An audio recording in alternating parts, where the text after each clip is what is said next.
On a beautiful night at Hyea County Yeong Manor, a noble race physician sighed after examining a baby's condition. He assessed that the child would likely not live past 20 years old due to his congenital constitution, viewing it as a divine punishment. The father believed that not only was the child born with such a constitution, but his very birth had caused his mother's death. The physician felt saddened by young Dame Yeong, the Yeong Manor patriarch, making such a declaration. The physician explained that this situation was akin to the 9 severed meridians. He had never encountered anyone with their Weiji acupoint so severely opened. Referred to as the acupoint in the head, it indicated that the child would die at the age of 20. People typically called this phenomenon deity ascension, a practice performed by extremely powerful Taoists when they departed for the heavenly realm. The physician dismissed this notion as nonsense, mentioning old rumors about absolute martial masters using the upper meridian of their heads, specifically the Weiji acupoint. According to these rumors, deity ascension occurred when someone became overly intoxicated by the energy of the great nature from heavens and earth, leading to death due to inability to withstand it. A sense of disdain appeared on Dame Yeong's face as he looked at his son. He hurriedly stood up, convinced it was heavenly punishment, and ignored the child. The physician was angered by the father's harsh words towards an innocent baby. Dame Yeong instructed him to leave, promising his pay through the chief steward. In response, the physician hastily exited the manor, claiming he did not need the payment. He murmured to himself that if the child had been raised in the unorthodox sects or demonic faction, he might have become the heavenly demon. Had he grown up in the Shaolin Temple, he could have mastered the temple's 72 elite training methods twice over. Yet, the child was born as a hated figure in such a place. The physician knew the child would die young in the countryside without means of survival unless he achieved enlightenment on his own. 15 years later at Yeong Manor, the Yeong family gathered around the table. Dame Yeong announced that since his deceased father, a disciple of the Zhongnan Sect Jeongja, founded the clan, he had devoted his life to reviving it. If the clan gained fame worldwide, he would inherit the ultimate technique of the Zhongnan Sect. He toasted to his son, who had followed in his deceased father's footsteps and successfully joined the Zhongnan Sect. The siblings congratulated their brother on his achievement before Dame Yeong asked everyone to raise their glasses for a toast. The eldest noticed the empty seat at the table and called out to his father, pointing out that Yeonshin was not present. Dame Yeong explained that he had instructed Yeonshin to remain at the training ground. The eldest attempted to protest, but was refused. His father argued that Yeonshin's absence was better for the joyous occasion, as his presence would only bring ill omens. In the training room, Yeonshin diligently cultivated alone. Throughout his life, shunned by his family, he focused solely on finding a way to live longer than his constitution allowed. Suddenly, inner energy surged through his body. Afterward, he felt stronger, with sharper sight and a clearer mind. This improvement was due to his complete mastery of the Jeong Clan's dynamic art, a technique that allowed him to stimulate his muscles with energy and compress it. Currently, he could not enhance it further. Yet, he questioned whether a stronger body would enable him to live longer. Reflecting on the technique, Yeonshin recalled approaching his elder brother to share the new technique he had created, a redeveloped form of the clan's exclusive martial art. The brother had been surprised and then scolded Yeonshin, demanding he never disclose it to anyone. Feeling dejected, Yeonshin turned to another brother, who also refused to learn the technique out of fear of energy deviation. When word reached their father, Dame Yeong was furious. He was angered by his son's audacity to tamper with the clan's technique, especially since Yeonshin was not a clan founder. As a result, Yeonshin faced further shunning from his family and was scolded by everyone with hate and discontent. In the end, Yeonshin pondered the role of a clan founder, someone who creates martial arts and establishes a martial group. He had never considered himself such. His focus had been solely on becoming healthy and living harmoniously with others. Coincidentally, people were gathering that day because an important guest was about to arrive. Upon noticing this, Yeonshin remembered the impending visitation of the martial masters of the Zhongnan Sect, one of the 9 great sects in the world, and one of the Twin Walls known as the strongest groups in Shaanxi, alongside the Manhwa sect. Yeonshin thought of them as the deities of sword and desired to meet them in person. However, a few nights prior, the chief steward had informed Yeonshin that he was forbidden to appear before the important guests, as per his father's orders, due to Yeonshin's role in his mother's death. The chief steward apologized before leaving Yeonshin confused. He desired to see the masters, but was forbidden by his father. Eventually, he decided that observing them from afar might suffice, believing he could learn from such skilled masters. Members of the Jeong Clan gathered at the entrance to welcome the esteemed guests, including Daemyeong, amid murmurs from the people wondering about the visitors. When the time arrived, it was announced that the martial masters of the Zhongnan sect had arrived. A woman in a peach-colored robe led the masters. As she entered the Jeong family courtyard, the people inside were surprised to learn that their esteemed guests were of the noble race. Yeonshin was particularly astonished to see her, as the noble race was known in books as a mysterious, immortal race that humans regarded as deities. He noticed the unique energy surrounding her, the core energy condensed within her body and emanating naturally. Meanwhile, Daemyeong nervously welcomed her. She greeted them politely, expressing gratitude for their warm welcome and hospitality. Introducing herself as Yeonshin, an elder of the Zhongnan sect, Daemyeong was shocked upon learning that she held the position of an elder. He immediately bowed along with everyone, seeking forgiveness for failing to recognize such a person. Yeonshin requested that they lift their heads, explaining that her presence was not meant to boast of her status. In response, Daemyeong quickly invited the guests to enter. Meanwhile, Yeonshin, observing Yeonshin's noble demeanor and elder status, wondered about her longevity. Shortly after, Yeonshin leisurely walked toward the pavilion, accompanied by Daemyeong and his child, excluding Yeonshin, who watched from the crowd. Unexpectedly, Yeonshin turned her gaze toward Yeonshin. Noticing her look, Yeonshin brought his hands together in greeting, just as Daemyeong pointed out to her that Yeonshin was his third son. As Yeonshin departed the gathering, she remarked on the brightness of his eyes and his intelligence. Hearing this, Daemyeong countered by stating that the child was not well-mannered, which confused Yeonshin. He further added that Yeonshin was an embarrassment to the family for always causing trouble. Meanwhile, Yeonshin returned to the training room to pick up a sword. He had gained a new perspective after observing the energies of the Zhongnan sect's martial masters. Having nowhere else to turn after training in the Jeong Clan's movement art, he contemplated his next area of training. On a whim, he decided to begin training with swords. After the welcome greetings concluded, the martial masters entered their lodging. One of them thought the place exceeded his expectations, noting that the abundance of earth energy would attract the Tyrant Sword tribe. Yeonshin believed they would come to this location, making it an ideal spot to plan a counterattack. Unfortunately, this would likely lead to the Jeong Clan's sacrifice. One master suggested attacking and destroying them before they breached the walls.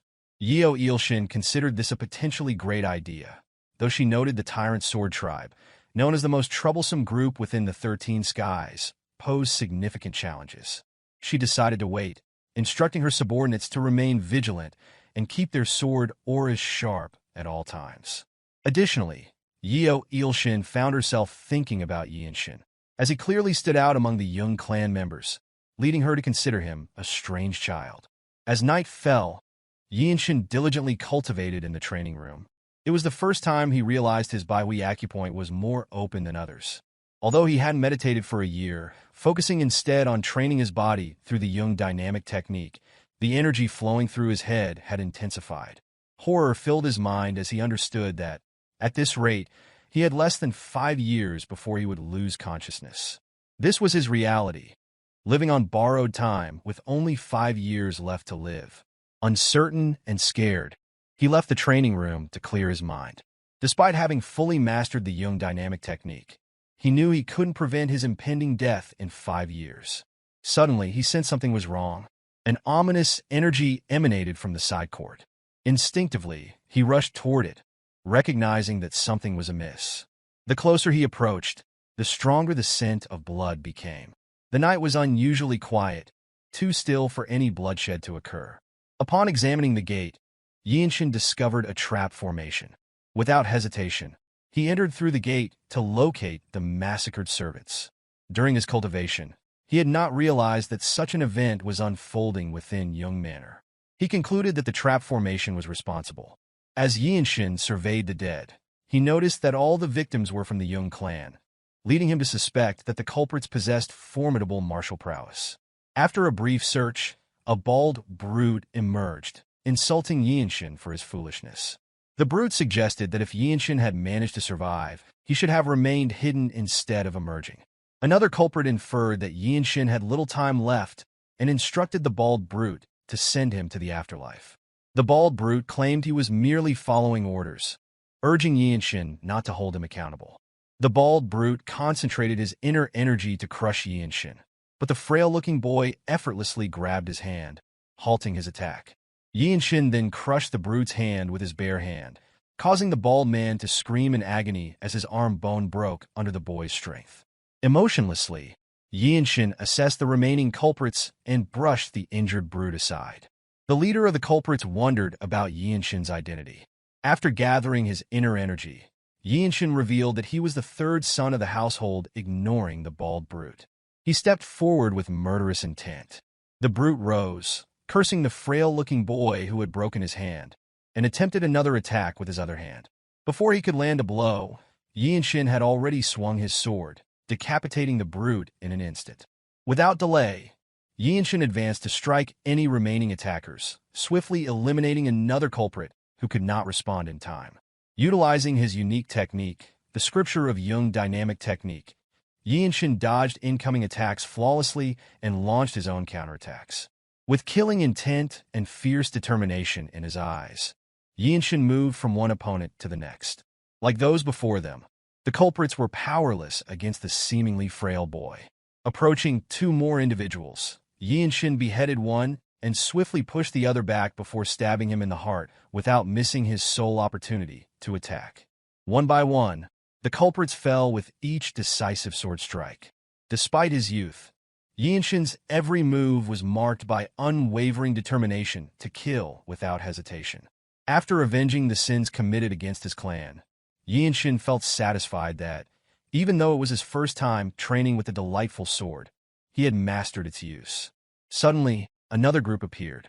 The leader of this group, a brute, asserted that they would easily handle the frail-looking boy before them, confident they would not let their guard down. Faced with such brutality, Yeonshin remained calm, displaying no trace of anger as he continued to listen. The brute remarked on how surprising it was for a child to wield the delightful sword and speculated whether Yeonshin had trained with it his entire life. Instead of responding, Yeonshin inquired if they were from the Blood Flame cult. It became clear that the first group he had eliminated belonged to the Blood Flame cult, while the newly arrived group hailed from the Tyrant Sword tribe. The 13 Skies were renowned as the most ruthless and powerful factions in all of Murim. The brute refused to answer when Yeonshin inquired about the presence of two organizations from the 13 Skies. Observing their inaction, Yeonshin deduced that they weren't aware of his affiliation with the Desolate Fortress, the premier branch sect in Murim. Consequently, he suggested that killing him would be troublesome, even for members of the Tyrant Sword tribe. Without warning, a massive aura sword attack swept through the yard, catching Yeonshin off guard. He observed that the individual struck by the attack was one of the masters from the Zhongnan sect. Shortly thereafter, Yeonshin arrived, noticing the frail-looking boy as she dodged the incoming attack. Known as the deity of the sword, her disheveled state indicated that her opponent had been formidable. A chill ran down Yeonshin's spine as another person joined the battle, hovering in the air. The ominous energy emanating from this newcomer left Yeonshin pondering his identity. The man took a moment to glance at the frail-looking child, causing Yeonshin to feel lightheaded from the eye contact. Soon, the group of brutes knelt and greeted the man as their tribe leader. In that instant, Yeonshin recognized him. The man was the Tyrant Sword tribe leader, the ruler of the Tyrant Sword tribe, a faction within the unorthodox 13 Skies, and regarded as a harbinger of disasters in Gyeongju. Yeonshin wondered why such a prominent figure, comparable to a patriarch of one of the 9 great sects, was present in this setting. Observing the fallen martial masters from the Zhongnan sect, Yeonshin concluded that they, along with himself, were nearly doomed. Taking a moment to breathe deeply and steady his mind, Yeonshin prepared to confront the Tyrant Sword tribe leader. Without hesitation, fear, or doubt, he advanced to launch an attack. Noticing the incoming strike, the squad leader unsheathed his sword to counter. However, before he could react, Yeonshin had already pierced his heart. This bold move immediately captured the attention of both the Tyrant Sword Tribe leader and the elder of the Zhongnan sect. A mere 15-year-old dared to draw his sword and kill a member of the Tyrant Sword Tribe in front of its leader. Yeonshin taunted them, suggesting they could now kill him in retaliation. The tribe members instinctively drew their swords to attack the audacious boy, but halted abruptly upon their leader's command. The leader commended Yeonshin, praising his spirit as superior to everyone present. This left everyone puzzled, unsure of whom he was referring to. Surprisingly, the Tyrant Sword Tribe leader chose to spare the boy's life. Yeonshin surmised that the leader was unable to kill him. As he raised his sword, Yeonshin revealed that Yeonshin was the grandson of the former Divine Sword Group leader of the Desolate Fortress. This revelation astonished Yeonshin. Aware that the Divine Sword Group was the strongest in the Desolate Fortress, created by the imperial family to thwart conspiracies by Murim forces, a formidable association to avoid. However, the Tyrant Sword Tribe leader clarified that this was not the reason for sparing Yeonshin. Instead, he admired the boy's temperament and spirit, qualities essential for a powerful martial artist in Jianghu. He expressed a desire to take Yeonshin as his disciple, provided it was not about the relation to the Desolate Fortress. This statement surprised those in the yard, as it was uncommon for a renowned martial master to take on a young disciple so readily. Stabbing his sword into the ground, the leader instructed Yeonshin to leave the area within a day and vowed to prevent any other sects or clans from entering their territory. Yeonshin and Yeonshin listened intently as the leader made his promise before departing. He glanced back briefly, indicating his openness to a duel and inviting Yeonshin to seek him out when he was ready for revenge. Determined, Yeonshin allowed his enemies to drive him away from his land, contemplating whether he could achieve revenge within his remaining 5 years of life. Back at the main pavilion, Yeonshin gazed at his dying father with an expression devoid of emotion. He grasped his father's hand, calling out to him. Daemyeon could only marvel at how his son, whom he had long shunned, had become so powerful, thanks to the martial arts Yeonshin had created. Suddenly, the father remembered his son nervously revealing that he had developed martial arts by modifying the Jeong Clan's movement arts. Instead of feeling proud, the father met his son's plea for approval with discontent and hatred. Tears streamed down his face as he finally recognized his own foolishness and ignorance, failing to see that his son had created the sacred art and possessed the qualities of a founder. With it, he let out his last breath, and the second son of the Jeong Clan wept over the loss of his father. Yeonshin rose to speak with the chief steward holding Hyea, his niece. Fortunately, she was safe, merely unconscious from someone targeting her acupoint to knock her out before hiding her to protect her from the killers. Turning around, Yeonshin instructed his second brother to take care of her within the Zhongnan sect, noting her exceptional affinity with the 5 elements, which would likely lead them to accept her. Meanwhile, Yeonshin would attend to his own matters. As if summoned, Yeonshin appeared to speak with Yeonshin. With the Tyrant Sword Tribe leader's involvement, she needed to report the incident to the Zhongnan sect immediately. Upon being questioned, Yeonshin intended to go to the Desolate Fortress, his mother's family's domain, as he had nowhere else to grow stronger unlike his second brother. Not wanting to lose such talent, Yeonshin offered him the opportunity to train at Zhongnan Mountain. Yeonshin had already decided to head to the Desolate Fortress when Yeonshin revealed her intention to recommend him as the sect leader's disciple. This revelation shocked both men, given the significance of the offer. Becoming the direct disciple of the Zhongnan sect leader would grant him access to the absolute sacred art, and the leader was among the top 10 swordsmen in the world. However, Yeonshin had his own plans. He clasped his hands together and declined the offer, promising not to forget Yeonshin's kindness. Yeonshin anticipated his refusal, having sought someone as talented as him.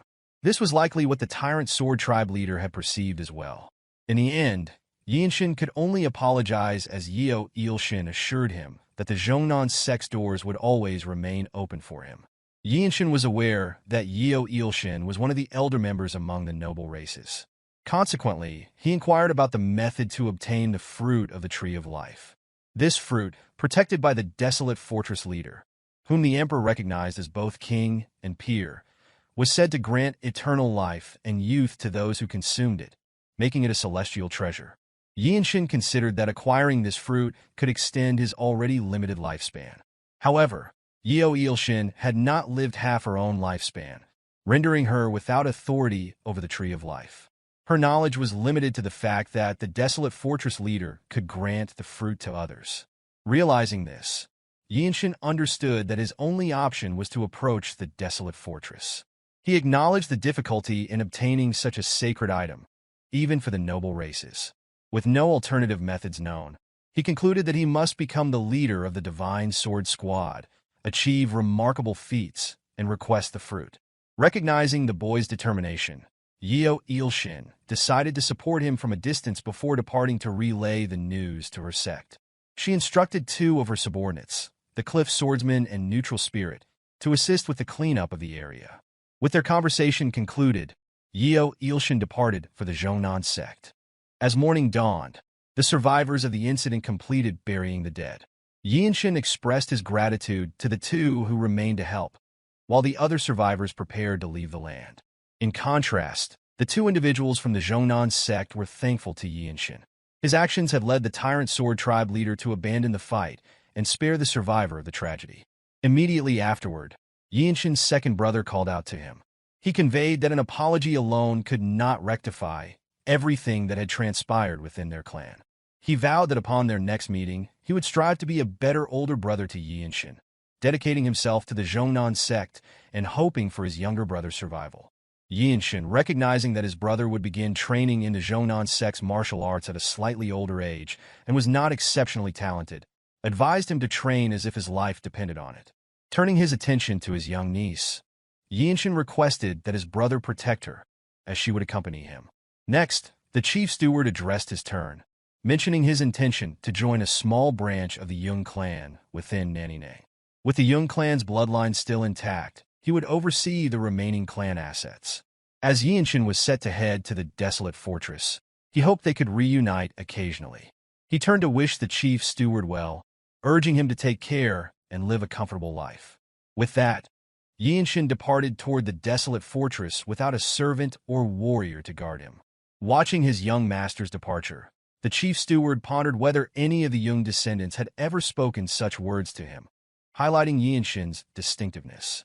A few days later, on a peaceful night in Xianyang, Yeonshin arrived at a restaurant with the Desolate Fortress visible in the distance.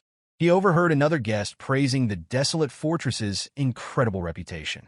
The guest also mentioned that people from all over the Central Plains gathered there with grand aspirations because of the fortress.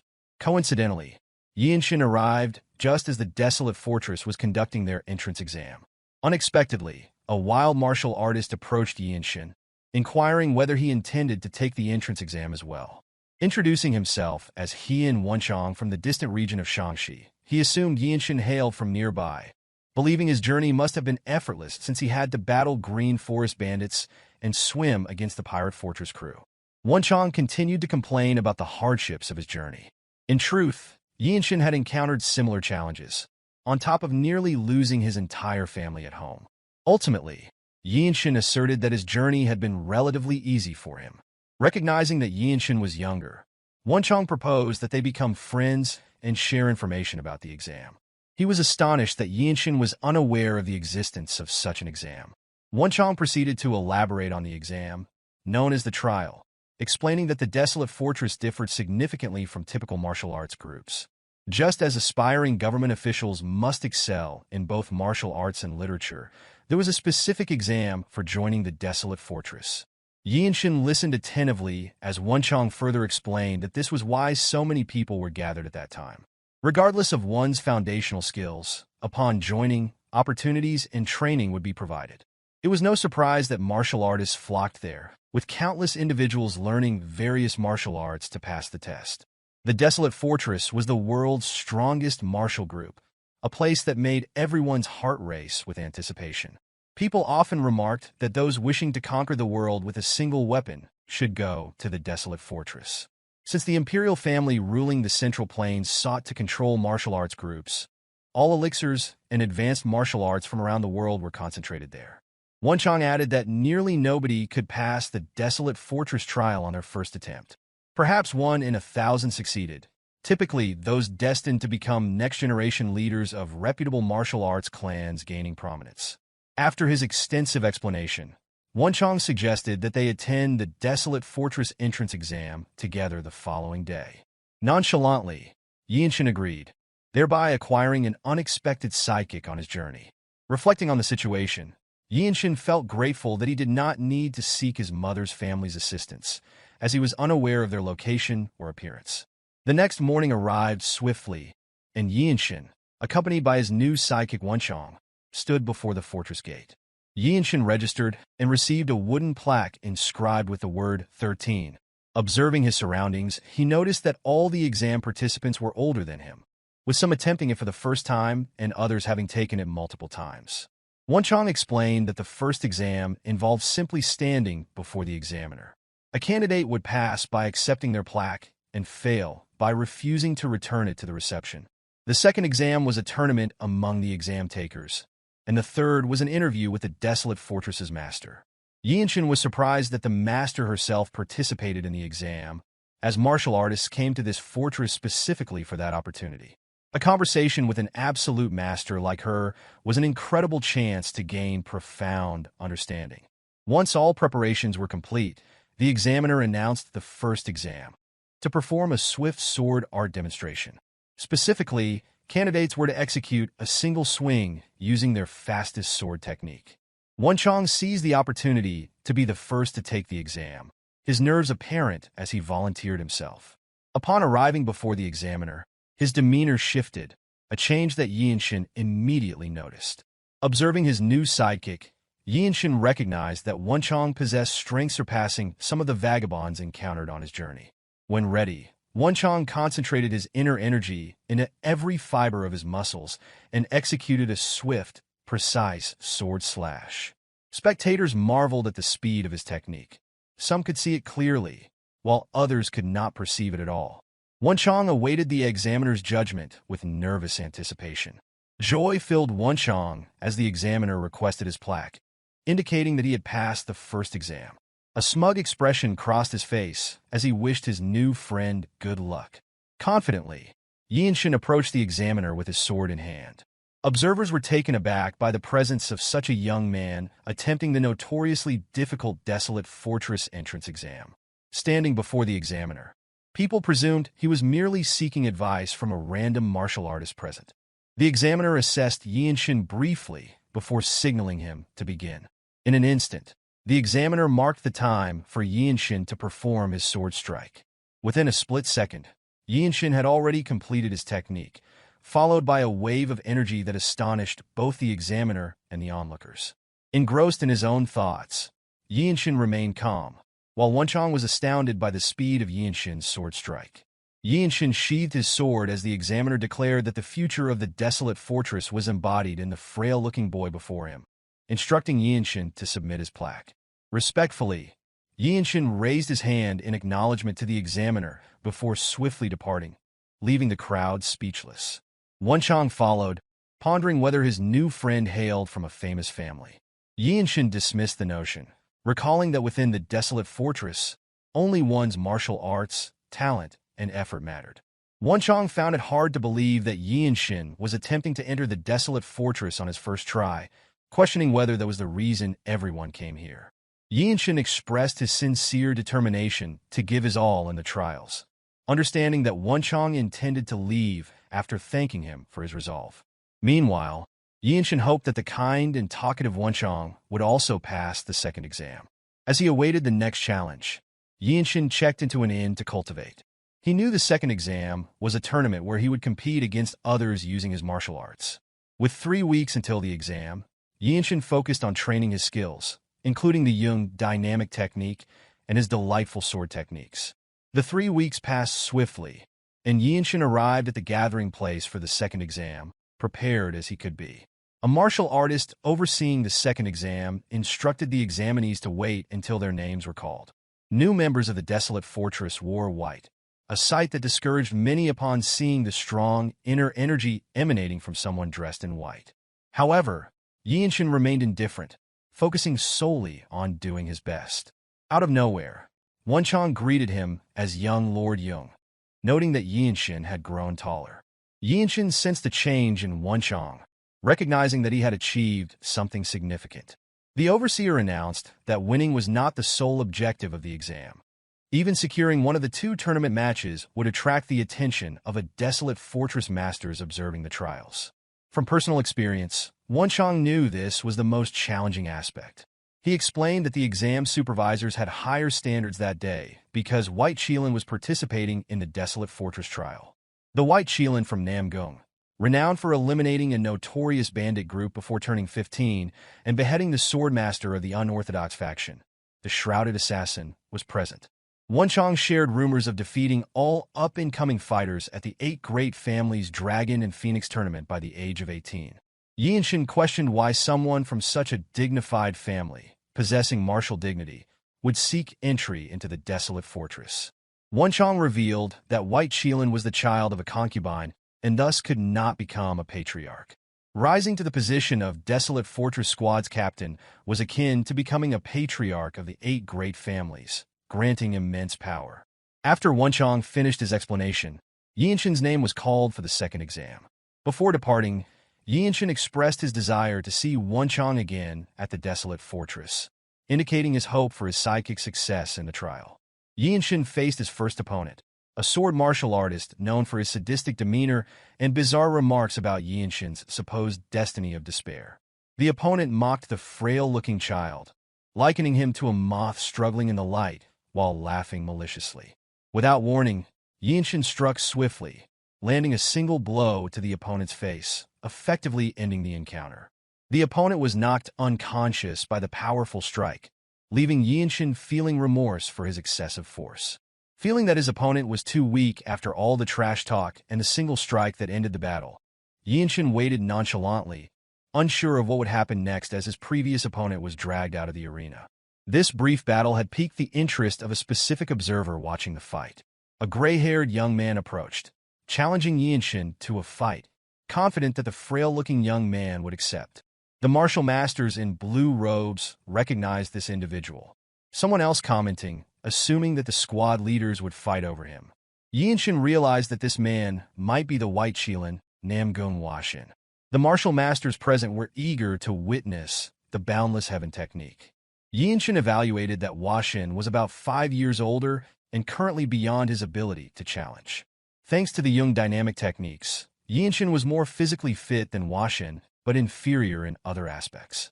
Washin took up his sword and introduced himself, revealing that he had primarily trained the Boundless Heaven technique and the Infinity Steps. Yeonshin had no intention of refusing the challenge and introduced himself respectfully to his opponent.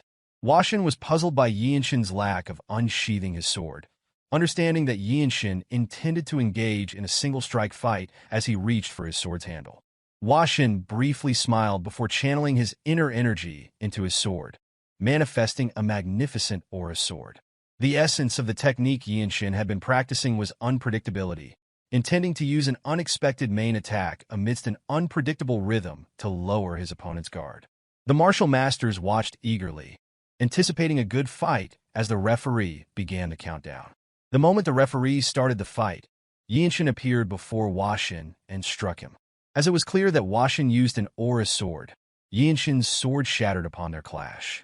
While some martial artists hoped for an intense battle, others were disappointed by the instant conclusion, believing Washin had won. Some marveled at the terrifying, delightful sword Yeonshin wielded, while the blue-robed martial masters were speechless at witnessing such a feat from a 15-year-old. Washin stared at his broken sword, trying to comprehend the attack's meaning before lowering his weapon. He then admitted his defeat, surprising both Yeonshin and the spectators. 2 blue martial masters deemed Washin's admission appropriate, acknowledging the impressive technique Yeonshin had performed despite being 5 years younger. They noted that Yeonshin's sword had broken because he had not yet mastered using true energy with his technique. Washin had never anticipated encountering a hidden powerful martial artist in Hunan and was horrified by what Yeonshin might become. The examiner instructed Yeonshin to proceed to the garden and wait, signifying that he had passed the second exam. Yeonshin offered respect to Washin, conveying his desire to duel him anytime. as if understanding his thoughts. Yeonshin felt the same way and expressed his anticipation for the duel. Yeonshin walked through the gate, observing several people who had already passed the second exam in the garden. They were astonished to see Yeonshin, as they had expected Namgung Yeonshin to advance first. Yet they saw a 15-year-old instead. Yeonshin reflected on his fight, knowing there was no chance of winning if the battle had continued. This was why he had used the most extreme form of Delightful Sword at the duel's onset. However, because Namgung Yeonshin had imbued his sword with true energy, Yeonshin's sword had broken. Yeonshin acknowledged his mistake in rashly using the Delightful Sword, but recognized that Yeonshin's admission of defeat demonstrated the nobility of a renowned family. The Jeong Clan was a third-rate branch in Hyea County, and if someone in the household had known such a skill, Yeonshin would have undoubtedly learned it. However, after fighting Yeonshin, he realized how the technique should be used upon witnessing it firsthand. In that instant, Yeonshin attempted to channel true energy into his broken sword. It wasn't merely about infusing energy into the weapon, but using true energy as a medium to become one with the sword. As Yeonshin mastered this, the people in the garden were astonished by the occurrence of a sword resonance. They all believed it was impossible for such a young person to achieve this. Yet, Yeonshin successfully unified himself with the sword, feeling as though the weapon and his body were one.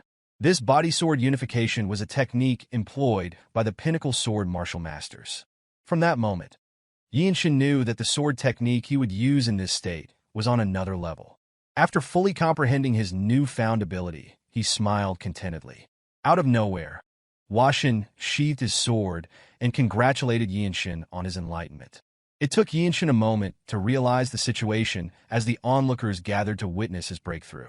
He assumed that Yeonshin had been protecting him to prevent anyone from disrupting his enlightenment. Yeonshin expressed his gratitude to Yeonshin, acknowledging his protection without realizing it. He also congratulated Yeonshin on passing the Desolate Fortress trial. In return, Yeonshin laughed happily at Yeonshin's words. Wonchong approached, announcing that he had also passed the second exam. Yeonshin smiled and gladly congratulated him. Additionally, Wonchong revealed that Yeonshin had earned a nickname. When someone demonstrated exceptional martial prowess or attracted significant attention, they were often given a nickname and addressed by it. Unless the individual had committed atrocious and evil deeds, most nicknames represented great honor for martial artists, such as Cliff Swordsman, Neutral Spirit Fist, and White Shielan.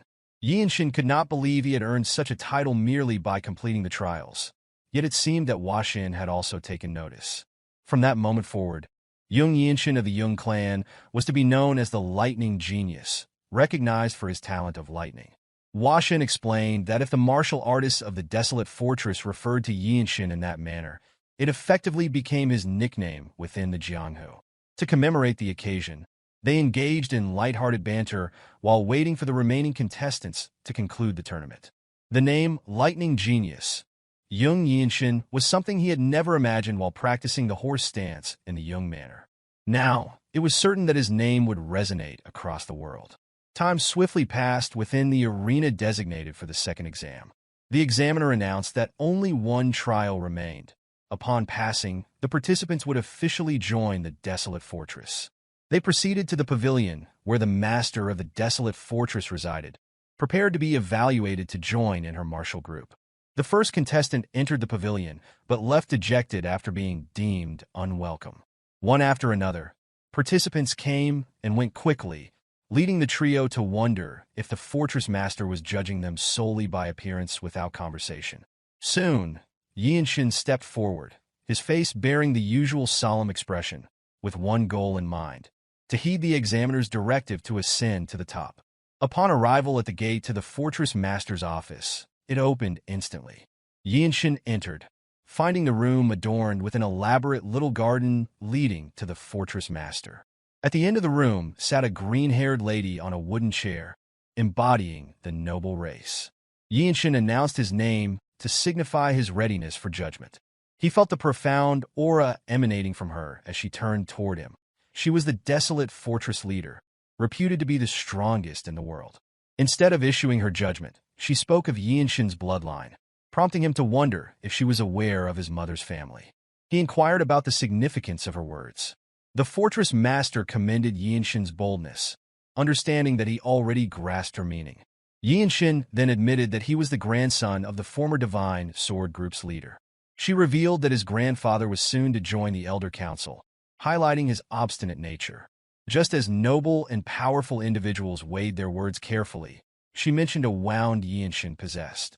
Yeonshin dismissed her concern, asserting that it was merely a trivial family matter. In response, the lady clarified that it was not trivial, explaining that his trained body merely concealed it. Acknowledging that Yeonshin had only lived for 15 years, she agreed that it was not an issue for an outsider to comment on, but emphasized that familial matters needed resolution.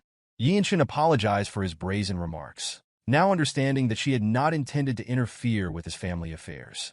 The transcendent aura she carried as someone with absolute strength indicated that her words were precisely what Yeonshin needed to advance in his journey. She stood up, her smile filled with aspiration for the young man before her. She expressed admiration for Yeonshin, noting his refusal to bow to anyone despite his clear objectives. This observation made Yeonshin wonder if she had discerned that his upper meridian was abnormally wide open.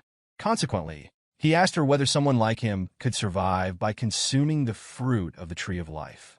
The lady explained that while the facts about the fruit were not entirely inaccurate, it was indeed possible for him to obtain what he desired. Yeonshin pressed further, inquiring if he could attain it. She simply stated that it depended on his actions. Yeonshin raised his hands in gratitude, as if he were about to leave, only to realize he was still under trial. He questioned whether he had been accepted as a martial artist of the Desolate Fortress. Affirming his acceptance, the lady instructed him to leave, smiling as she addressed him as the next Divine Sword Group leader. This form of address confused Yeonshin. He was unsure if she was teasing him or genuinely recognizing his potential. Another possibility was that she implied he could obtain the fruit of the Tree of Life once he became the Divine Sword Group leader. Upon the conclusion of the Desolate Fortress trials, only 4 individuals had passed: a random old man, the white Chila Namgung Washin, the grin-faced Wonchong, and lastly, the lightning genius Yeonshin. The officer escorting them inquired whether they understood the role of the Desolate Fortress. Wonchong explained that their primary mission was to prevent Murim's martial masters from overthrowing the imperial family. The officer revealed that this was just one of their major tasks and that there was more to their duties. He elaborated that their role involved preventing or suppressing conflicts of a certain scale within the Jianghu. The uncertainty of outcomes from Murim conflicts was a concern. A bloodstorm had swept across the Central Plains 17 years prior, following rumors of the discovery of the Heavenly Demon's grave.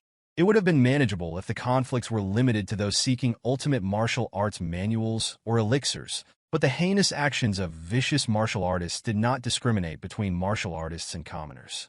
Witnessing such hellish scenes made the Empire unrecognizable, marking one of the disasters of the Heavenly Demon's grave. The officers added that unorthodox sects and demonic factions were not the sole problems. Orthodox groups, including the 9 great sects and 8 great clans, also posed significant threats. If the Desolate Fortress allowed them to operate unchecked, the people would suffer, leading to unrest and delayed tax payments, which would undermine the Empire's reign. To combat this, the imperial family had provided the Desolate Fortress with substantial resources, including money, elixirs, manuals, and martial masters. Their mission was to eliminate any martial artists who disrupted the lives of ordinary people. Shortly thereafter, they arrived at their assigned abodes. The officer explained that they would be allocated to specific places and moved to accommodations accordingly. A week passed swiftly, during which Yeonshin diligently cultivated in his room. The prolonged wait made him question why his assignment was delayed beyond his expectations. After a few more hours, Wonchong entered to deliver the news. It had been decided that both Yeonshin and Wonchong would join a combat squad known as the Radiant Demon Squad the following day. During the long weeks of waiting, rumors had been circulating. The 17 combat squad captains under the Divine Sword Squad had been battling each other to recruit new warriors.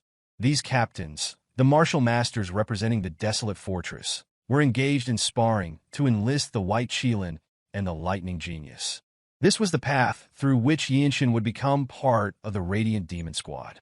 The next day, Yeonshin and Wonchong arrived at the arena of the Radiant Demon Squad to receive their welcome. Wonchong grinned foolishly at his new white robe uniform, a symbol of his status as a martial artist of the Desolate Fortress, while Yeonshin surveyed the members of the squad. The members appeared eager to embrace the new recruits, exuding excitement and hope for their addition. However, Ma Jin, the Radiant Squad captain, stood before them with a menacing presence. Known as the strongest among the 17 squad captains, Ma Jin's reputation was now confirmed in person. He fixed his gaze intently on Yeonshin, aiming to intimidate him. Addressing Yeonshin as the lightning genius, Ma Jin spoke with a threatening tone. In response, Yeonshin met his gaze confidently, momentarily surprising Ma Jin before he smirked. Appreciating Yeonshin's resilience, Ma Jin acknowledged that individuals like him were not easily defeated. Ma Jin proceeded to explain that the combat squads under the Desolate Fortress Divine Sword Squad functioned similarly to sects within the Central Plains. He informed them that they would train in martial arts within the Radiant Demon Squad and undertake various missions. Pointing towards the back, Ma Jin indicated that their seniors were present among the squad members. Seizing the moment, Wonchong eagerly asked whether training in the Radiant Demon Squad meant that all martial arts would be shared among members. Ma Jin clarified that each martial artist's personal techniques remained their own, but the Radiant Demon Squad's martial arts would be taught to all members. Wonchong listened with great excitement, thrilled at the prospect of learning the renowned Radiant Demon arts. Ma Jin cautioned him to work diligently in mastering these arts to ensure his survival. Yeonshin was also familiar with the infamous Radiant Demon arts. The Radiant Demon Squad was renowned among the 17 squads for their ability to defeat the Plump Blossom Swordsman, the 24 elite swordsmen of the Manhwa Sect, without suffering any casualties. This victory bolstered the rumors that the Desolate Fortress was the strongest in the world. Ma Jin added that although the Desolate Fortress was affiliated with the imperial family, attacking its martial artists did not constitute treason. Consequently, they needed to continuously strengthen themselves through rigorous training. Curious why such attacks were not deemed treasonous, Yeonshin listened as Ma Jin explained that the Jianghu was home to many eccentrics. Numerous individuals had lost their sanity from studying demonic arts or had become exceptionally skilled in mobility arts, allowing them to disrupt government officials before fleeing to remote areas. Therefore, the imperial family's authority did not extend to them, as their role was to combat martial artists rather than perform governmental duties. As a result, failure to become stronger would inevitably lead to their demise. Ma Jin then pointed to a man in a blue robe seated at the back. He explained that this individual had been slashed by Namgung's strongest swordsman during a mission and could provide a better description of the technique. The blue-eyed martial artist had experienced the king-style sword arts of the Namgung clan, describing it as exceedingly formidable. Yeonshin recognized this technique as one of the strongest swordsmanship styles globally, a supreme martial art exclusively learned by the main descendants of the Namgung clan. Ma Jin instructed the blue-eyed man to come forward promptly. Yeonshin considered that the Namgung's strongest swordsman was reputed to be the most formidable martial master of the Central Plain. The fact that this man had survived a battle against such a skilled master attested to the Radiant Squad member's strength. This senior, known as Chung Myung, had heard of Yeonshin's exceptional delightful sword art and wished to engage him first. Following Ma Jin's instructions, Yeonshin moved to the center of the arena to face Chung Myung. As he drew his sword, Yeonshin immediately focused on channeling his aura. The squad members watched tensely, anticipating how he would contend with a martial artist in a blue robe. Observing Yeonshin's spirited demeanor, Chung Myung smiled calmly as he took up his own sword, adopting a relaxed stance. In accordance with tradition, Chung Myung introduced himself, claiming to have been born and raised in Xiangyang, while simultaneously mustering his inner energy. Similarly, Yeonshin followed suit, though it was intriguing that no one knew much about Hyea, the place where Yeonshin was born and raised. It remained a fact that such a place existed and had produced such martial arts. Before commencing their sword exchanges, Chung Myung informed Yeonshin that he could sense the wind generated even by a 10-year-old child employing the tri-sword technique. This ability allowed him to discern an opponent's sword swings during combat, a subtle instruction he conveyed to Yeonshin. Chung Myung added that reaching this stage at such a young age indicated considerable talent and expressed his desire for Yeonshin to demonstrate all of his swordsmanship abilities during the fight. As Yeonshin grasped his sword's handle, he immediately initiated a sword resonance. This action surprised the surrounding members, including Ma Jin, who watched intently. In that moment, Yeonshin focused his strength and inner energy on his sword, preparing to strike at the casually standing Chung Myung. Yeonshin remained patient, able to detect his opponent's breathing through energy sensing. When Yeonshin deemed the timing right, he infused strength into his step, dashed toward Chung Myung, and instantly appeared before him. Yeonshin swung his sword without hesitation. However, Chung Myung met the incoming strike, and Yeonshin's attack seemed insufficient, causing him to be pushed back slightly. This puzzled Yeonshin, making him wonder how his opponent had time to raise his sword. Nevertheless, he regained his footing, aware that his opponent was the martial master who had survived an encounter with the strongest swordsman in Namgung. Determined, Yeonshin launched another attack, believing that confronting such an opponent was more manageable than he had initially thought. After performing a feint, Yeonshin turned to strike Chung Myung's abdomen. Chung Myung anticipated the move and blocked it with his sword. In that instant, Chung Myung vanished in a thin air before Yeonshin. However, Yeonshin was certain that Chung Myung was approaching, and just as he expected, Chung Myung reappeared behind him, aiming to strike Yeonshin's neck. Yeonshin managed to see the attack in time, ducked to evade it, and counterattacked. Chung Myung's deep experience was evident as he leapt off the arena to dodge the attack, leaving only his bandana exposed to receive the sword strike. This maneuver revealed that Chung Myung belonged to the noble race. The rapid exchange of attacks astonished all the members of the Radiant Demon Squad, including their captain, Ma Jin, who undoubtedly observed everything. Meanwhile, Yeonshin awaited another attack, contemplating the truth of the rumors after witnessing them firsthand. Noticing that his opponent was hesitating, Yeonshin decided to employ the Jung dynamic technique he had developed on his sword to launch an offensive. However, he was taken aback by the strange expressions on the squad members' faces. Realizing their surprise, Yeonshin lowered his sword and inquired about Chung Myung's opinion of his sword skills. Believing that Chung Myung had underestimated him, Yeonshin requested an honest evaluation. Instead of responding, Chung Myung asked Yeonshin his age, causing some frustration. Yeonshin disclosed that he was only 15 years old, questioning its significance. Chung Myung stated that their enemies would not show leniency based on their youth and emphasized that their current focus should be on their skills, indicating a genuine interest in Yeonshin's abilities. This further surprised Chung Myung, who still refrained from providing his evaluation. Yeonshin concluded that discussing his age was meaningless, given his short lifespan. The squad members were equally astonished to learn that their newly joined members were only 15 years old, yet already so skilled. Some believed Yeonshin was a celestial anomaly. One member, who had participated in the Dragon Phoenix submissions multiple times, had never encountered anyone like Yeonshin and doubted that mastering the instinct honing arts from birth could produce someone of Yeonshin's caliber. Another member, once the most talented person in his city, found his skills pale in comparison to the newly joined junior.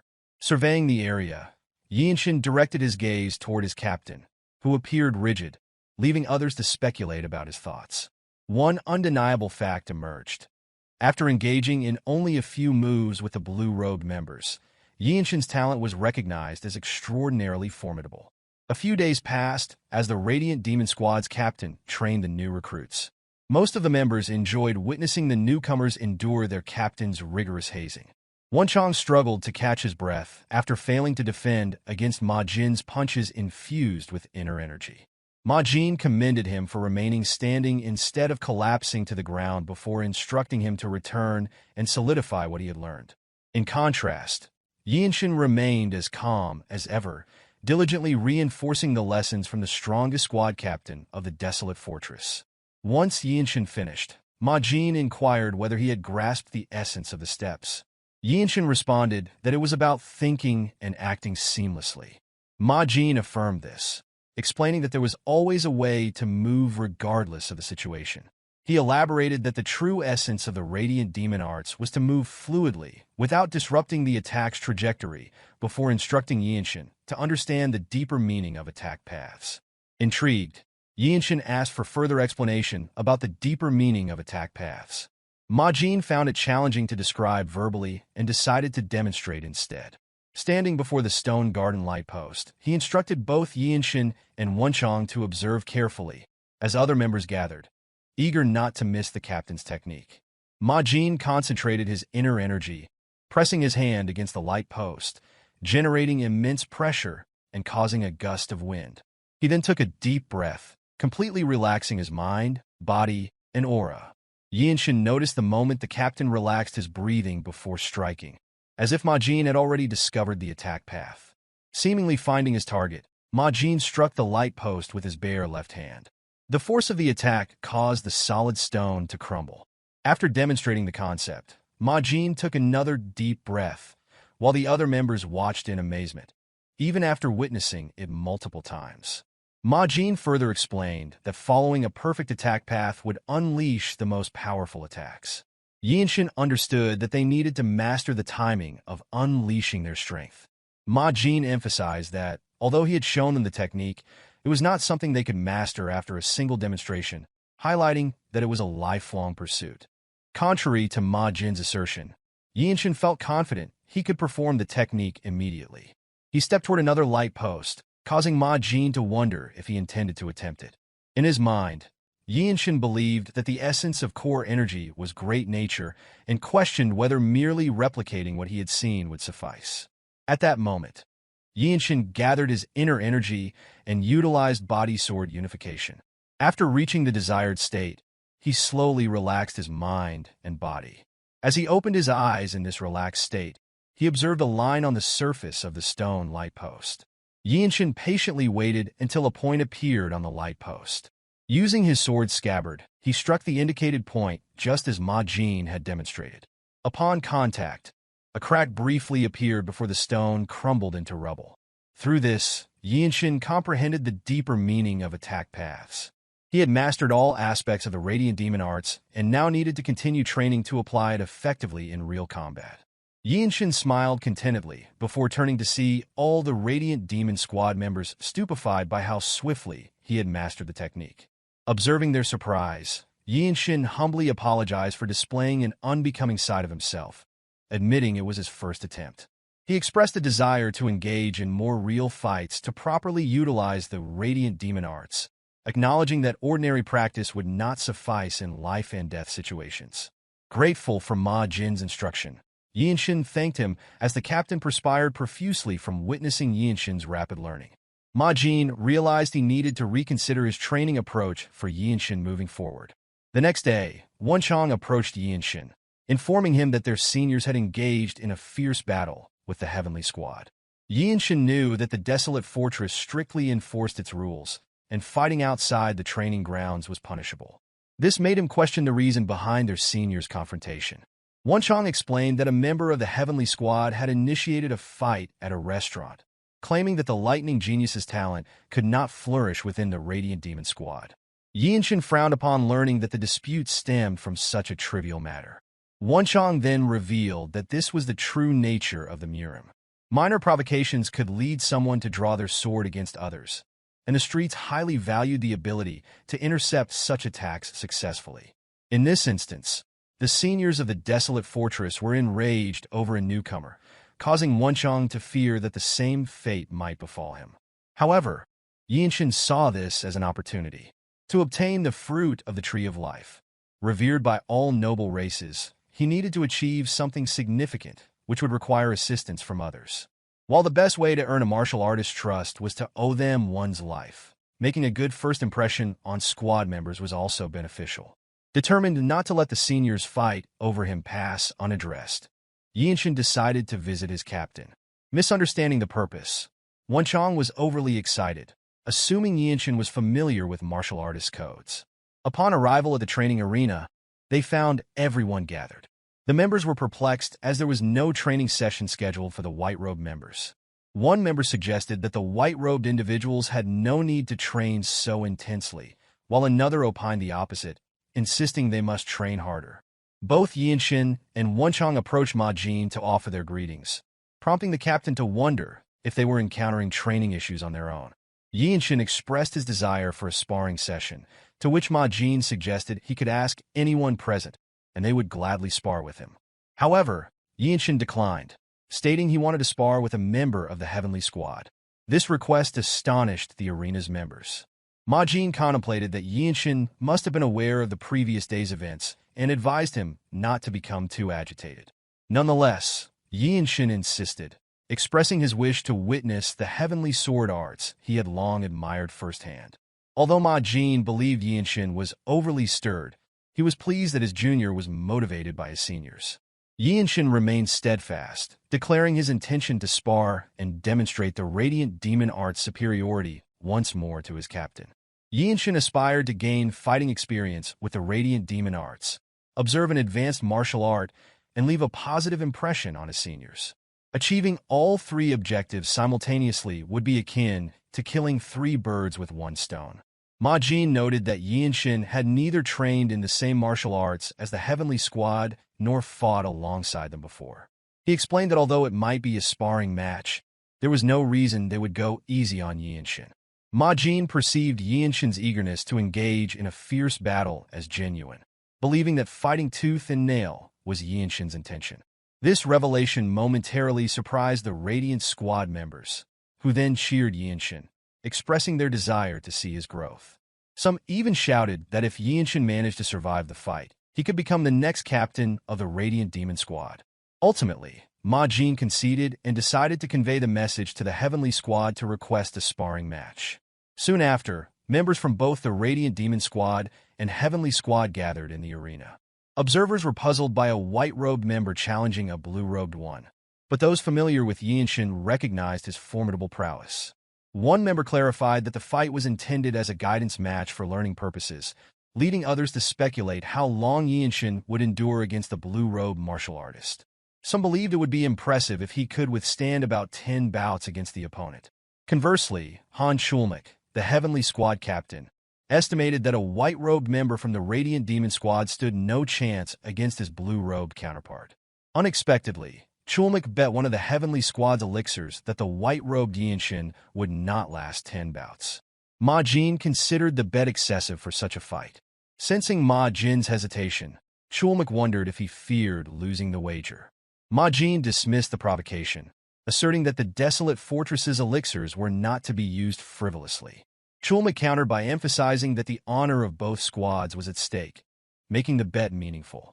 In the end, Ma Jin accepted the wager. As Chulmak relaxed in his chair, he expressed confidence in winning the bet, believing that as the leader, he should trust his team's abilities. However, Ma Jin was certain that Yeonshin would emerge victorious. Shortly after, the blue-robed members of the Heavenly Squad began conversing. Yeonshin formally introduced himself, showing respect to his sparring opponent. He was aware that warriors typically started as white-robed fighters before advancing to blue robes, though not everyone achieved this progression. Some took over 10 years to become blue-robed warriors, often those who could not be defeated by top martial masters from major sects. The blue-robed warrior, Gu Il-wan, claimed to have trained in heavenly sword arts for 20 years. He mentioned that while swords were said to have no eyes, master swords did possess eyes.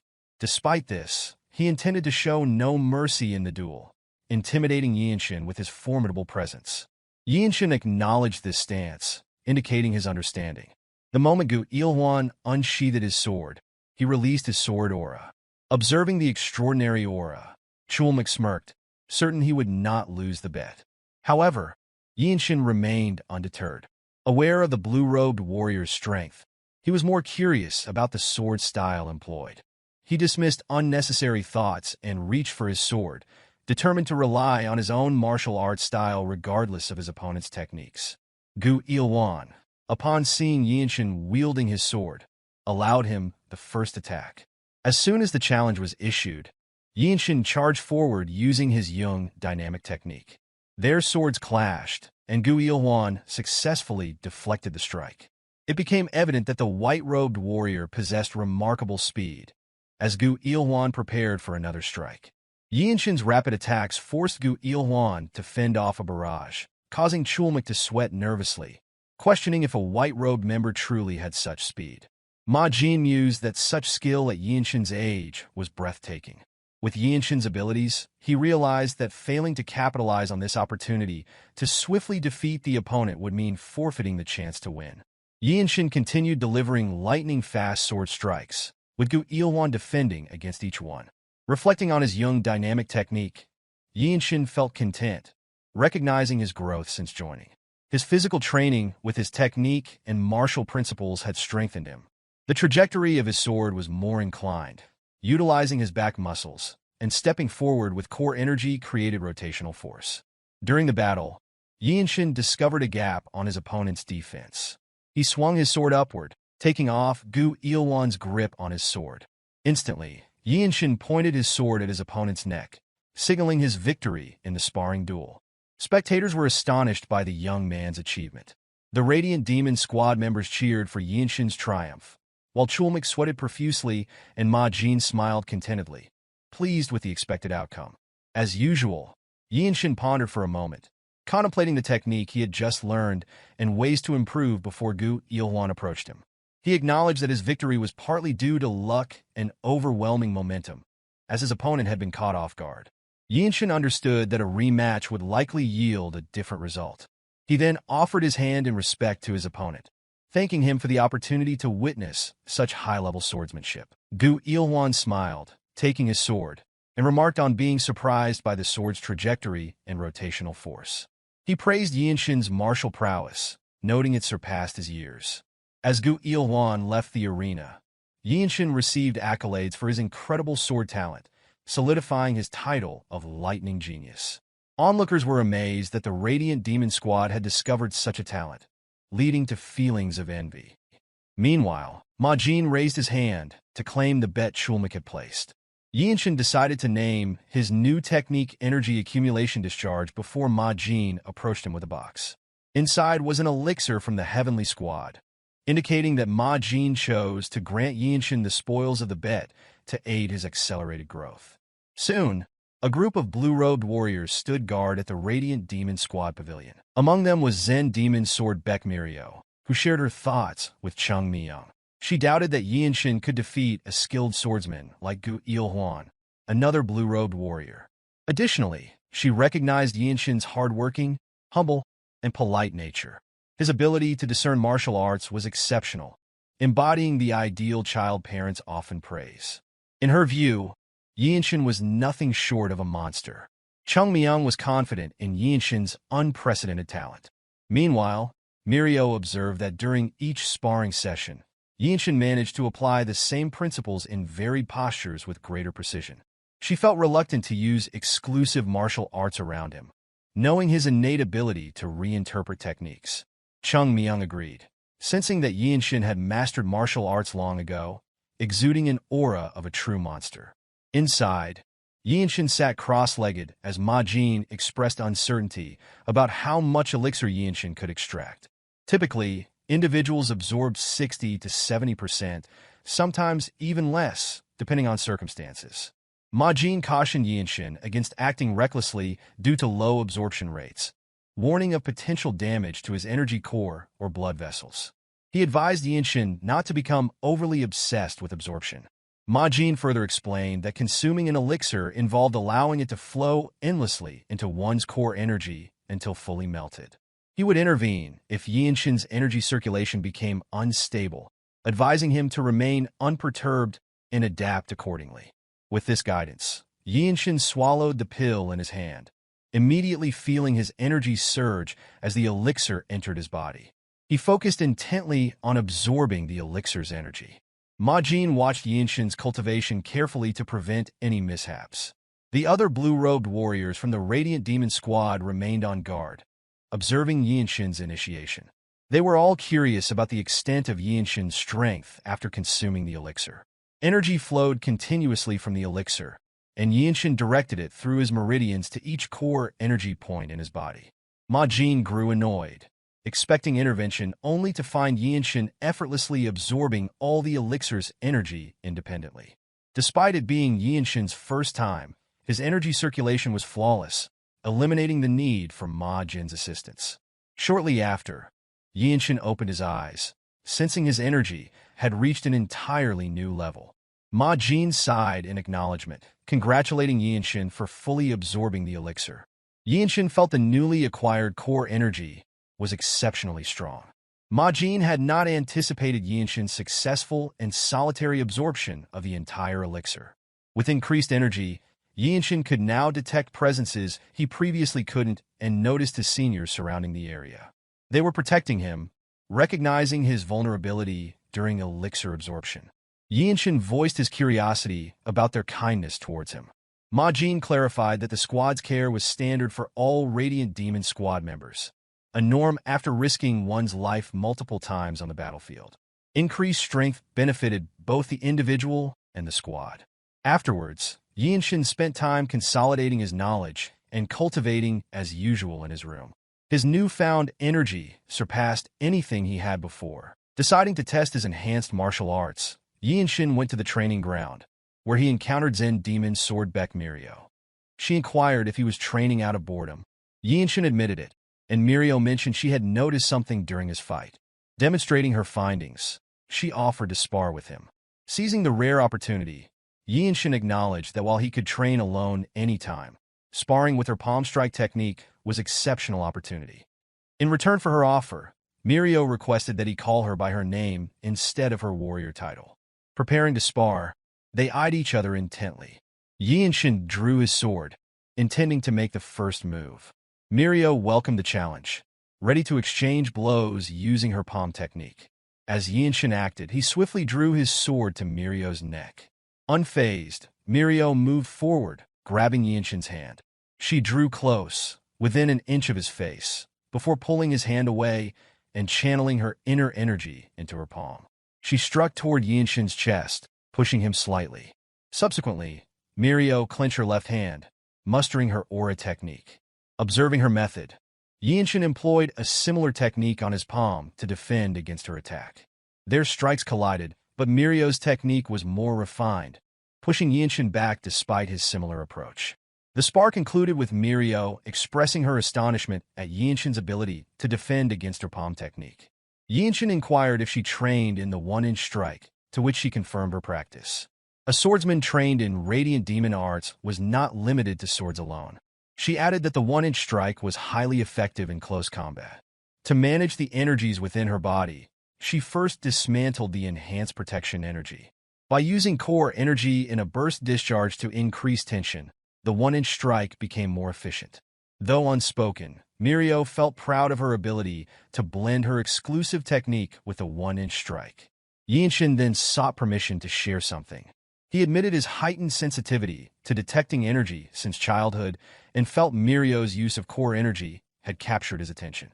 This revelation surprised her, as being able to perceive her core energy movements was unprecedented. However, Yeonshin clarified that he did not see her core energy. He simply sensed its presence within her body. Yeonshin could only perceive the flow of the burst discharge and the waves of core energy emanating externally. That is still really hard to believe, Myohwa remarked, adding that even purple robe martial masters might lack energy detection skills of such caliber. The hierarchy of the Desolate fortress was marked by robes of different colors: white, blue, black, and purple, with purple-robed masters occupying the highest ranks. Myohwa speculated that it might be possible only if it were Yeonshin, deciding to heed his advice. Reflecting on Myohwa's palm strike, Yeonshin considered that her technique seemed better suited for the puncturing method rather than the one-inch strike. After receiving her strike, he realized that although it appeared more appropriate for a one-inch strike, the manner in which she discharged her energy made it more potent when combined with the puncturing technique. Suddenly, Myohwa's demeanor changed to anger as she rebuked him, questioning whether he thought she was an idiot incapable of using something as simple as the puncturing technique. She further inquired if that was the reason she hadn't utilized it. Ultimately, Yeonshin refrained from pressing the matter further and apologized for his unnecessary comment that had upset her. Myohwa promptly turned around, apologized in return, and thanked him for his input before abruptly leaving Yeonshin alone in the training arena. Myohwa proceeded to the captain's office to meet with Ma Jin, revealing that Yeonshin had deduced her martial arts techniques. She inquired whether Ma Jin had ever disclosed the origins of her martial arts to Yeonshin. Ma Jin was perplexed, dismissing her concerns by asserting that he would never divulge such important information to Yeonshin. This left Myohwa puzzled about how Yeonshin had uncovered her methods. After some discussion, they concluded that Yeonshin had figured out that she had modified the lost martial arts known as the Heavenly Demon Sacred Arts. Ma Jin acknowledged Yeonshin's uniqueness, stating that individuals like him were rare in the Murim world. Pinnacle martial masters were esteemed as some of the strongest alongside the noble and iron races. Myohwa questioned whether Yeonshin was truly that exceptional, to which Ma Jin affirmed his belief that Yeonshin was undoubtedly the future of the Desolate Fortress. Ma Jin noted that while he was unaware of others' perceptions of Yeonshin, Yeonshin's advice should not be underestimated or dismissed as trivial. Myohwa asked if the squad captain had indeed instructed her to discuss the Heavenly Demon Sacred Arts with Yeonshin. Ma Jin confirmed, explaining that mastering it alone had its limits and that he lacked the time to assist her personally. The appropriate course of action was to seek Yeonshin's help, as he possessed qualities akin to a martial arts founder, capable of adapting any martial art to one's body. Ma Jin advised her to wait if she felt uneasy about this before introducing a minor mission that had just arisen. He wanted her to form a team with Yeonshin to observe how he navigated life and death situations and to determine if he was as special as believed. Ma Jin was convinced that within 5 years, Yeonshin would become the next Radiant Demon squad captain. The following day, Yeonshin, Baek Myohwa, Wonchong, and Chung Myung mounted their horses and rode toward the mission location. Ma Jin's words lingered in Myohwa's mind as she sought to ascertain whether Yeonshin was truly worthy of becoming her superior. They traveled without stopping, and by the 10th night, they arrived at the stage station in Zemping County. Wonchong was weeping in agony from the relentless ride, which had taken a toll on his body, while the other 2 blue warriors and Yeonshin remained as sharp as ever. Before their departure, Ma Jin had explained that recently, individuals offering services to the Blood Flame cult had settled in a nearby village, routinely slaughtering livestock and destroying crops. Typically, the Shangxi branch could handle such threats, but an incident involving the theft of the Manhwa sect's elixir, the Plum Blossom Pill, comparable to the Shaolin Temple's Great Revitalization Pill, had escalated the situation, affecting all of Shangxi. With no spare manpower, the main Desolate Fortress branch had requested assistance. Ma Jin tasked the 4 with addressing this issue. Yeonshin was aware that the Blood Flame cultists were extremists devoid of humanity. Unexpectedly, an obnoxious, overweight official emerged, complaining about the delay in accepting the request.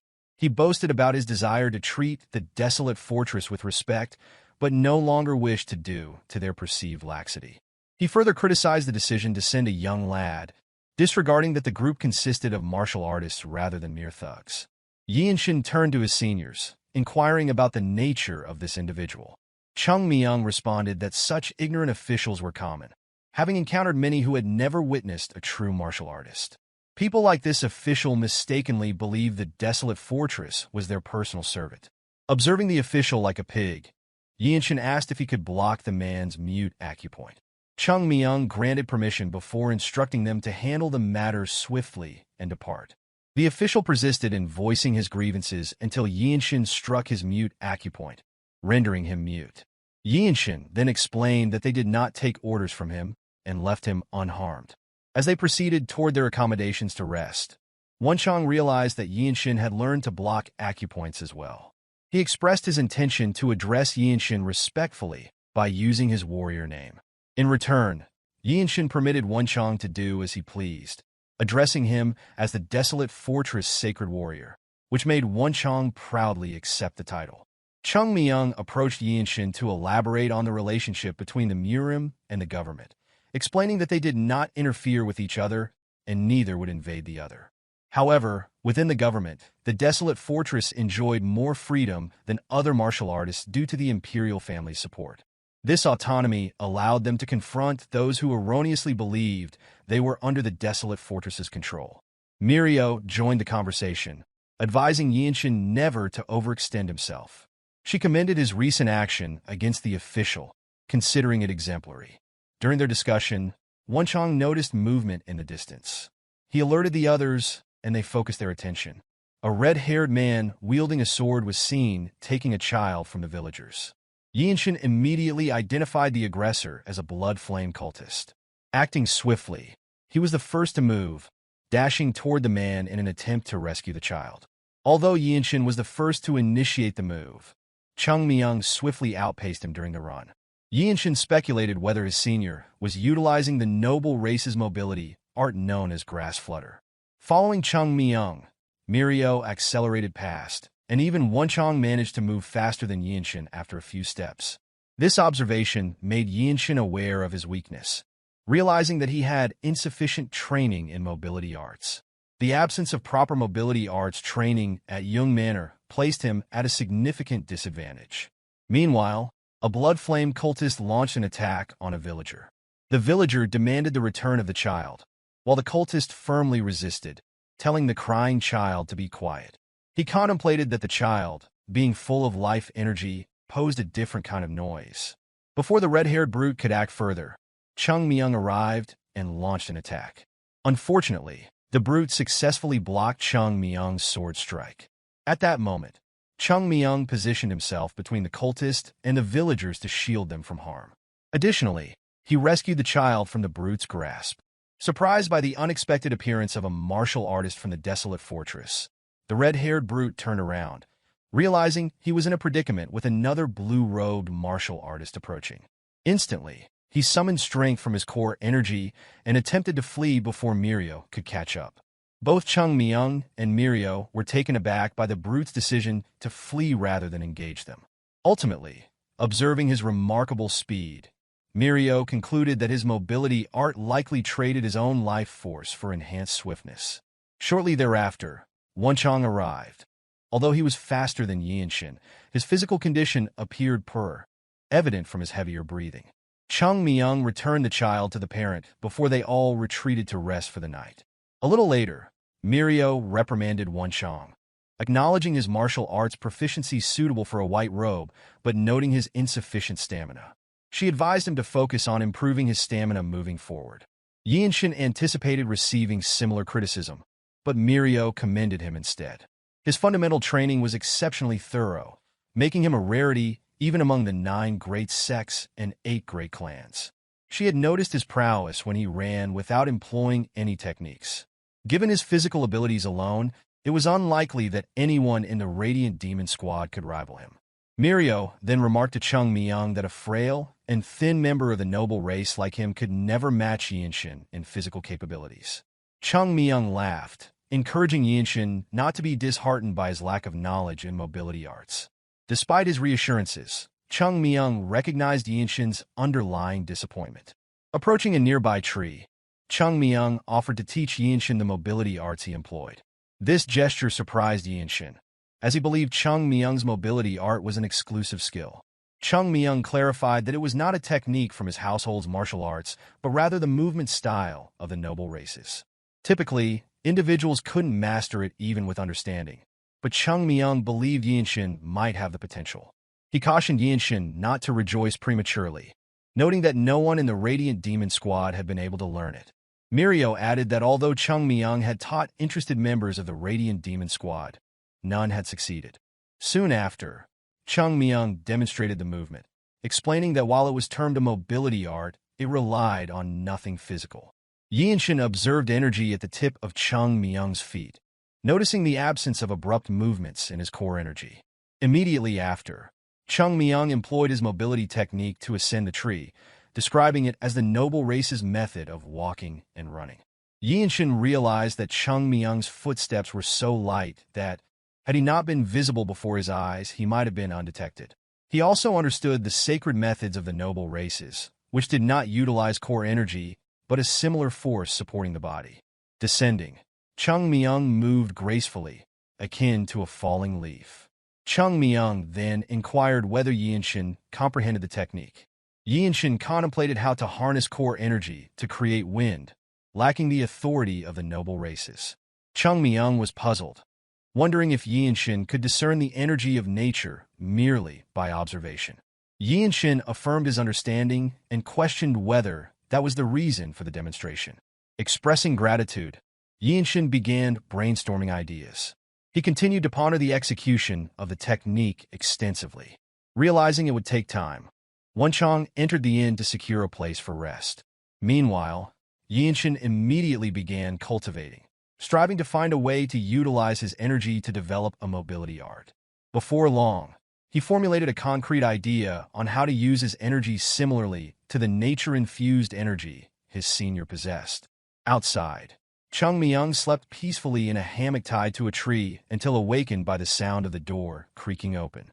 Yeonshin ventured out in the middle of the night, ignoring Chung Myung's solitary rest. He moved to an open area and concentrated his inner energy at the tips of his feet. Chung Myung was astonished to witness Yeonshin replicating his technique within the same night. A month swiftly passed, and as Wonchong trained, he sighed. It was hard to believe that Yeonshin had mastered the noble race's mobility art. Chung Myung remarked that no one could deny Yeonshin's qualities as a martial arts founder.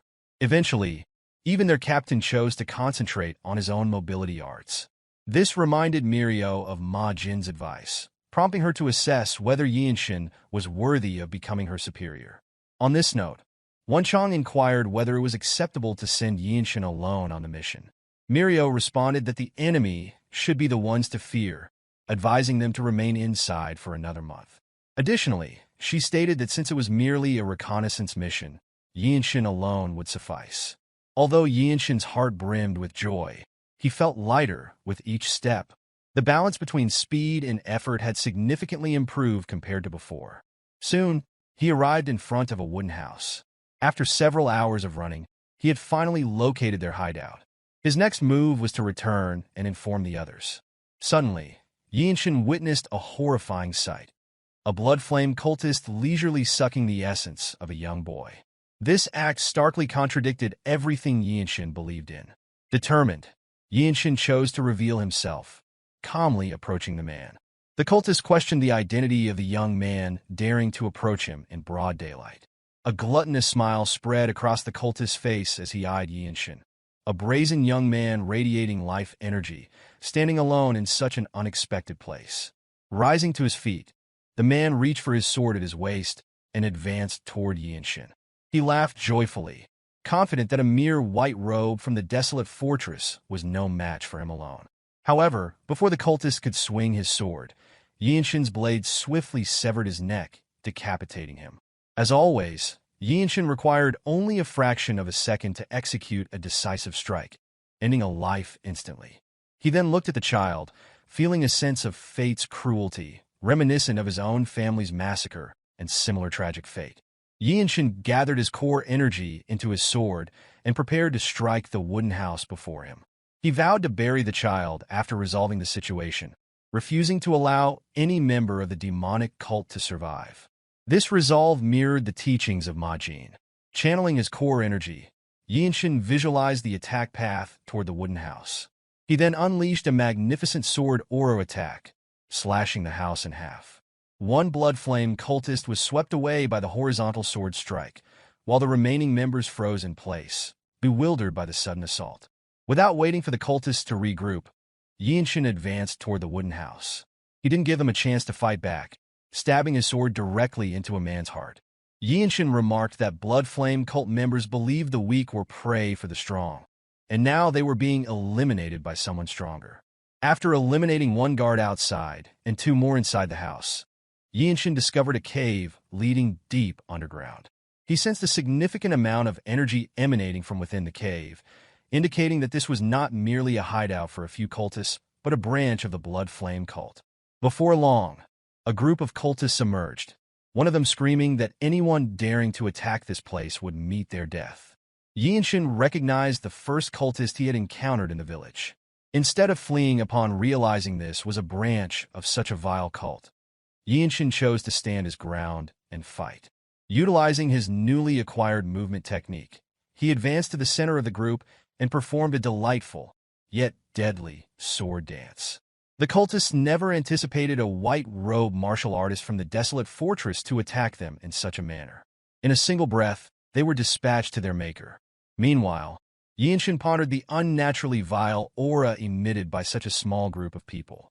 His thoughts were confirmed when a voice echoed from deep within the cave, expressing disbelief at the destruction caused by a white robe of the desolate fortress. Observing the shadowy figure in the cave, Yeonshin realized that this dark energy did not belong to the fallen cultists. A tall man emerged before him, and Yeonshin assessed that this individual was on a completely different level compared to those he had fought thus far. Yeonshin recalled that when a part of one's body reverts to its original state, it signifies that the person has reached the level of refining their core energy. Gritting his teeth, Yeonshin recognized the man before him as the strongest individual in charge of this place, the branch leader. From his knowledge, they were known as Blood Master Swordsmen within the Blood Flame cult. Gazing at the tiny, young boy in front of him, the Blood Flame cult branch leader declared his intention to use Yeonshin's pain to strengthen his blood. Blood Master Swordsmen are the title bestowed upon the branch leaders of the Blood Flame cult. To ordinary individuals or their subordinates, these leaders resemble death gods, and few martial masters possess the skill to defeat them. Yeonshin stands fearlessly before such a being, gathering his core energy into his sword to perform the body-sword unification. His intention is to go all out before his enemy can approach. In the past, Yeonshin had only been able to secure victory by launching a barrage of attacks before his opponent could react. Attempting the same strategy, he prepares to swing his sword for the first strike. The branch leader of the Blood Flame cult mocks Yeonshin by invoking the name Desolate Fortress, which has inflated his arrogance. Unfazed, Yeonshin swings his sword using the Jung dynamic technique he developed. Unfortunately, the cult branch leader dodges the attack just in time. Drawing upon a movement technique learned from his senior, Yeonshin immediately advances to launch another assault. He continues to barrage the Blood Flame cult's branch leader with swift sword strikes, while the leader adeptly evades each one. Observing the intensity of Yeonshin's attacks, the Blood Master smiles and acknowledges that he is not bad. This acknowledgement somehow affects Yeonshin, reminding him of his own past helplessness after nearly losing his entire family. He grits his teeth, persists in his attacks, and steels his mind, affirming that he is no longer his former self. Spotting an opportunity, Yeonshin grabs the branch leader's hand. He uses his reinforced hand to crush the Blood Master's hand used to wield his sword. Only then does the Blood Master realize the difficulty of dealing with this young opponent. Summoning his vile core energy into his left hand, he attempts to grab Yeonshin, whom he had previously dismissed as a mere pest. However, Yeonshin proves faster, already swinging his sword to cleanly sever the Blood Master's hand. The leader screams in pain, rendered a helpless and impotent martial master. Despite this, Yeonshin does not relent, delivering the final blow with all his might. His sword strikes the center of the Blood Master's chest. The leader is incredulous, unable to believe he was defeated by a mere white-robed warrior from the Desolate Fortress. Yeonshin addresses the fallen figure, implying that the leader has only inflicted pain on others without experiencing it himself. Yeonshin allows his body to slump as he swings his sword to wipe it clean of blood. He then steadies his breathing after the fierce battle, amidst bodies lying around. Shortly after, Yeonshin notices a hole in the ground. He approaches it and witnesses the cruelty of this Blood Flame cult branch. With solemn eyes, he hopes that all the victims find peace in paradise after meeting such a fate. As night falls, Yeonshin returns with the boy, who turned out still breathing, albeit weakly. This sight surprises Wonchong, Mirio, and Chung Myung, who see Yeonshin bloodied and holding the boy in his arms. Yeonshin hands the boy to Wonchong for care, who is astonished by the boy's condition. Mirio inquires whether Yeonshin had fought someone, asking what happened and if Yeonshin is all right despite the blood on him. Yeonshin simply states that the blood is not his own. He claims to be fine and reveals that he discovered a place that appeared to be a branch of the Blood Flame cult. Mirio breathed a sigh of relief upon learning that her junior was safe, only to be taken aback by the revelation that he had discovered something so perilous. She screamed in shock, questioning whether it was truly the Blood Flame cult branch.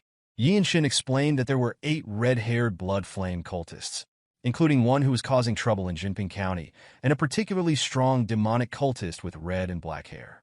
Mirio stated that anyone with red and black hair must be a Blood Master swordsman. Consequently, Yeonshin must have found their branch. She couldn't believe that a Blood Flame cult branch had taken root and was exploiting the local population. Without uttering a word, Chung Myung took his sword and placed it at his waist. He declared that regardless of the mission's nature, the Blood Flame cult was a target of the Desolate fortress that needed to be eradicated, and informed the others that they would now raid their branch. Praising Yeonshin for his remarkable achievement, he advised him to rest and walked away. Myohwa concurred with his remarks, deciding to accompany Chung Myung in dismantling the branch. Before departing, Yeonshin insisted that their presence was unnecessary, suggesting that they should enlist government troops instead and focus on aiding the victims. Wonchong struggled to grasp Yeonshin's statement, prompting Myohwa to inquire whether Yeonshin had already defeated all of them, including the Bloodmaster Swordsman. Yeonshin casually claimed that he had already killed them all. Chung Myung found it hard to believe that Yeonshin had single-handedly destroyed a Blood Flame cult branch. In response, Yeonshin revealed that the mobility arts taught by his senior had significantly aided him.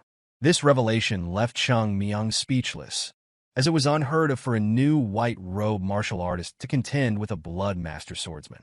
Myohwa then explained that the Bloodmaster Swordsman possessed a peculiar regeneration ability, making it extremely dangerous to confront him alone. She wanted to know how the battle had unfolded. She detailed that some had driven them to the brink of death, but were ultimately stabbed in the backs and killed because they were unaware of the regeneration ability. Yeonshin presented the head of the supposed Bloodmaster Swordsman with red and black hair, pondering whether he had ever utilized the regeneration ability. He felt an urge to decapitate the branch leader after witnessing the mountain of corpses he had caused. Although Yeonshin still wondered about the regeneration ability's danger, Chung Myung assured him of its existence and stated that the fight was over. Upon returning to the Desolate fortress, the two blue-robe warriors reported everything to Ma Jin. He expressed surprise that a Blood Flame Master Swordsman had been involved in what he had anticipated to be a simple mission.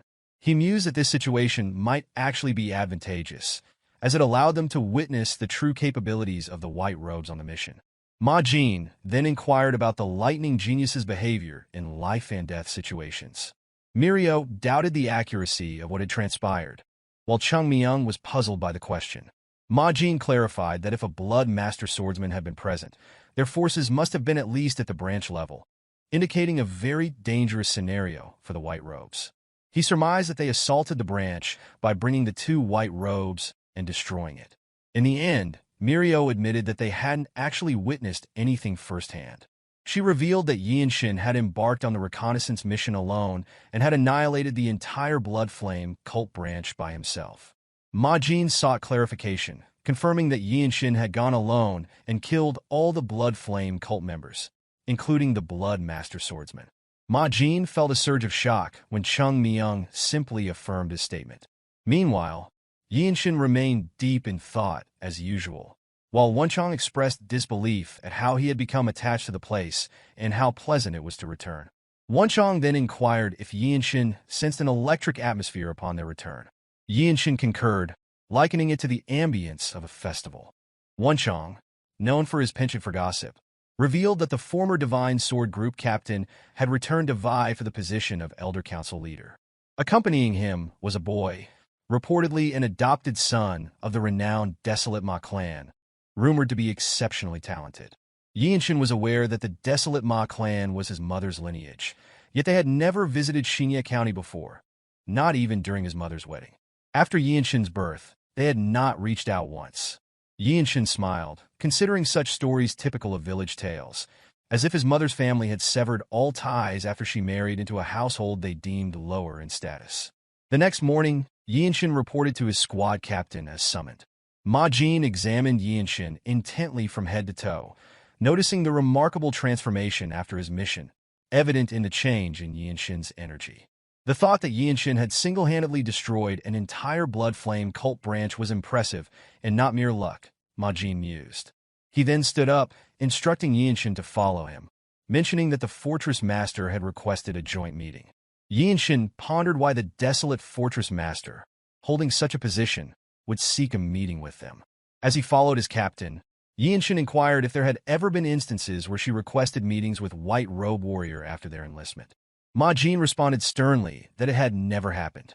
As they walked, people not only showed respect to the Black Robe Squad captain, but also to Yeonshin, known as the Lightning Genius. Murmurs spread as onlookers recognized Yeonshin not only for his reputation in the Radiant Demon Squad, but also as the one who had killed a Blood Master swordsman while wearing a white robe, a fact that seemed hard to believe given Yeonshin's youthful appearance. Ma Jin explained that it was natural for others to pay attention to Yeonshin. His ability to destroy a blood flame cult branch alone marked him as a martial master within the Desolate Fortress.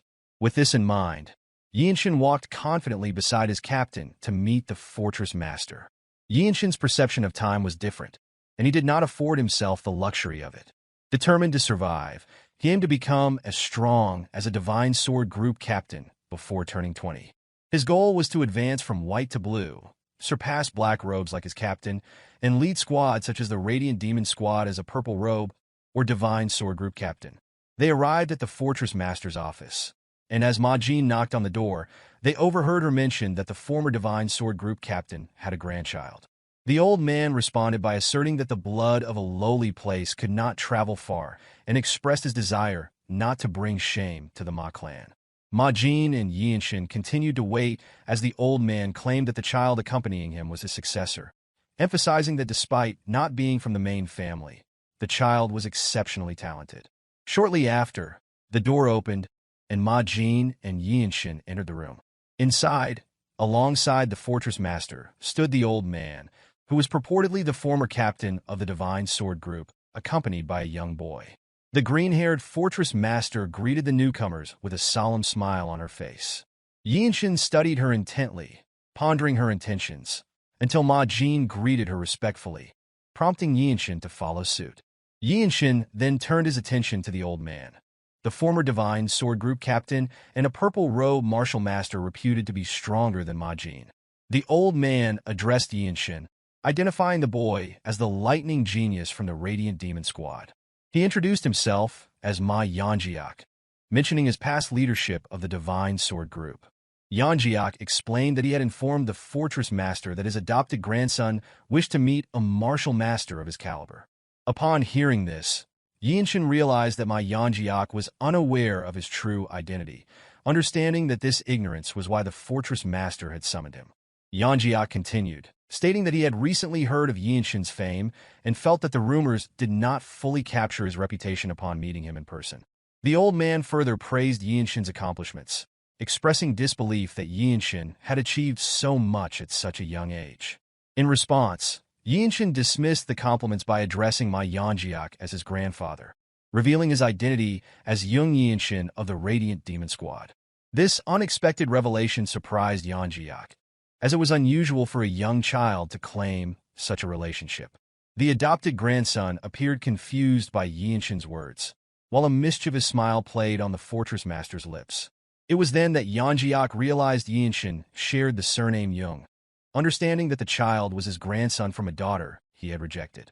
Additionally, Ma Jin was astonished to learn that Yeonshin was his sister's son, making Ma Jin Yeonshin's maternal uncle. The scene unveiled a complex family drama that fell and enjoyed by the fortress master. Yeonshin exhibited a dumbfounded expression upon discovering that Ma Jin, his squad captain, was also his uncle. Realizing the gravity of this revelation, Yeonshin offered an apology, explaining his uncertainty regarding the clan relations on his mother's side. He further mentioned that even members of his father's now-destroyed clan had largely given up on him. This confession led to another surprise in the room, the revelation that the Yeong Manor had been destroyed. Observing the others' reactions, Yeonshin understood that they were unaware of the Yeong Manor's fall. Yeonjiak felt a surge of pity for Yeonshin and requested permission from the fortress master to speak with him privately.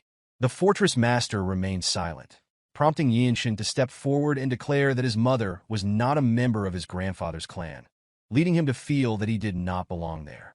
He added that, as a warrior of the Desolate Fortress, he respected the old man's accomplishments but was uncomfortable engaging in further personal conversations. For the first time in this drama, the fortress master spoke, expressing her appreciation for Yeonshin's spirit. At that moment, the adopted grandson erupted in anger, unable to accept Yeonshin as his grandfather's direct descendant. He continued to rant, questioning how Yeonshin could show such disrespect to the former Divine Sword Group captain.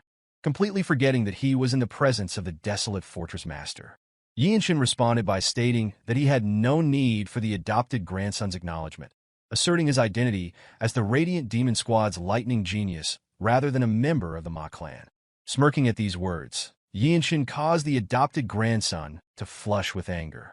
The grandson then sought his grandfather's permission to duel Yeonshin, aiming to prove that Yeonshin was unworthy of being the old man's blood relative.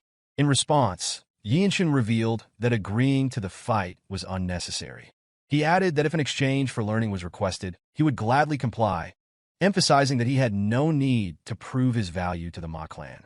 This saddened the old man for his earlier remarks while simultaneously angering his adopted son. Yeonshin noticed the iron gauntlet on his waist, realizing that the kid had mastered the Ma clan's Fist of Palm strikes. The Fortress Master then explained that Yeonjiak was an old-time friend who had journeyed with her for a long time, and the Lightning Genius was a promising subordinate. She expressed that any conflict between them would place her in a difficult position, so she preferred the matter be settled between martial artists, advising them to bet on what they desired from each other.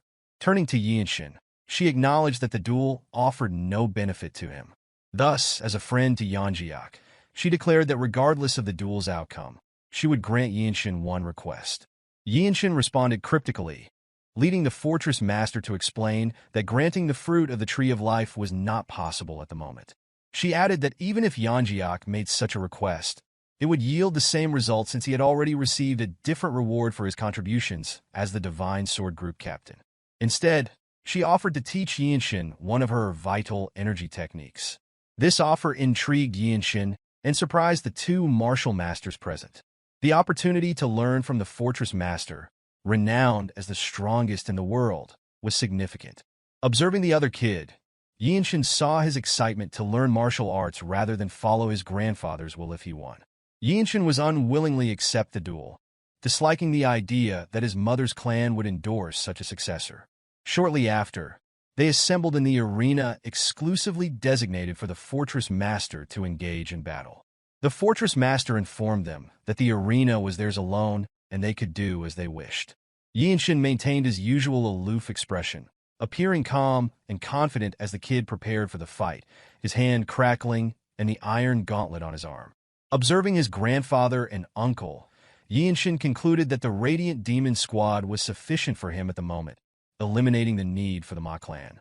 Taking a deep breath to assess his opponent's potential benefits, Yeonshin raised his hand and twitched his finger, provoking the kid to continue, which further angered the child. The kid dashed forward, ready to unleash a powerful punch on Yeonshin.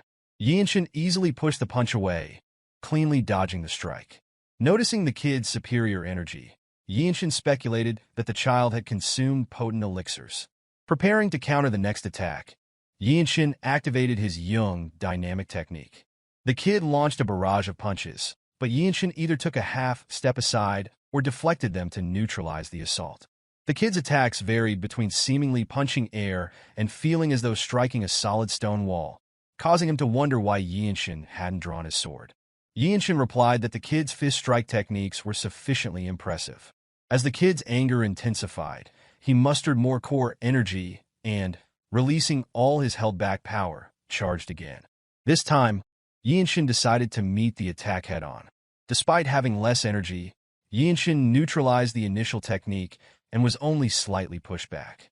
Demonstrating his movement technique, he floated and landed gracefully, resembling the movements of the noble races. The kid was astonished that his fist technique didn't even make Yeonshin break a sweat. Yeonjiak watched in awe as his grandson, whom he had once considered useless, proved to be highly capable. Meanwhile, Majin and the Fortress Master observed, having already anticipated Yeonshin's skill. True to his warrior name, Yeonshin exhaled a breath of relief, admitting he had only considered a strong fist strike technique. He then waved his hand to gather his core energy, announcing that by the count of 10, the fight would end. Yeonjiak recognized Yeonshin's talent, but believed ending the fight in 10 moves was unrealistic. Majin clarified that Yeonshin didn't intend to end it in 10 moves. Knowing his talent, Majin anticipated Yeonshin would create a new martial art and conclude the fight in 10 seconds. Meanwhile, the Fortress Master smiled contentedly, anticipating Yeonshin's capabilities. Conversely, The kid calmed down slightly, stating that within those 10 seconds, he would give his all. He gathered his core energy into his arm, radiating yellowish energy throughout his body. Yeonshin considered this positive, noting that the kid had calmed himself instead of getting overly excited by the initial confrontation. Additionally, Yeonshin sensed from the waves of core energy that the kid had been trained finely by his grandfather, a purple robe and a respected figure in the world. Yeonshin recognized the kid's technique well and suggested using a palm strike instead of a fist strike if preferred. He stated that he didn't need the kid's advice in return and encouraged the kid to simply do his best. These constructive words only fueled the kid's anger, prompting Yeonshin to add that the kid would be able to demonstrate plenty of skills in return. Gathering all his physical power into his step, the kid charged forward, channeling every bit of core energy into his fist. Yeonshin decided to meet the strike with his newly created fist strike, retracting his hand and performing an energy accumulation discharge. Their fists collided evenly, surprising the kid with the strength Yeonshin could exert despite Yeonshin having less core energy. Yeonshin didn't stop there. He used a rotational step to charge back toward the kid. With a single glance, Ma-jin realized that Yeonshin had accumulated more energy instead of depleting it. Utilizing this, Yeonshin executed another accumulated energy in his second strike, leaving the kid unable to prepare his fist strike in time. This strike broke the kid's defense, and a small smile appeared on Yeonshin's face, pleased with his new fist technique. Ma-jin was further surprised, noticing that Yeonshin had drawn inspiration for this second strike from the fusion fist strike. The kid understood that Yeonshin was growing stronger with each attack and glanced fearfully at his grandfather, worried about disappointing him. In the end, the kid gritted his teeth and gathered his energy into his arm once more. Observing this, Yeonshin praised the kid's abilities and asked him to show more, which only irritated the kid further. The kid decided to attack with a palm strike. Meeting the attack, Yeonshin employed his accumulated energy for a third strike, completely destroying the kid's palm technique and pushing him away. Not stopping there, Yeonshin used the palm strike he had observed moments before in a fourth move. A mischievous smirk appeared on his face as he turned the kid's own technique against him. The kid couldn't believe he was about to lose to someone like Yeonshin as Yeonshin performed his fourth strike. Yeonjiak was astonished at how the fight concluded within 10 seconds. The kid coughed and couldn't move after taking the strike to his chest. Yeonshin looked at him with indifferent eyes, now recognizing the truth firsthand.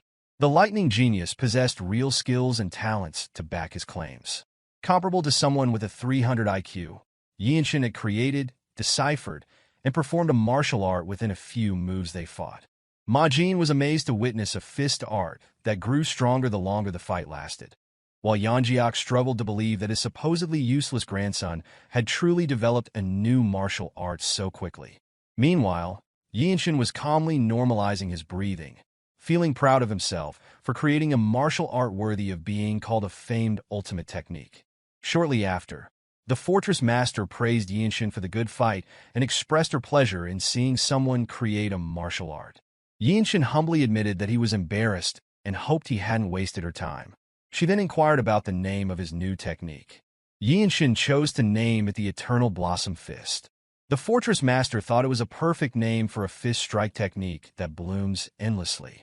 Ma-jin then turned to congratulate Yeonshin on his great work, acknowledging that he had created an incredible martial art. Despite the praise, Yeonshin felt somewhat unhappy, believing he had only managed to work out its framework and was unsatisfied with the moves. He mentioned that when using palm strikes, he relied entirely on the Radiant Demon Arts movement. Ma-jin explained that even with this reliance, not many white robes could withstand his attacks. He always tried not to be surprised, but Yeonshin's rapid growth was unavoidable.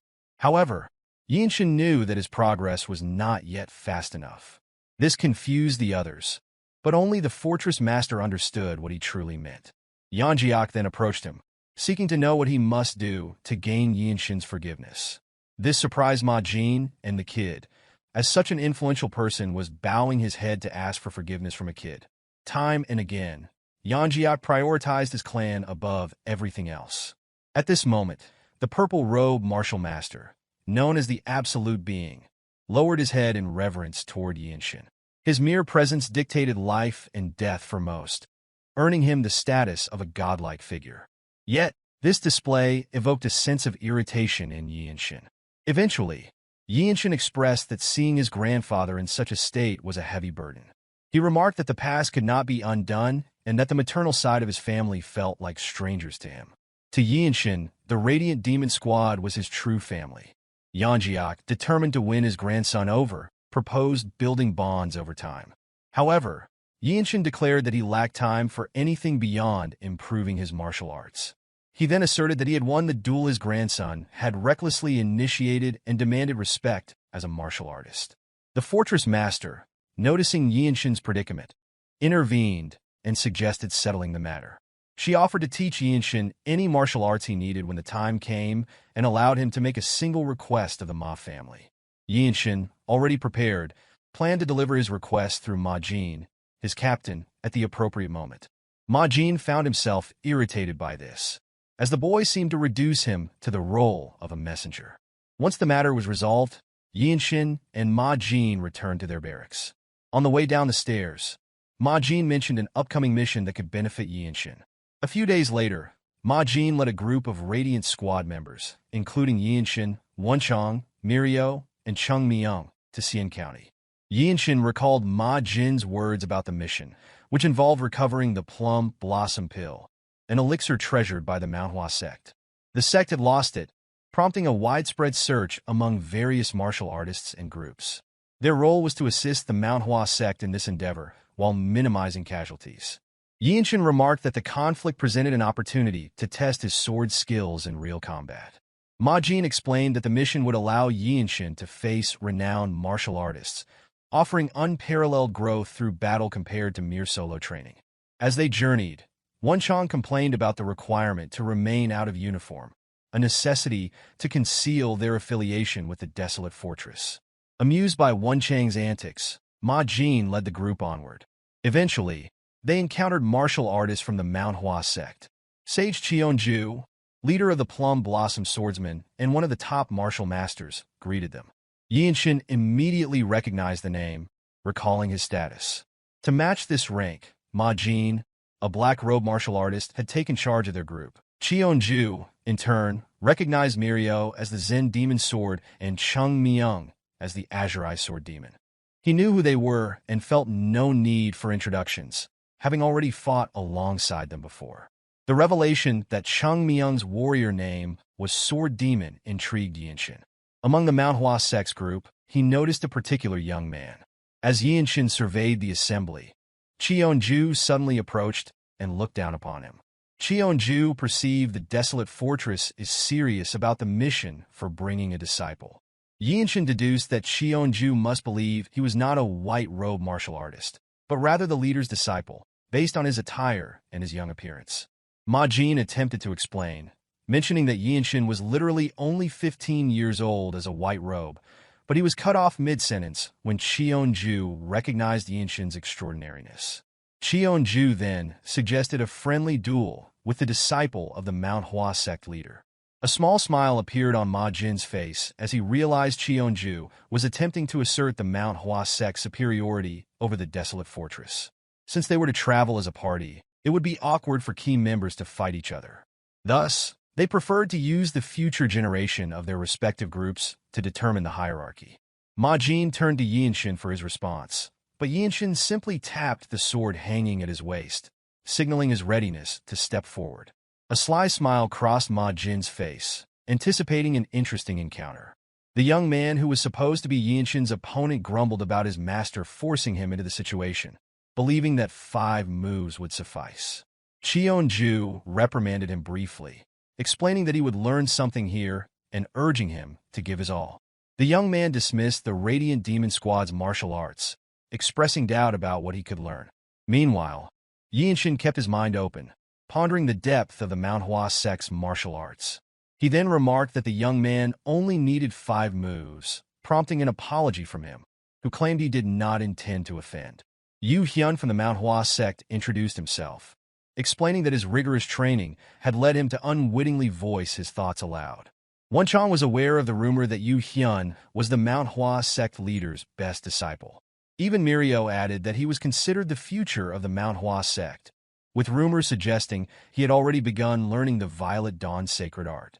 Wonchong felt nervous about Yeonshin fighting such a formidable opponent, but remained hopeful that his comrades would manage. Excited, Yeonshin briefly introduced himself simply as Yeonshin with no mention of his title. As is customary when martial artists confront each other, they communicated through their martial arts. Yu Hyun employed the hidden fragrance drift of the Manhwa Sect, advancing toward Yeonshin with footwork resembling that of the noble races. He opened his palm, forming a pattern akin to a blooming flower. Yeonshin's interest was piqued as he wondered whether he could achieve the same variation by countering each of Yu Hyun's strikes. He then executed the first form of the Eternal Blossom Fist, Spiral, a martial art he had created. Yu Hyun's expression hardened with bewilderment as Yeonshin blocked every attack, yet some power remained to strike him. Yeonshin pressed forward, while Yu Hyun remained surprised by the strength behind his fists. With excitement evident on his face, Yeonshin stepped his feet firmly into the ground and performed the second form, Advancing Thunder, a point-blank straight punch that produced a thunderous sound from a single strike aimed at his opponent. In the nick of time, Yu Hyun utilized the Falling Blossom technique to defend against such a powerful attack. Observing this, Yeonshin was inspired to create his third form. He proposed extending the fight slightly longer, smiling with the intention of lasting about 10 seconds. Yeonshin continued to advance, his clenched fist imbued with internal energy. Cheonju appeared disappointed as he watched the Manhwa disciple being overpowered, while Ma Jin was pleased with the fight's progression. An ethereal wave of energy erupted from Yeonshin's left hand, blooming and bursting like a fireworks display of flowers, generating a powerful shock that struck Yu Hyun down. The force matched that of the second form, knocking Yu Hyun to the ground. The martial masters from the Manhwa sect were left confused. Should they be angered that their future was lost or pleased by the insight they had witnessed? Yeonshin felt satisfied with his performance of the move and decided to incorporate it as the third form of the Eternal Blossom Fist and named it the Blossoming Petal Fist. Silence enveloped the area as everyone pondered what had transpired. The future of such an ancient sect had been defeated by an unknown individual in just 3 moves. Realizing the potential embarrassment, Cheonju commanded his men to take Yu Hyun back. He then addressed Ma Jin, commenting that the Desolate Fortress had been raising a dragon and speculating on how much more they would cleanse Murim in the future. Ma Jin responded that this was quite an exaggeration, explaining that the Desolate Fortress would not act unless ordinary people were harmed. Cheonju remarked that the convenient justification remained unchanged before turning his attention to Yeonshin. He praised Yeonshin, noting that he had witnessed some excellent martial arts today, resembling the Falling Blossom technique, though it was unlikely that the Manhwa sect's martial arts were connected to Yeonshin's. Cheonju admitted that he was unaware such martial arts existed, and even suggested that if Yeonshin ever left the Desolate Fortress, the Manhwa sect would welcome him.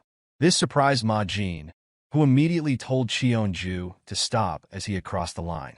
Cheonju raised his hand to halt Ma Jin, admitting that his greed had overcome him, causing him to make a fool of himself. This was all because such remarkable talent was right before him. Despite this, Ma Jin was clearly irritated by Cheonju's words.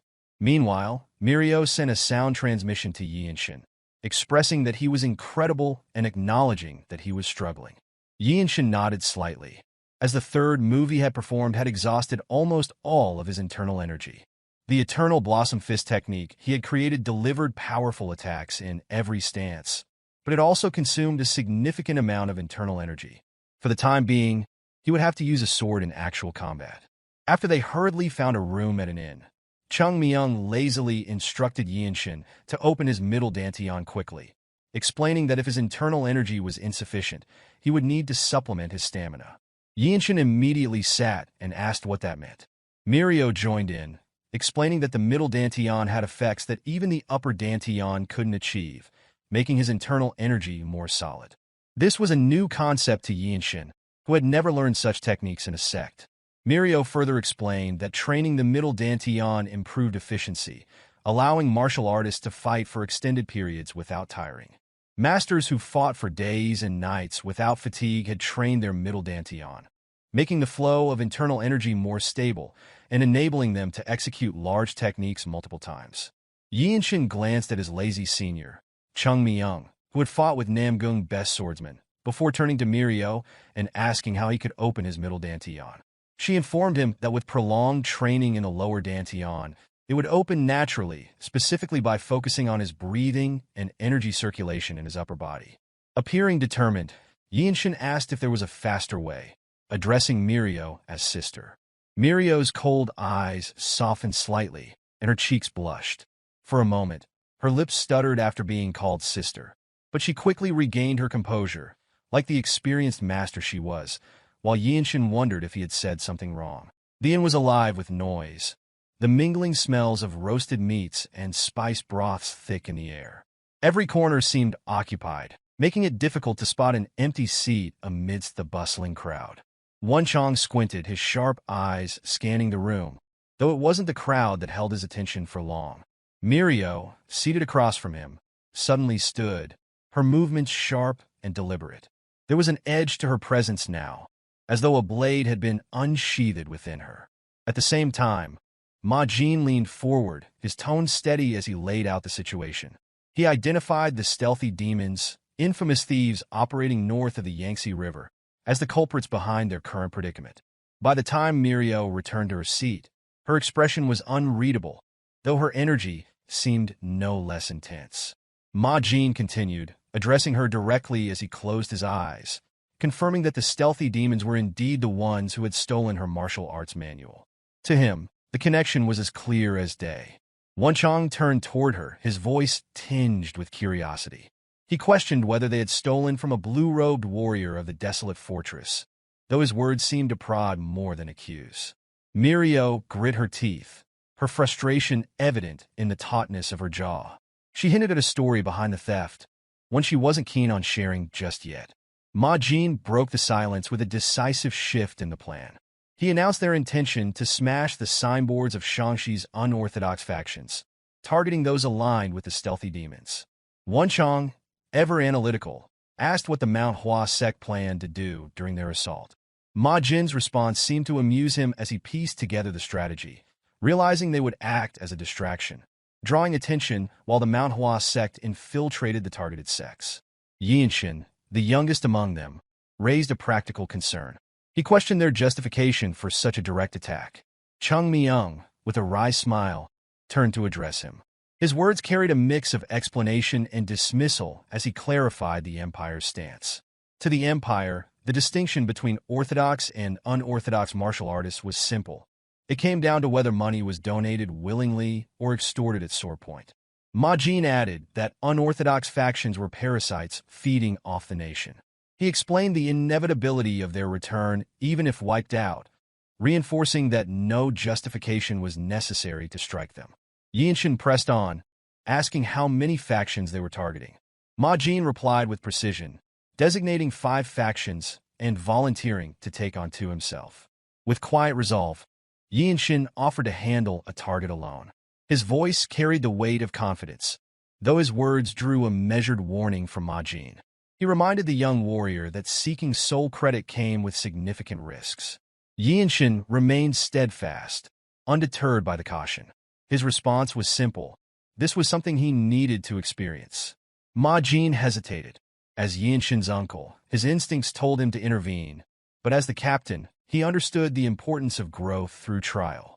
Closing his eyes briefly, he weighed the decision before finally agreeing. Putting his hand on the table, he outlined the allocation of their targets. Yeonshin was assigned the Mantis Sect in Lianhu County, Xi'an, a group known for their brutality, including the abduction of women. His gaze fixed on Yeonshin as he declared the mission. The young warrior was to wipe out the entire sect alone. The gravity of the task hung heavily in the air, though Yeonshin showed no sign of faltering under the weight of expectation. There was a certain image conjured when thinking of commoners who knew nothing of martial arts and lived simple, unremarkable lives. Mr. Jang, the escort accompanying Yeonshin, fit that image perfectly. His voice carried concern as he questioned the young martial artist. He urged Yeonshin to reconsider his decision, warning him about the Mantis Sect's notoriety and their strength. Despite the concern, Yeonshin walked ahead without a word, his resolve unshaken. Mr. Jang, undeterred, pressed on. He described the Mantis Sect's martial prowess, emphasizing that even a low-ranking member had once single-handedly wiped out the residents of Liangu Alley.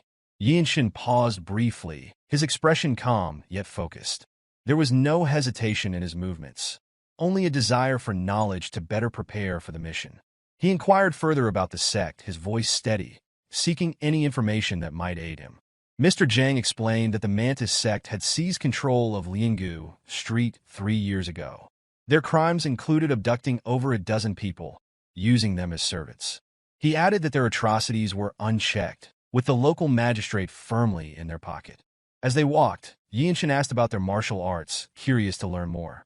Mr. Jeong mentioned that the sect was known for using a variety of weapons, though few details about their skills were clear. Piecing together what he had learned, Yeonshin's thoughts sharpened. The Mantis sect had yet to fully develop a coherent martial system, but their members had acquired some level of skill. He questioned the state of those held captive and why the government had not intervened, only for Mr. Jeong to confirm that the magistrate's allegiance made outside help impossible. Arriving in Liangu County, Yeonshin observed the bustling streets. Although it was said to rival Hyea County, the area felt far more developed, straddling the line between a thriving city and a sprawling village. They entered a market street, but something unusual caught Yeonshin's attention. His gaze shifted toward an unsettling scene. Several women tied up as though they were criminals, their families weeping nearby, but too fearful to approach.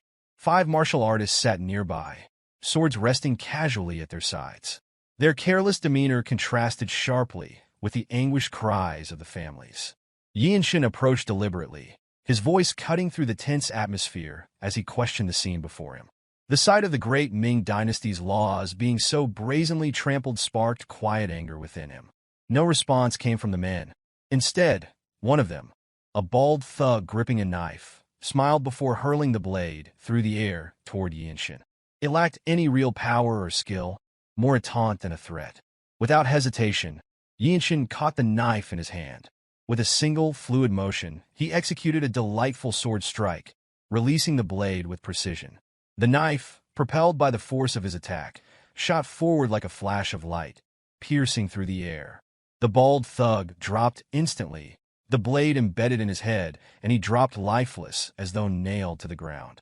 The remaining 4, momentarily stunned, quickly rose, their gazes hardening as they drew their weapons. One mocked Yeonshin, questioning where such a young fighter had learned martial arts and ridiculing his dagger stance. Another advanced, commenting on Yeonshin's speed and skill, his sword drawn in challenge. Yeonshin remained silent, watching them calmly, as though their words weren't worth answering. Then, without fanfare, he drew his Desolate sword. The polished white blade gleamed under the sunlight, its immaculate condition a testament to its care. When one of the men commented on the weapon, his tone shifted, filled with greed as he suggested offering it to their sect leader. The words had barely left his mouth when Yeonshin's blade moved. Its dazzling trajectory cut through the air, leaving a burst of blood in its wake. The man's head split cleanly, the blade continuing down through his torso before his lifeless body collapsed. The remaining men began to understand that this young swordsman was no ordinary martial artist. Before the 3 could even turn to face him, the path of the white sword blazed in swift arcs. Demon's Light, a technique of the swift sword, cut through the air with deadly precision. The sensation of 3 consecutive strikes traveled up Yeonshin's arm as his sword wave landed perfectly. Their bodies had no time to react. By the time they might have moved, their upper torsos were already severed cleanly from their lower halves. The lifeless forms collapsed to the ground, one after another. Yeonshin turned his focus to the bound women, his movements fluid and efficient as he cut through the ropes that held them captive. Gratitude filled the air as the freed women lowered themselves into deep bows. Families rushed forward, sobbing as they embraced their loved ones. Mothers, wives, and daughters finally returned to their arms. Yeonshin, however, found no satisfaction in the scene. His focus remained sharp as he turned to Mr. Jeong, his question cutting through the reunion. Mr. Jeong responded quickly, pointing toward the end of the road. The crowd, still reeling from the chaos, retreated into the shadows, ensuring they remained out of sight. Only Mr. Jeong stayed behind, silently following Yeonshin as they made their way to the Mantis sect. The entrance gate of the sect loomed ahead, its signboard boldly marking the territory. Without hesitation, Yeonshin stopped briefly in front of the gate, raising his leg and channeling inner energy through the Jeong dynamic technique. The power gathered in his strike surged, and with one explosive motion, he released it. The gate shattered instantly, fragments of wood and metal scattering across the ground. Stepping through the destruction, Yeonshin entered the training hall. Around 30 martial artists stood in formation, weapons drawn, their gazes fixed on the intruder who had already taken down 5 of their own. Yeonshin's expression remained calm, indifferent to the sight before him. Observing their readiness, he noted how quickly the news of his arrival must have traveled. The speed of their organization spoke volumes, though it did little to faze him. With his sword drawn, Yeonshin stepped into the center of the yard. He was surrounded by martial artists who remained motionless, their gazes locked onto him with murderous intent, as though biding their time to strike. Tales often spoke of unrivaled supreme masters who could vanquish armies single-handedly. A middle-aged man standing alone on the stairs leading to the main yard frowned deeply, seemingly incredulous. The young intruder had supposedly killed their disciples, a claim that hung heavy in the air. Yeonshin's eyes moved to the man's attire, a long robe adorned with intricate depictions of spiritual creatures, including the 4 divine beasts and dragons. Such clothing was a bold statement, one reserved exclusively for the emperor. The thought crossed Yeonshin's mind. Was this man a rebel for daring to don the dragon robe? Descending the stairs with measured steps, the man who appeared to be the sect leader ordered the others not to interfere. He remarked with a trace of eagerness that it had been a long time since he had felt the edge of a blade, unsheathing his sword as he spoke. He addressed Yeonshin with disdain, questioning why the young man had chosen to reveal himself before their sect, even if he fancied himself a hero. In an indifferent tone, Yeonshin countered by asking for the man's name. The question prompted a mocking reply. Someone about to die, the sect leader declared, had no need to know his great name. Yeonshin, maintaining his composure, explained that he needed the name of the sect leader to claim credit for his merit. As he spoke in a low voice, he began channeling energy with the Jung dynamic technique throughout his muscles. At that moment, he merged his essence with the Desolate sword, his true energy heightening his awareness, and felt the sect leader's sword intent. The praying Mantis sect leader charged, wielding his sword with a ferocity that rode the wind. Yeonshin observed intently, recognizing the swift sword movement the man employed, an advanced technique Yeonshin himself had mastered. Having created a fist technique that properly handled force, the path of the sword was clearly visible in Yeonshin's eyes. He silently wondered if his own growth had brought this clarity. Recalling the way Chung Myung had deflected his sword strike during training, Yeonshin unsheathed his weapon, swinging upward to intercept the sect leader's attack. The motion appeared serene, but it carried the layered power of the energy accumulation discharge technique. The force of repelling the strike felt vivid, and the sect leader's expression shifted to one of perplexity. Realizing the youth before him was no ordinary opponent, the sect leader barked an order to his disciples. The surrounding members of the praying Mantis sect surged forward, weapons aimed at the seemingly fragile young man. Yeonshin held his ground, watching as blades descended from all directions. The sharpness of their attacks cut through the air, awakening every fiber of his being. For the first time, he faced such an overwhelming number of weapons simultaneously. The first strike reached him, but he sidestepped with a half-step, evading the blow before launching a counterstrike with his sword. Another attack followed, and Yeonshin raised his blade to defend. One strike after another came his way, the sheer volume of attacks demanding his full attention. The onslaught was relentless, a cascade of strikes forcing him to move fluidly between defense and counterattack. Each enemy that came within reach met the edge of his blade. The chaotic lines formed by the flurry of blades became visible in Yeonshin's mind. Paths carved through the melee emerged with clarity, guiding his movements. His body, attuned to the wind, danced between the strikes, each motion calculated. With the Desolate sword in hand, he struck through gaps in the assault, weaving through the chaos to deliver fatal blows. The layered energy of the attacker's weapons refined Yeonshin's swift sword technique, which now merged seamlessly with his Desolate sword. His strikes, precise and devastating, followed trajectories only he could perceive. His sword danced brilliantly, his blade leaving death in its wake. Before long, Yeonshin found himself standing before the sect leader once more. Yeonshin observed the man standing before him, with the lifeless bodies of the disciples he had slain scattered behind him. The sect leader muttered in surprise, questioning the situation. According to the teachings of his seniors, one must take the initiative in a group battle. Yeonshin reflected internally. True energy surged through his body like wildfire, racing through the 3 main meridians in an instant. His sword-wielding hand tightened, channeling his force as though it were a fist. The power of the eternal blossom fist gathered in his arm, culminating in the execution of its second form, the advancing thunder. Though armed with a sword, Yeonshin infused his strikes with the essence of the fist technique. Mastering the rhythm of the Desolate sword wave, he moved with precision. A fierce wind accompanied his charge, closing the distance between him and the sect leader in mere moments.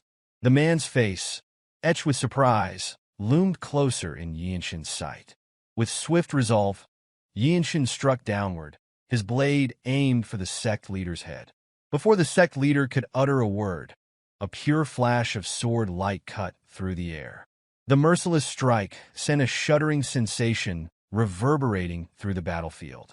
When the dust settled, the lifeless body of the Mantis sect leader lay silent.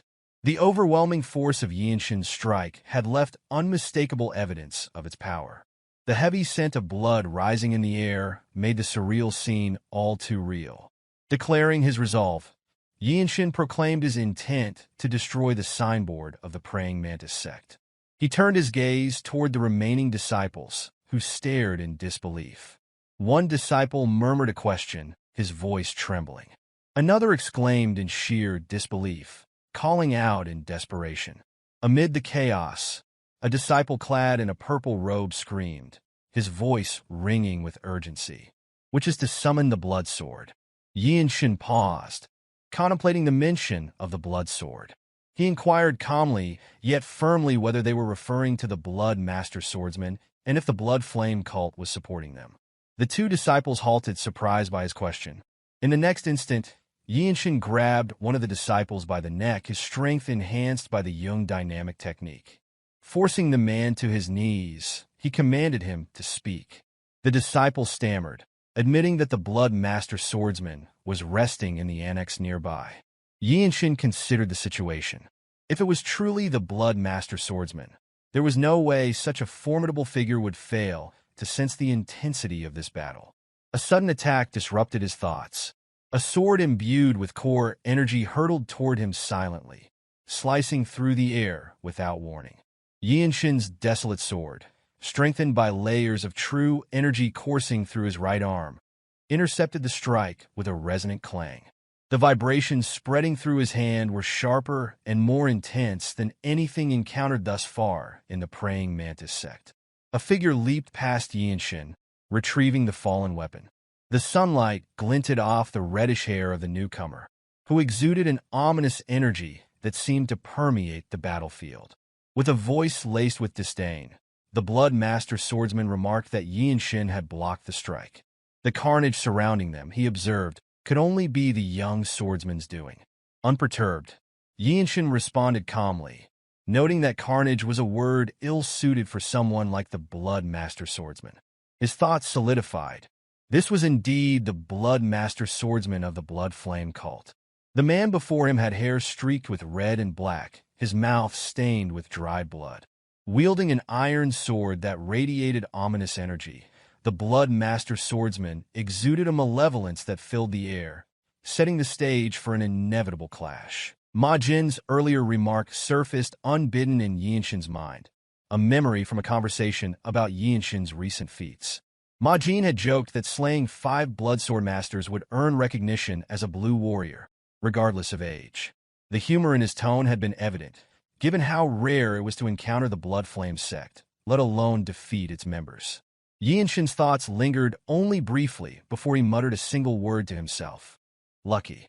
Then, with an air of cold resolve, he added that only 3 remained. Across from him, his opponent made no response. In the past, such an adversary might have recklessly charged forward, heedless of the warning in Yeonshin's tone. But now, things had shifted. Wariness marked every movement of the Swordsmaster, whose cautious sidestep betrayed a deep recognition of the danger before him. This opponent was no novice. Unlike the members of the praying Mantis sect, the Swordsmaster had sensed the full extent of Yeonshin's power. But Yeonshin had no intention of waiting for an attack. With precision, his foot struck the ground, sending a surge of energy rippling through his body.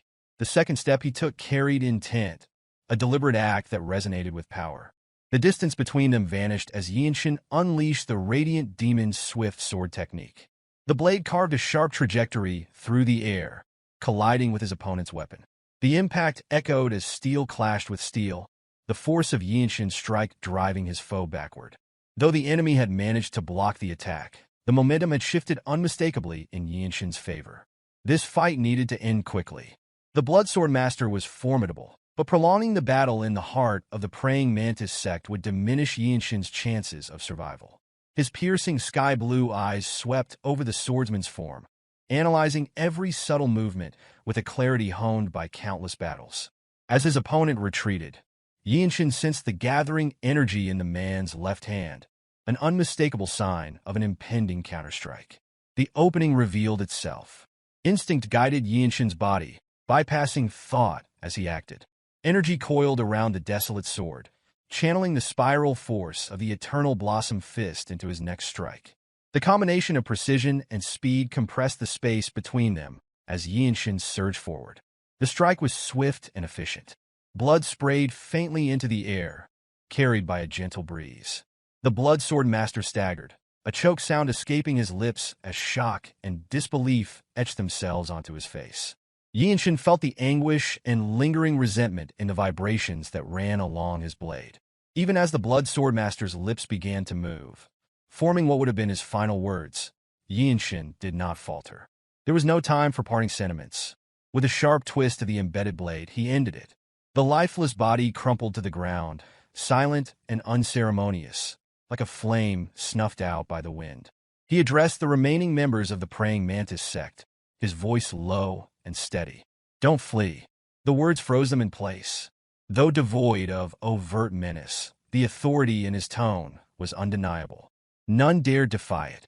As Yeonshin prepared to depart, the weight of the sack strapped to his back was a reminder of his completed task. The villagers gathered around as he prepared to leave.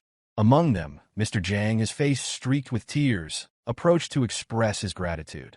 His voice trembled as he thanked Yeonshin for giving his daughter peace and lifting the burden of his resentment. Yeonshin's voice was barely above a murmur as he replied, a trace of frustration in his tone. Xian should belong to Zhongnan. Mr. Jang stirred at the statement, his grief-stricken face showing a flicker of awareness. He replied hesitantly, mentioning the ongoing conflict between the Zhongnan sect and the Tyrant Sword sect. The words unsettled Yeonshin. Zhongnan at war with the Tyrant Sword sect? The notion was unfamiliar, and it raised unsettling questions. Fragments of memory surfaced. Visions of his family's annihilation and the enigmatic presence of the Tyrant Sword sect leader. The timing of these events, and the Zhongnan sect's involvement, had always felt unnatural. As he processed the implications, his thoughts drifted to his niece, little Hyea, and to his second brother, Yeongsan.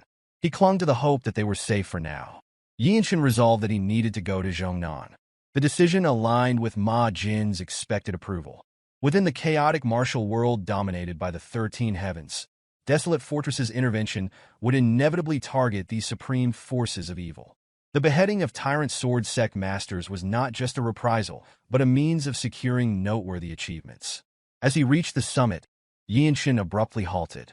A question lingered in the air as he turned toward the rustling bushes nearby. Had there been any sign of stealthy demon? His voice carried the weight of authority, prompting 2 figures to emerge from the shadows. The first was a swordsman radiating an intense and sharp aura.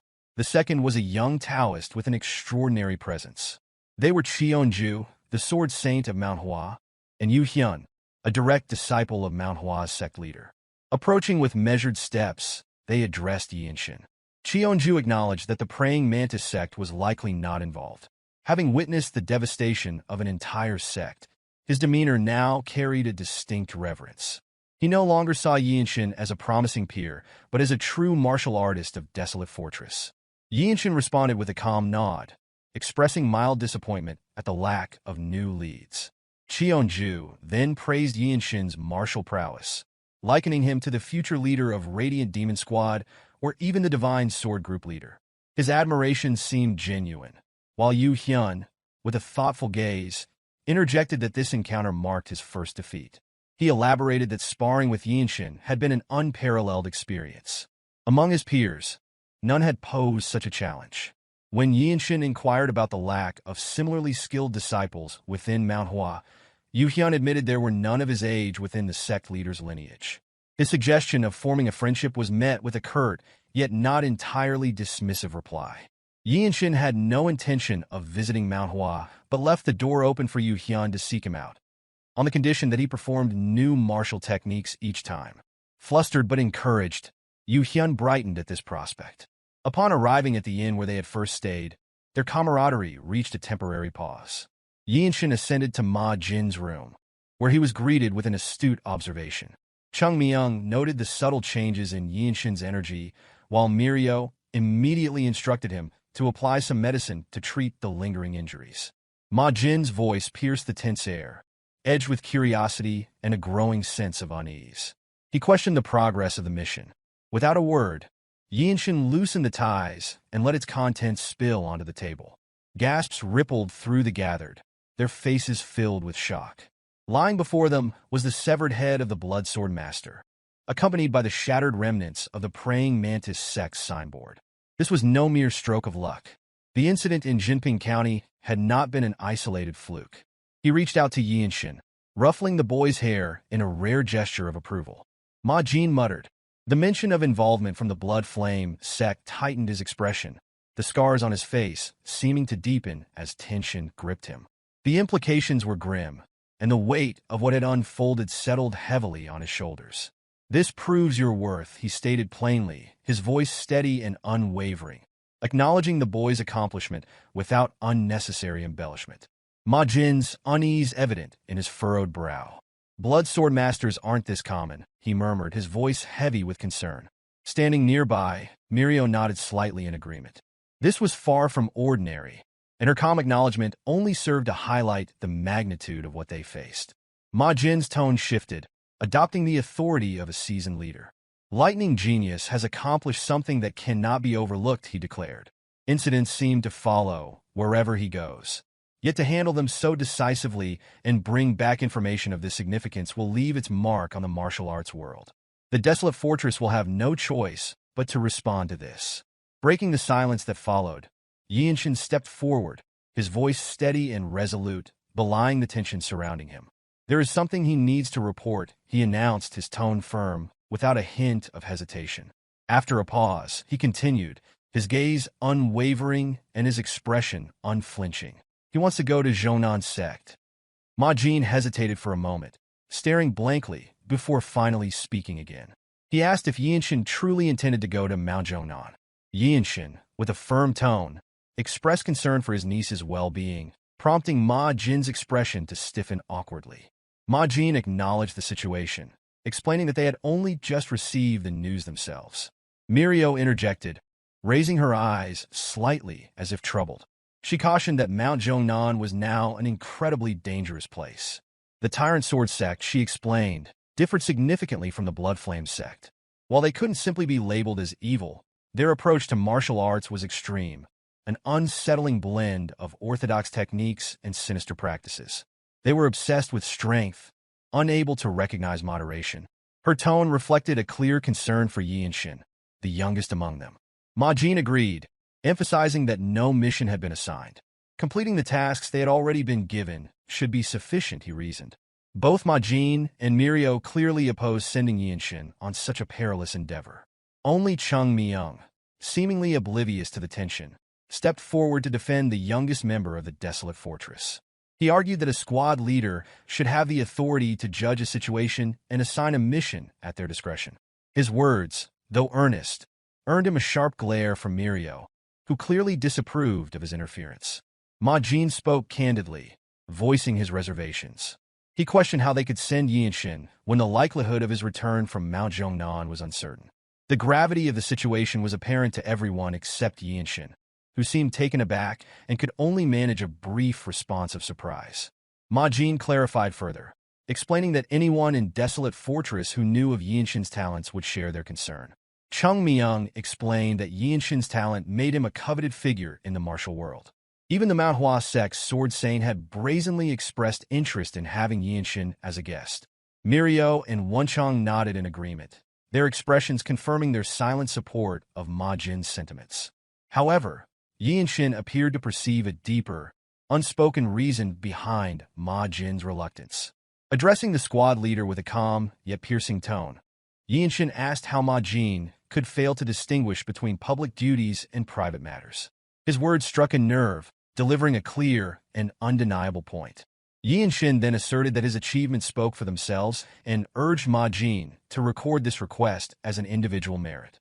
To emphasize his resolve, he pointed to the head of the Blood Swordsmaster, displayed on the table as a testament to his capabilities. Chung Myung, unable to suppress his smugness, remarked that Ma Jin had been cornered. His comment earned him a sharp elbow from Mirio, who silenced him with an exasperated expression and made him groaning in pain.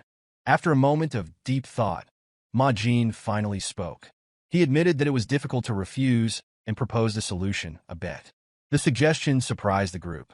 Ma Jin, a black-robed martial master, was a figure of immense strength, an insurmountable force compared to a white-robed martial artist like Yeonshin, who was little more than an ant in comparison. Ma Jin declared that Yeonshin would need to neutralize or avoid just one move within a single second. If Yeonshin could manage that, Ma Jin promised to grant his request and even offered an additional reward. This, Ma Jin explained, was the minimum level of skill required to stand out in the martial world. Mirio, fond of Yeonshin, attempted to protest, but her words fell on deaf ears. Yeonshin, unwavering in his determination, nodded without hesitation. They moved to the inn's backyard. Neither Yeonshin nor Ma Jin paid any attention to the growing interest of others. Masters from the Manhwa Sect, having overheard the situation, approached the scene. Ma Jin, unfazed, casually permitted them to observe. Among them, Cheonju returned to his group, thanking Ma Jin for allowing them to witness the exchange.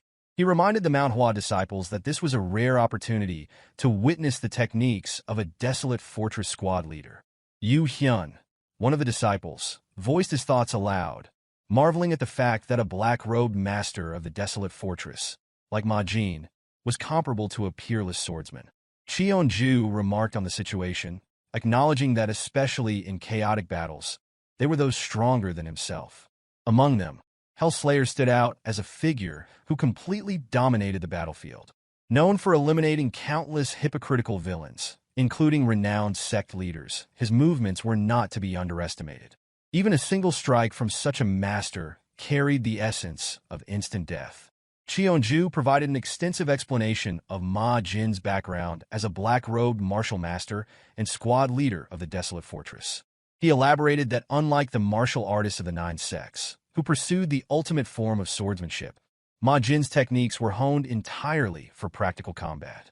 Yu Hyun, observing the unfolding scene, exclaimed that no matter how much one trained, it seemed impossible to withstand even a single move from such a master.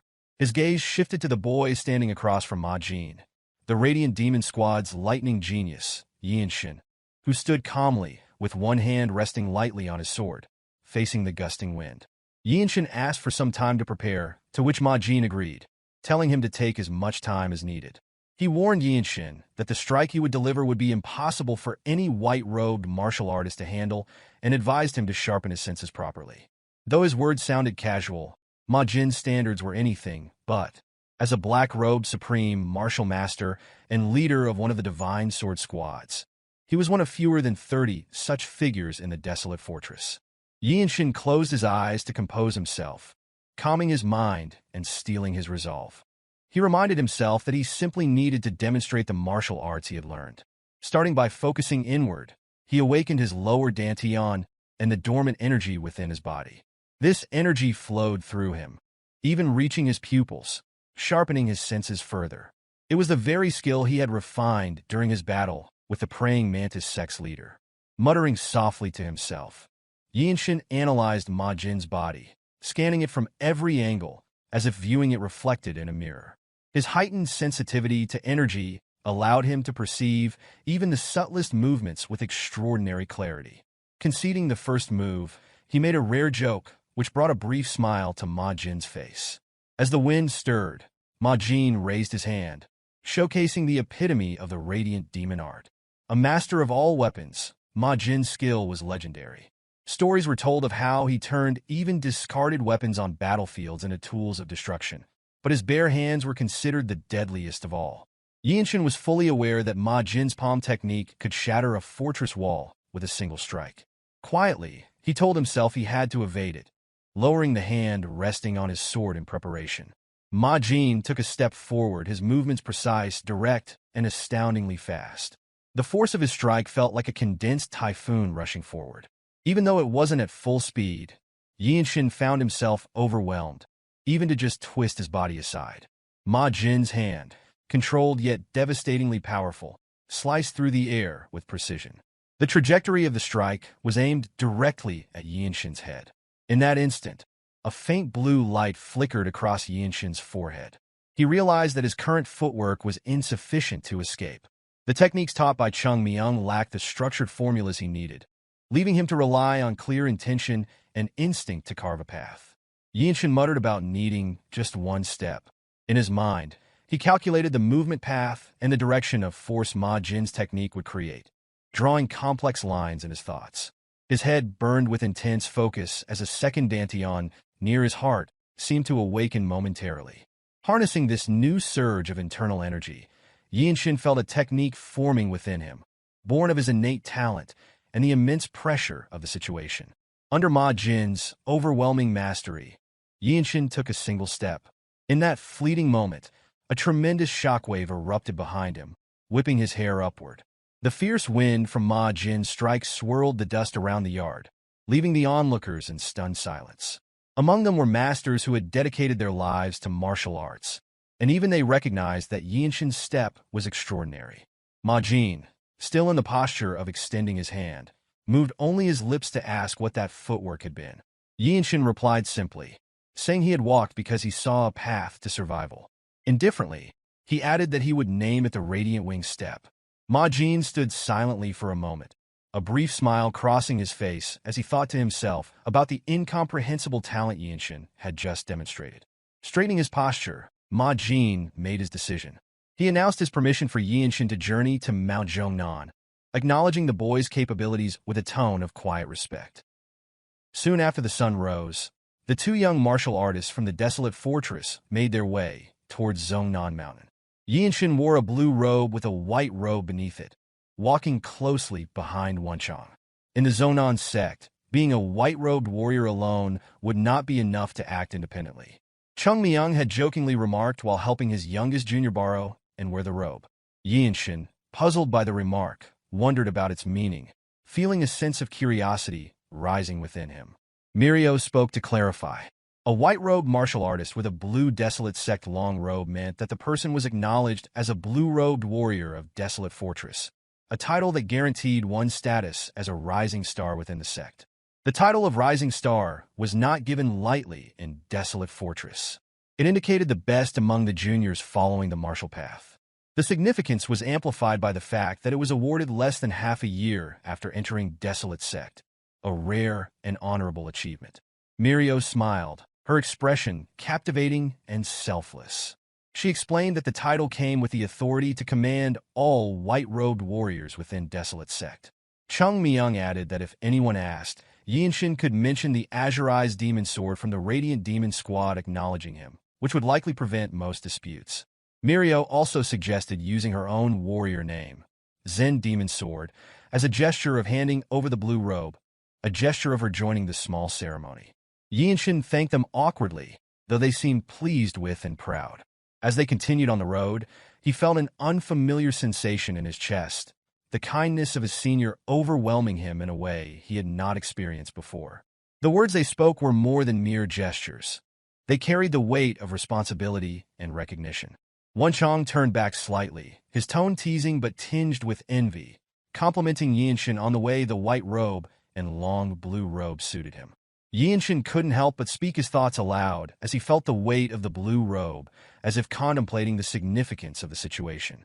Wonchong commented that a young hero like Yeonshin would be quick to adapt, his tone light, but carrying a subtle admiration. Yeonshin, though moved by the compliment, felt a deep gratitude toward Wonchong for accompanying him on his journey, a companion who had stood by him through thick and thin. Before long, the two arrived at the entrance to Zhongnan Mountain. From a distance, they had been struck by the steep and solemn terrain. But up close, the entrance revealed the strict nature of the martial arts sect, with martial artists standing guard, their vigilance unmistakable. Wonchong noted the martial artists seemed to be from Zhongnan, wondering if the conflict with the Tyrant Sword sect was real, as they had come to the foot of the mountain rather than the main gate. The air was thick with tension, and the sense of anticipation only grew stronger with each step they took. As the two approached, two of the four guards stepped forward and asked for their sect, names, and purpose. Wonchong casually replied, identifying them as from Desolate Sect, subtly signaling Yeonshin to take responsibility as a desolate fortress rising star, though his tone remained light. Yeonshin stepped forward, introducing himself as Yeonshin of the Radiant Demon Squad, and Wonchong followed with his own introduction, emphasizing the point that they were indeed representatives of the prestigious Desolate Fortress. The guards scrutinized their clothing carefully before questioning if they intended to prove their identity with mere garments. Wonchong then produced jade identity tokens from his robe, a subtle but definitive display of their affiliation. One of the guards mocked them, questioning whether young martial artists like them would act independently, and who would believe such claims. A sharp-tongued disciple was about to retort, but was silenced by a senior martial artist who had witnessed the unfolding situation. The senior guard spoke with authority, explaining that due to the current wartime situation, they could not easily trust unfamiliar identities, though his tone seemed more mocking than reasonable. The tension in the air grew palpable as Yeonshin and Wonchong stood before the gate. Wonchong, clearly frustrated, muttered under his breath as he raised his inner energy. The slight wave of energy spread quickly, an unmistakable display of his true power. Having passed the Desolate exam and become a Radiant Demon Squad, white-robed martial artist, he was no longer the carefree figure he appeared to be. The energy he emanated now carried the weight of his strength. The guards finally recognized the power of Desolate Fortress in Wonchang's display of inner energy. One of the guards, outraged by the display, screamed at them, pointing a finger in accusation. However, Wonchong, now exasperated, demanded to know what was meant by such nonsense, his patience at an end. Yeonshin silently reflected on the situation. The fight with the Tyrant Sword sect clearly wasn't going well. The pride of the Nine sect seemed to be cracking, and the arrival of these young martial artists, confident and certain of their place, was enough to shake the foundations of the old guard. These young warriors, who had stepped forward boldly to claim their role, were a sign that things were changing in the martial world. The guard could hardly believe what he was witnessing. He spoke with incredulity, remarking that young martial artists like them were acting as if they were from the Desolate Fortress, and at such a time as this. His tone grew more resolute, a sense of frustration blocking his chest. Another elaborated that even if they were truly from Desolate Fortress, it would still be a problem if the two young martial artists who merely claimed to be from Desolate Fortress being sent to the Great Zhongnan. The reputation of the once prestigious Desolate Fortress seemed to be a thing of the past. The guard's tone became increasingly sarcastic as he spoke, and the sharpness in his eyes suggested he wasn't simply voicing an opinion, but issuing a challenge. Yeonshin felt the weight of the insult and reached for the handle of his sword, his fingers grazing it. He calmly spoke, his voice steady despite the rising tension. He reminded the guard that insulting martial artists from another force without reason was unbecoming. The inner energy that had been quietly simmering inside him flared, making his presence even more imposing. The Zhongnan disciples, caught off guard by Yeonshin's swift and overwhelming aura, began to grit their teeth and reach for their swords. One of them, angered by Yeonshin's words and actions, shouted, demanding to know if he intended to intimidate them. In an instant, Yeonshin unsheathed his sword with a swift motion, sending a burst of force toward the guard in the back. The aura of his sword strike was powerful enough to knock the guard's sword from his grip, sending it flying through the air. It had all happened in a fraction of a second, leaving the guards speechless and stunned. Wonchong observed the scene with a calm demeanor, fully aware that if Yeonshin chose to, the guards would be unable to do anything to stop him. Yeonshin sheathed his sword, his eyes betraying no emotion, as if to silently convey that he would mercilessly slay them should they dare disrespect the desolate fortress again. Before any further action could be taken, a voice rang out, clear and authoritative, causing the very bushes to tremble. An immense wave of inner energy filled the air. The presence of the figure who had spoken was overwhelming, as though she were a celestial being descending to the mortal world. Yeonshin immediately recognized the significance of this presence. It was a transcendence of martial power, something beyond the realm of ordinary martial artists. The woman standing before them exuded an aura of superiority, her delicate body surrounded by an energy that seemed to defy her seemingly frail physique. Her extraordinary skills were apparent even without her lifting a finger. One of the guards shouted, recognizing the woman. Yeonshin assessed her quietly, noting that she seemed to possess the same level of power as a blue-robed warrior from Desolate Fortress. The woman's commanding voice filled the air once more, cutting through the tension. She chastised the guards, calling their actions unbefitting of Zhongnan disciples, and suggested they return and discuss the matter further. The guards, ashamed, immediately apologized, their faces reddened with embarrassment. They muttered that they were deeply ashamed to face such a senior, their spirits clearly deflated. With a slight pause, the woman spoke again, this time directing her words to Yeonshin and Wonchong. She expressed her shame at the way the Zhongnan disciples had behaved in front of the honored guests from Desolate Fortress. Wonchong appeared completely overwhelmed by the woman's presence, though it was unclear whether he was more taken aback by her beauty or the sheer magnitude of her power. Yeonshin, ever composed, introduced himself first. He calmly stated that he was Yeonshin of the Radiant Demon Squad, and that his companion, Wonchong, was also a member of the same squad. The woman, her soft voice carrying an unspoken weight, revealed her own identity. She was Weiji Myohwa of the Zhongnan Sect. Wonchong immediately recognized the name. Feeling a sense of awe, Wonchang's exclamation confirmed the significance of her identity. Weiji Myohwa, the Cloud Sword Dragon of Zhongnan Sect. Her name carried immense prestige, a warrior title associated with the strength and ferocity of a dragon. Despite her transcendent beauty, Yeonshin found his interest piqued not by her appearance, but by the strength she clearly possessed. She was a force to be reckoned with, and that was what mattered most to him. On top of that, she bared to the position of an elder at a young age of 20.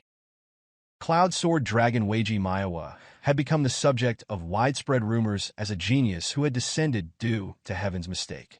At the other hand, Manhwa's Hyea, who was 16 like Yeonshin this year, was said to have the greatest potential on Manhwa Sect, if subjected to 5 years of rigorous, secluded training to reach her level.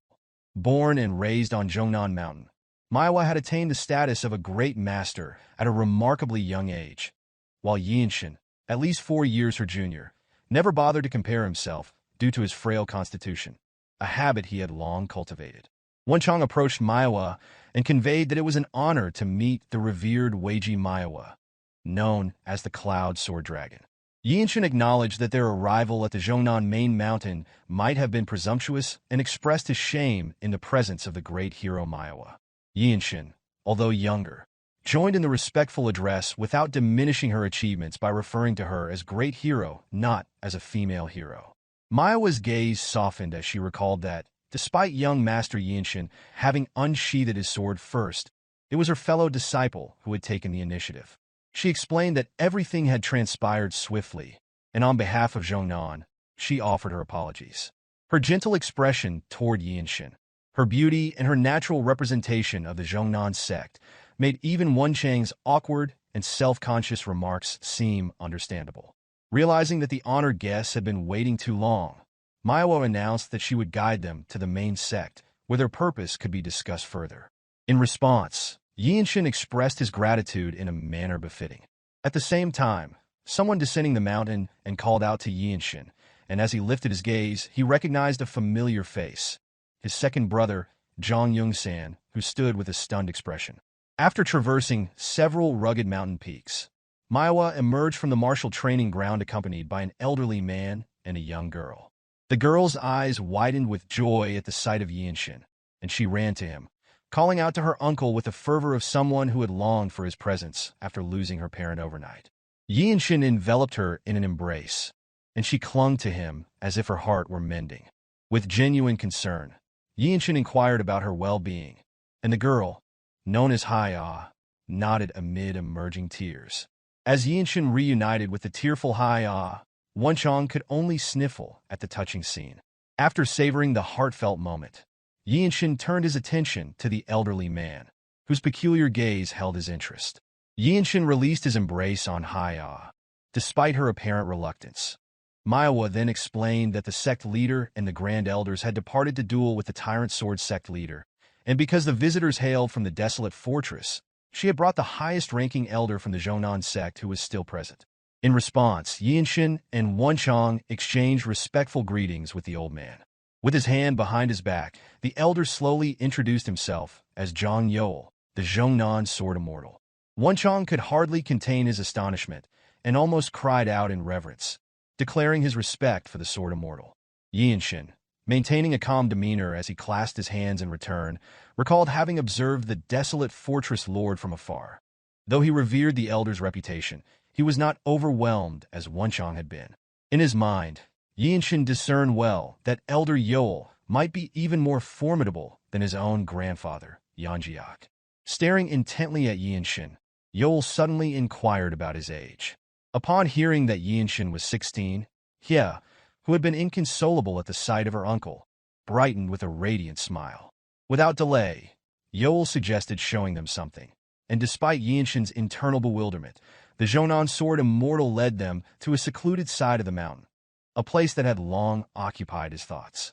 On the rough surface of a cliff veiled in a faint mist, various lines had been etched. Yeonshin casually examined the patterns as Myohwa called out to the elder, questioning his remarks made in the presence of an outsider. With an expression that blended incomprehension and determination, she declared that the restoration of the lost Nine-Yang unified technique was the sole ambition of their sect. Yeol clarified that the Swordmaster, though invited to Zhongnan by the previous patriarch and having inscribed his martial arts onto the mountain in his later years, was not a bona fide practitioner of the sect's true mountain technique.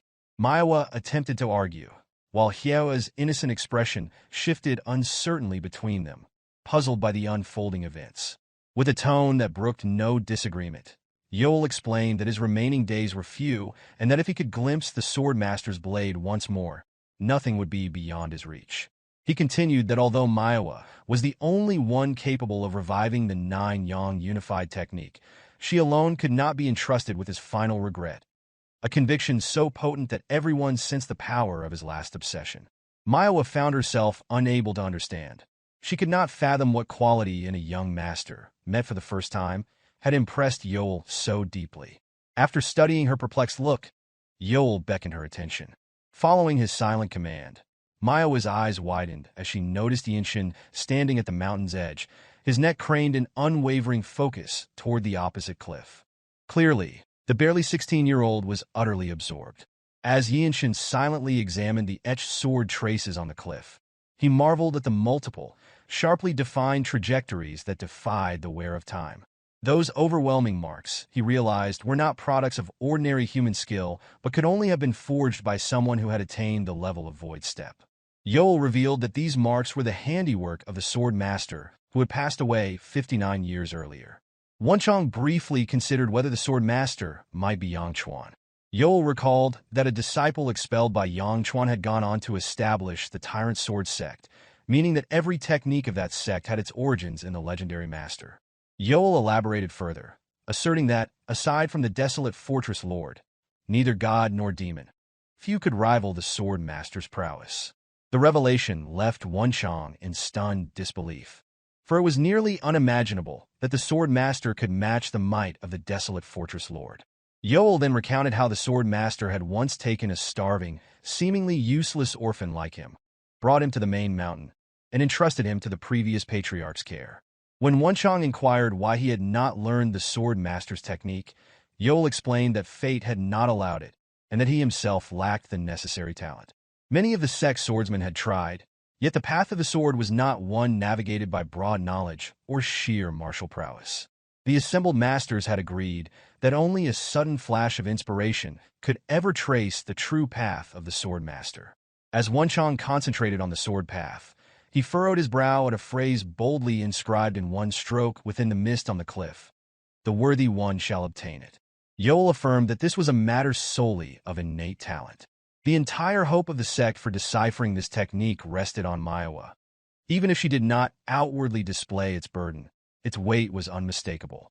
Myohwa, renowned as the unprecedented genius of the Zhongnan sect, wore a look of deep perplexity. Even she could not fully grasp the significance of the situation, which transcended personal capability. Before long, the luminous aura that had encircled Yeonshin's head faded, leaving him simply grateful for another opportunity to grow stronger and inspired to create his own sword technique. After a long, steady exhalation, Yeonshin emerged from his concentration on the sword trace. Then, in a manner reminiscent of a grandfather calling his grandson, Yeol called Yeonshin. When Yeonshin turned to meet his gaze, the Zhongnan sword immortal, unspoken curiosity, inquired what it was that the young man had seen. Yeonshin did not give out a response as an arc formed on his lips. Instead, Yeonshin slowly drew his Desolate sword. Meanwhile, Myohwa could scarcely believe that a youth barely 16 years old could truly decipher such an intricate technique. The white blade of the Desolate fortress shone brilliantly under the sunlight, and as Yeonshin performed the young dynamic technique, a faint blue light ignited in his eyes, attesting to the profound understanding he had attained. Myohwa watched in anticipation, while Wonchong wore a foolish grin on his face. Completely immersed in the moment, Yeonshin was ready to unleash the techniques he had learned from observing the mark on the cliff. Even the sword immortal appeared surprised to see the young one take his stance. Then, the bell rang out, its usual clarity replaced by an urgent tone. Yeonshin immediately halted his demonstration. The group turned toward the distance where the entrance gate stood. A guard, shouting from afar, announced the arrival of the Tyrant Sword Sect. Myohwa sighed under her breath, as if anticipating the event. Wonchong exclaimed in shock, wondering if Tyrant Sword Sect had truly invaded. Yeonshin remained silent, prepared to face whatever might come. The Zhongnan Sword Immortal instructed the guests to stay in this place. On the other hand, Yeonshin understood that this was a war between the Zhongnan Sect and Tyrant Sword Sect, and that there was no place for him to involve himself. Yeonshin's sole purpose for being there was to observe and protect his niece. Myohwa turned briefly, calling out to Yeongsan, asking him to look after Hyea. Yeongsan responded affirmatively, with Hyea by his side, both watching as the others prepared for battle. With incredible speed, they disappeared using a remarkable movement technique. The Zhongnan Sword Immortal vanished in an instant. Yeonshin turned to Yeongsan, asking if this was the kind of fight that happened often.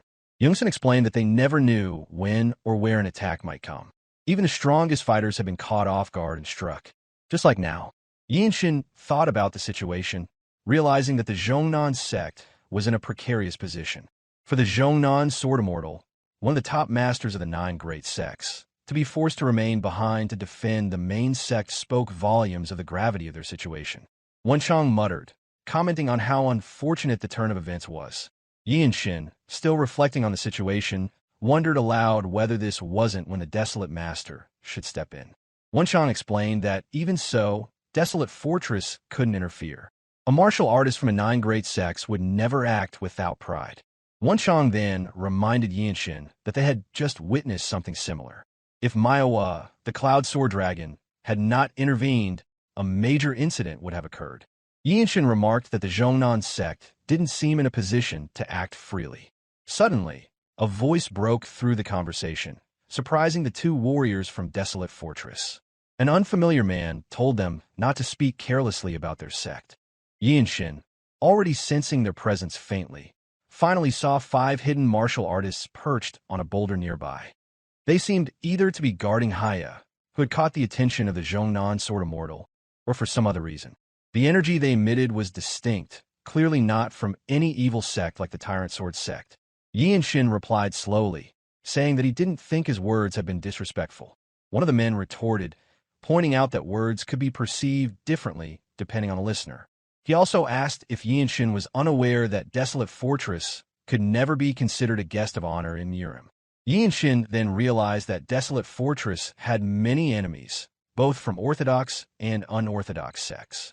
Wonchong, though seemingly more focused on arguing, chimed in to emphasize that the strongest fighters from Zhongnan were already down the mountain fighting, asking whether they have a choice. His mocking tone, though evident, conveyed an undeniable truth. He added that it seemed like the Zhongnan sect could use all the help they could get. One of the men from Zhongnan shouted angrily at the comment, his veins bulging and his anger simmering. But their anger quickly dissipated when they noticed the energy shift around them. Yeonshin and Wonchong turned their attention to the approaching figures. 5 martial artists from the Tyrant Sword sect appeared, their energy more overwhelming from that of the 5 Zhongnan sect fighters. Yeonshin, who had passed several pavilions to get here, now faced the unexpected appearance of Tyrant Sword sect martial artists. The leader of the Tyrant Sword sect infiltration squad ordered coldly that they kill the child first, since she was continuing the Sword Immortal's legacy. Despite her fear, Hyea clung to Young-san as the threat loomed. One of the Zhongnan martial artists shouted in fury as the 5 Tyrant Sword sect fighters charged, unsheathing their swords. The force of the collision whipped through the air, a violent wind sweeping across the area. Despite being outnumbered, the battle was evenly matched. The martial artist who appeared the strongest walked through the chaos with an airy calm, while the Zhongnan sect fighters seemed overwhelmed just trying to block the other 4. He eyed Yeonshin, who had shielded Hyea behind him, and smiled. He mocked the Desolate Fortress youngsters, asking why they had come to this place, suggesting it was to restore balance since their sect was dominant. Yeonshin's thoughts shifted to the situation at hand, realizing that these intruders had used the chaos to slip in and target Hyea. He turned to Wonchong, asking for his assistance. Wonchong reassured him, telling him not to worry about his back. Aside from Yeonshin's calm demeanor, the only ones who seemed unbothered were the Tyrant Sword sect martial artists and Wonchong, who appeared strangely pleased. Yeonshin did not respond to the enemy's mutterings, but at that moment, the Tyrant Sword sect martial artists let out a small laugh. Yet Yeonshin had already set his mind. A heavy energy rose from his legs, and the true energy of the young dynamic technique rushed through his entire body. His step, filled with unmatched strength, struck with a force no one there could match. In an instant, Yeonshin's pure, white, desolate sword collided with the enemy's blade, sending a wild wind sweeping through the area. For a moment, all other battles paused. The leader of the Tyrant Sword sect squad, who had barely blocked Yeonshin's strike, took a step back. 2 of the other martial artists, who had been engaged in battle with the Zhongnan sect disciples, leaped to the side. Yeonshin did not stop. He continued his relentless assault with his sword technique, just as Wonchang's momentum carried him from the side to meet the 2 enemies who broke free to charge. The energy that surged from Wonchang was extraordinary, completely different from his usual demeanor. In this life-and-death moment, he gripped his sword in reverse and swung it in a wide arc. The unique stance of the Radiant Demon technique deflected his enemy's sword and struck just below the breastbone. His killing intent was so sharp, it felt as though it could pierce the skin. With 1 enemy down, Wonchang stood his ground against the remaining foe, casting a quick glance toward Yeonshin's battle. The leader of the Tyrant Sword sect squad was clearly overwhelmed by Yeonshin's relentless barrage of attacks.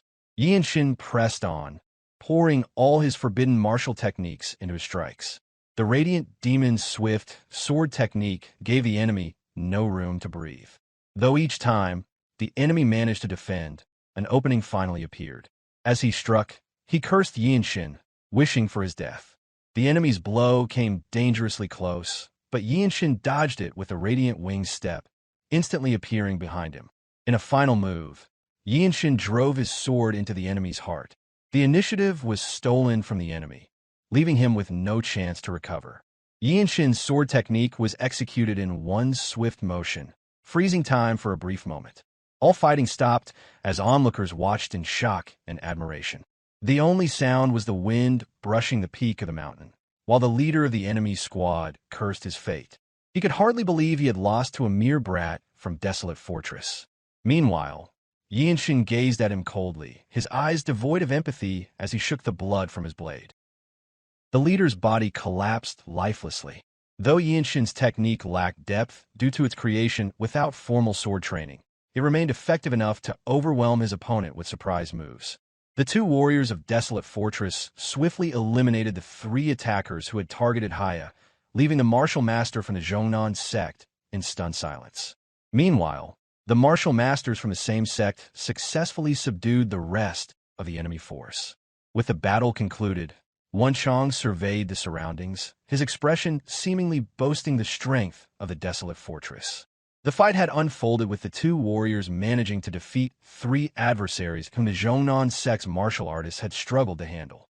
In military terms, it had resembled the destruction of an independent enemy unit. A wide grin spread across Hyea's face as she rushed toward her uncle, relief evident in her every movement, grateful that everything had ended well. The realization of their mistake settled among the martial artists from the Zhongnan sect. One of them, clasping his hands together with the others, acknowledged their earlier misjudgment and offered an apology for their rudeness. Holding Hyea in his arms, Yeonshin received their words with indifference. The martial artists of the Zhongnan sect, having trained in the mountains, carried a purity in their demeanor. Having once shown either pride or jealousy, they now found themselves unable to suppress admiration for Yeonshin after witnessing his martial prowess and the rescue he had provided. Some even attempted to engage him in conversation, though their efforts were soon interrupted by the return of the Zhongnan Sword Immortal and Myohwa, who had finished their battles. The Peerless Master and the Cloud Sword Dragon descended gracefully. Myohwa's gaze quickly settled on the fallen enemies, their lifeless forms still drenched in fresh blood. The Zhongnan Sword Immortal, having already taken in the scene before him, addressed Yeonshin with a sense of gratitude. A debt had been incurred by Zhongnan. Still holding Hyea, Yeonshin dismissed the notion of debt, claiming that he had only been protecting his niece. However, the Zhongnan Sword Immortal shook his head at this dismissal. He spoke of Hyea's future, asserting that she would one day become a pillar of Zhongnan, following in Myohwa's path. For the sect, such an act of protection was indeed a significant favor. Acknowledging the sentiment, Yeonshin expressed gratitude in return. Carefully, Yeonshin lowered Hyea to the ground. His actions suggested an intent to do something else. A request followed as Yeonshin took up his sword once more. He wished to train for a moment. Both Myohwa and the Zhongnan Sword Immortal observed him with discerning eyes, their curiosity piqued by his intent. There was no need for them to move aside, he stated. The rising sensation within him would not let go. The Zhongnan Sword Immortal immediately recognized the signs. The boy had gained an insight. Without hesitation, he instructed the martial artists of the Zhongnan sect to step back. At the same time, Yeonshin's gaze shifted toward the Swordmaster's cliff. The confrontation with the Tyrant Sword sect member had refined his realization. With measured movements, Yeonshin unsheathed his desolate sword. Sunlight filtered through in sharp streaks, reflecting against the pristine white blade as it extended beneath the controlled motion of his grip. As the sword moved, it carved an enigmatic pattern in the air, its arc following the precision of his swinging arm. No external energy manifested, only the smooth trajectory of the blade. Yet, upon its surface, the sunlight seemed to become momentarily captured, as though drawn toward it. The sight alone caused the Zhongnan Sword Immortal's eyes to widen in astonishment. However, despite the brilliance of the desolate sword, its radiance faltered. Unable to maintain the progress, the glow dimmed. A heavy breath escaped Yeonshin as he lowered the sword. Following the intended trajectory had not been enough. His true energy had failed to rise in accordance with his will. The realization struck. Just as he had always forged his own martial path, the sword traces on the cliff seemed to whisper the same directive. His sword was his own to find. With conviction, Yeonshin turned away from the cliff, rejecting the notion of inheriting the Swordmaster's legacy. That trace, he explained, illustrated a specific path. The message it conveyed urged him to expand his perception beyond its confines. The Zhongnan Sword Immortal acknowledged the words with wisdom. It was said that the traces left by a great master who founded a sect contained spiritual energy, a force that transcended the boundary between martial arts and sorcery. The Swordmaster, he mused, had likely possessed the same depth. To commune with such an imprint was a sign of fortune and talent aligning. Yeonshin absorbed the elder's words, contemplating them in silence. His curiosity led him to ask about the final years of the Swordmaster's life. Confirmation came swiftly.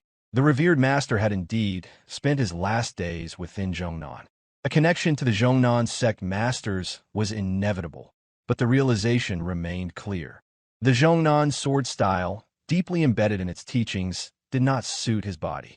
Mastering it would be inefficient.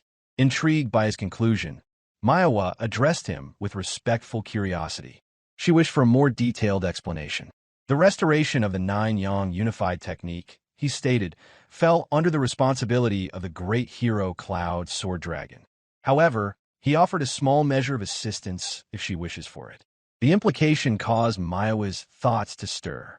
Assistance in restoring the sword technique. Such an offer carried great significance. The weight of those words settled upon her. Uncertainty formed in her expression as she sought confirmation. Yeonshin offered no further elaboration. Instead, he took several measured steps away, creating distance. A single word followed, commanding attention. Observe. He revealed that his training was incomplete. The realization settled within Yeonshin as he moved forward with deliberate steps, observed intently by Myohwa. A peculiar experience accompanied the sight of the sword trace on the cliff. As Yeonshin unsheathed his sword once more, an illusion unfolded within his mind. Heaven and earth overturned and collapsed into a singular line. The radiance of his sword ignited anew. What followed was the manifestation of a technique shaped through inspiration drawn from the ancient markings on the cliff. Every motion carried the weight of newfound understanding. The realization struck, if sheer speed were enough to dominate an opponent, then there existed a reason why techniques, such as the Taiji Wisdom Sword and Plum Blossom Sword, held renown throughout the martial world. Movements unfolded in seamless fluidity, each stroke resembling a dance. A deeper truth revealed itself. An elevated sword technique extended beyond mere blade-wielding. The essence within its forms intertwined with inner energy and swordsmanship, crafting a harmony unseen before. Myohwa's gaze remained unwavering, as though the act of blinking had been forgotten entirely. Until now, true understanding of the sword had remained elusive.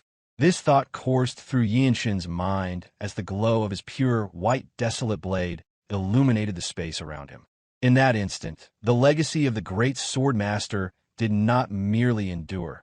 It soared to greater heights in the hands of a new generation. The sword no longer stopped at succession.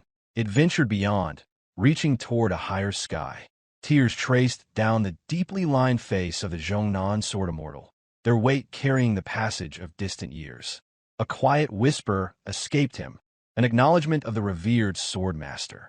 Despite lacking the refinement he aspired to, Yeonshin's swordsmanship radiated brilliance. The technique he forged embodied his own ideals, a life akin to an unceasing light, filling the world much like the sun, moon, and stars. The technique itself reflected this nature, its characteristic movement spreading light along its trajectory.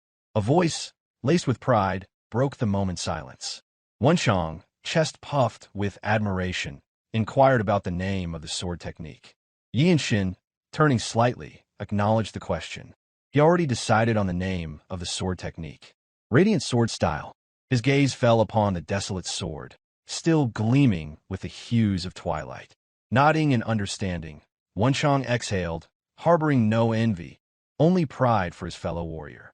Radiant sword style, a technique seizing the world's brilliance, cutting decisively through all obstacles. If perfected, it could encompass heaven and earth, wielding influence over the whole world. As night descended, the two warriors of Desolate Fortress settled within the accommodations provided to them. Reflection accompanied Yeonshin's quiet moments. Much had been gained from his place. The rescue of his niece, the creation of his own sword technique.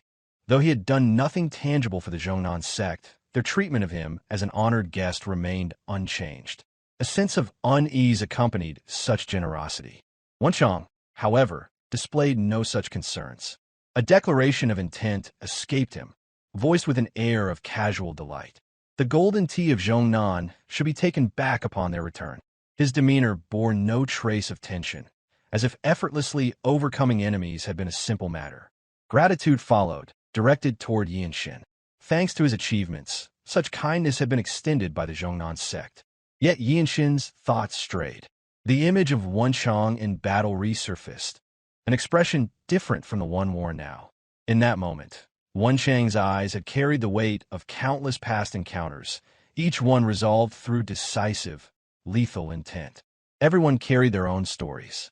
That conclusion settled within Yeonshin, dismissing any desire to dwell further on the matter. A pleasant voice, clear and soft, interrupted the stillness, calling for Yeonshin. Recognition flickered across Wonchang's face immediately. Without hesitation, Yeonshin stepped outside, leaving behind the mixed expression upon Wonchang's face, tinged with envy. Beyond the threshold, Myohwa awaited, unchanged from their first encounter. The same feather adorned her hair, her martial attire of sky blue and peach flowing in the night breeze. A matter left unspoken before it brought her here. The subject of the Swordmaster's trace surfaced in their exchange, acknowledged with a simple nod. Under the quiet company of the moonlight, conversation unfolded. A confession followed, laced with both resolve and honesty. She desired to step beyond the lingering shadow of the Swordmaster. In both chivalry and the path of the sword, an independent course must be carved. The aim was clear, to become a great master in her own right. Her ambition, expressed before someone younger, carried a weight of its own. Something within her demeanor had shifted, altered by the sight of Yeonshin's radiant sword style. Her reputation as the Zhongnan sect's strongest rising talent seemed well-founded. A response followed, steady and composed. Yeonshin stated that he would support her. For a fleeting moment, a subtle deflation marked her reaction, though composure quickly returned. A slight smile played upon Yeonshin's lips. Meanwhile, within Myohwa's mind, thoughts stirred, a contemplation of whether the restoration of the nine-yang unified technique could truly be within reach. Back then, when the Tyrant Sword Sect infiltration squad had come for Hyea, the young hero Wonchang had moved with an uncanny swiftness, his motions precise and silent, akin to a martial artist who had honed his body to become an assassin.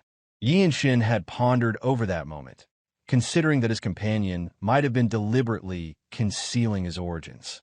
Yet, there was no doubt that when the time was right, Wonchang would reveal them of his own accord.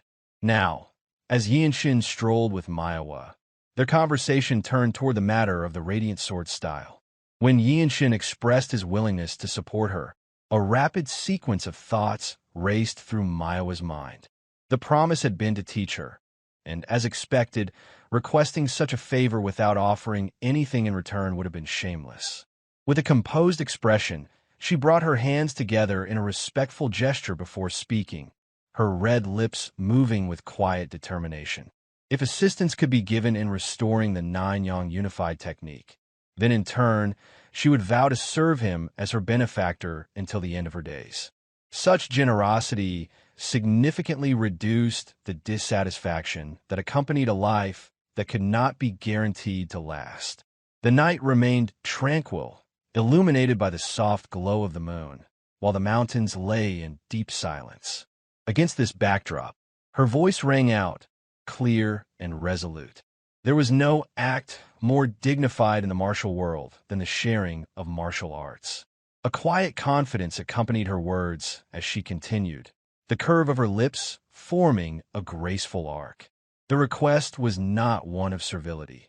Rather, it carried the weight of certainty, as if the flames of an indomitable will burned within her gaze. With a cold nod, Yeonshin acknowledged her words before responding, offering to begin at once, suggesting it would not take long. His response carried both surprise and delight. In turn, Myohwa offered a faint smile. Side by side, the two moved forward. At a distance, the Zhongnan sword immortal observed them in silence. Yeonshin could not ignore the peculiar feeling that arose in his heart.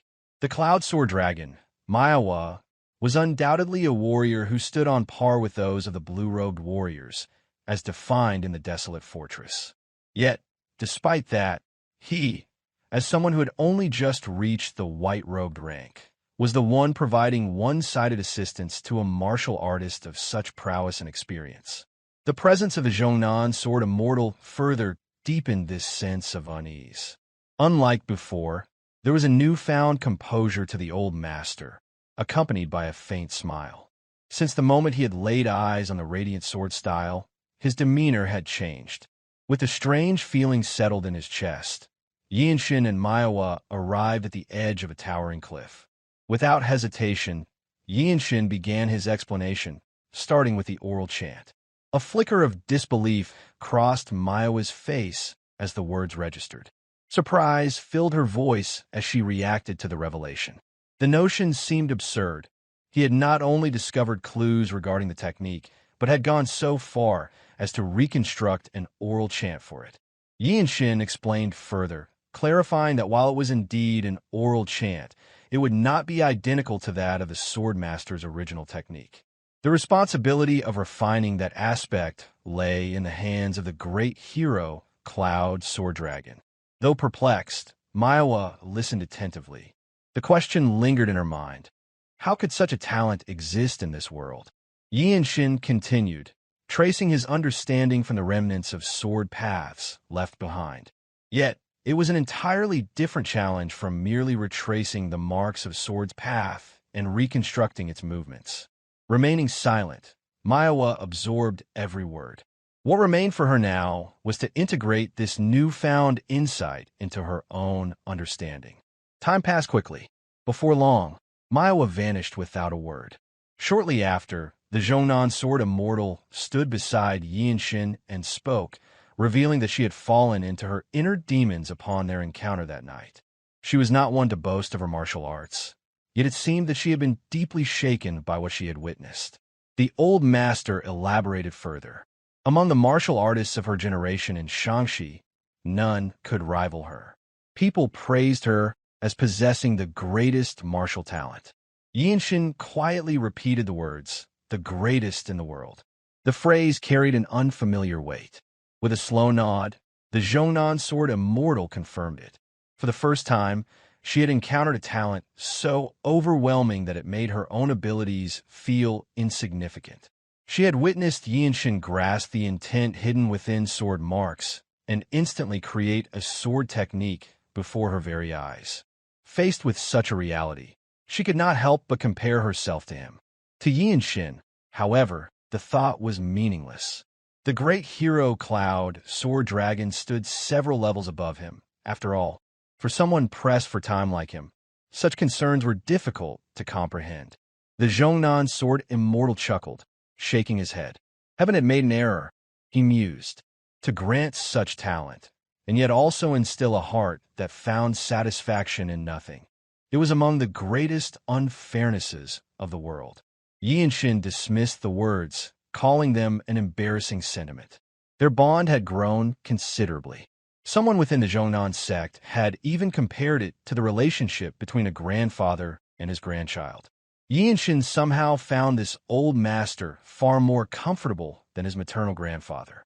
Just then, Myohwa returned. With her mysterious movement technique, she appeared as if stepping forth from thin air. Bringing her hands together in a martial salute, she acknowledged both men, the old master and the young swordsman, who, in this moment, seemed as close as family. The Zhongnan sword immortal greeted her arrival with calm words, expressing his certainty that she would swiftly overcome her inner demons. Yeonshin merely offered her a brief greeting. Her presence carried urgency, and her white face, now emaciated, had grown pale. With directness, she turned to Yeonshin, addressing him as brother before posing a question. Since he had obtained the oral chant first, was he also capable of demonstrating the corresponding sword movements? Yeonshin affirmed it without hesitation. A new suggestion followed from Myohwa.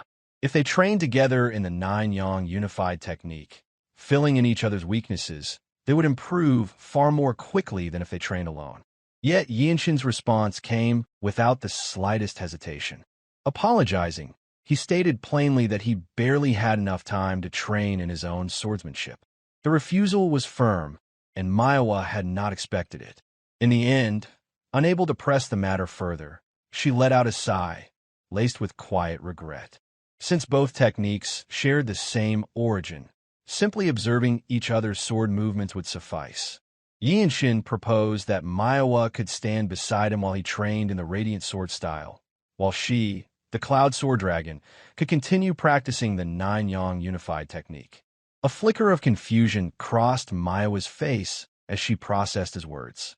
Was he truly suggesting that he would display his martial arts training in its entirety?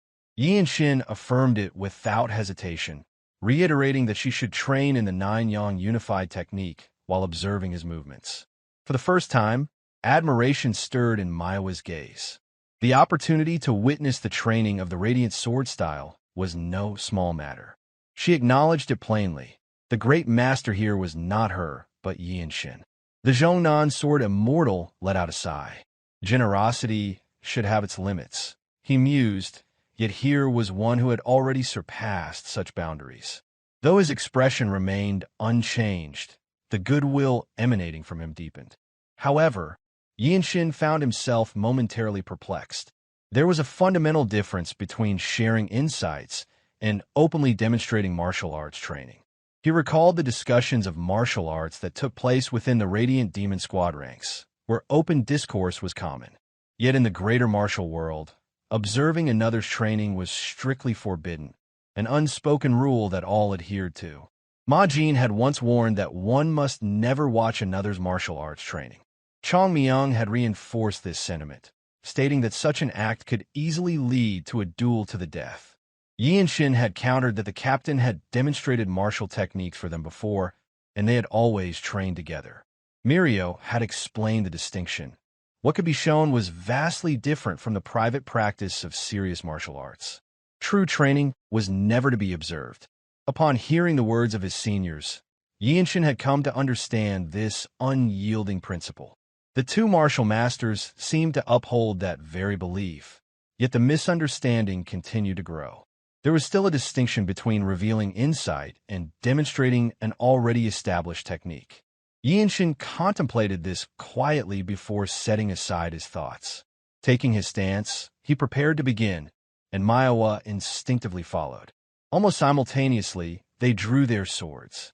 The Desolate sword, unveiled beneath the sunlight, gleamed with an eerie yet captivating beauty, appearing even more mysterious than before. Their movements mirrored each other as they stepped forward, thrusting their swords in accordance with their own interpretations of the same foundational sword style. Softly, Yeonshin murmured radiant light as he activated the oral chant. The energy flow of the Radiant Sword style was unlike that of the Eternal Blossom Fist, where the latter relied on severing all strikes in a single motion. The Radiant Sword style embraced continuity, an uninterrupted, flowing form. With each swing, the light reflecting off the Desolate sword intensified, as though the very essence of sunlight had been captured within its steel. The tip of the sword, bathed in the radiance of the overhead sun, traced delicate strokes upon the ground. No resistance hindered his movements. The wind and light that gathered upon the blade seemed to resonate with his body, flowing in harmony. It was at that moment that Yeonshin fully grasped the nature of what he had created. The Radiant Sword style, born from his own comprehension, was a technique designed solely for him. A quiet, unheard sight dissipated into the air. Opposite him, Myohwa's sword came to an abrupt halt. Her stance remained frozen, her eyes locked onto Yeonshin.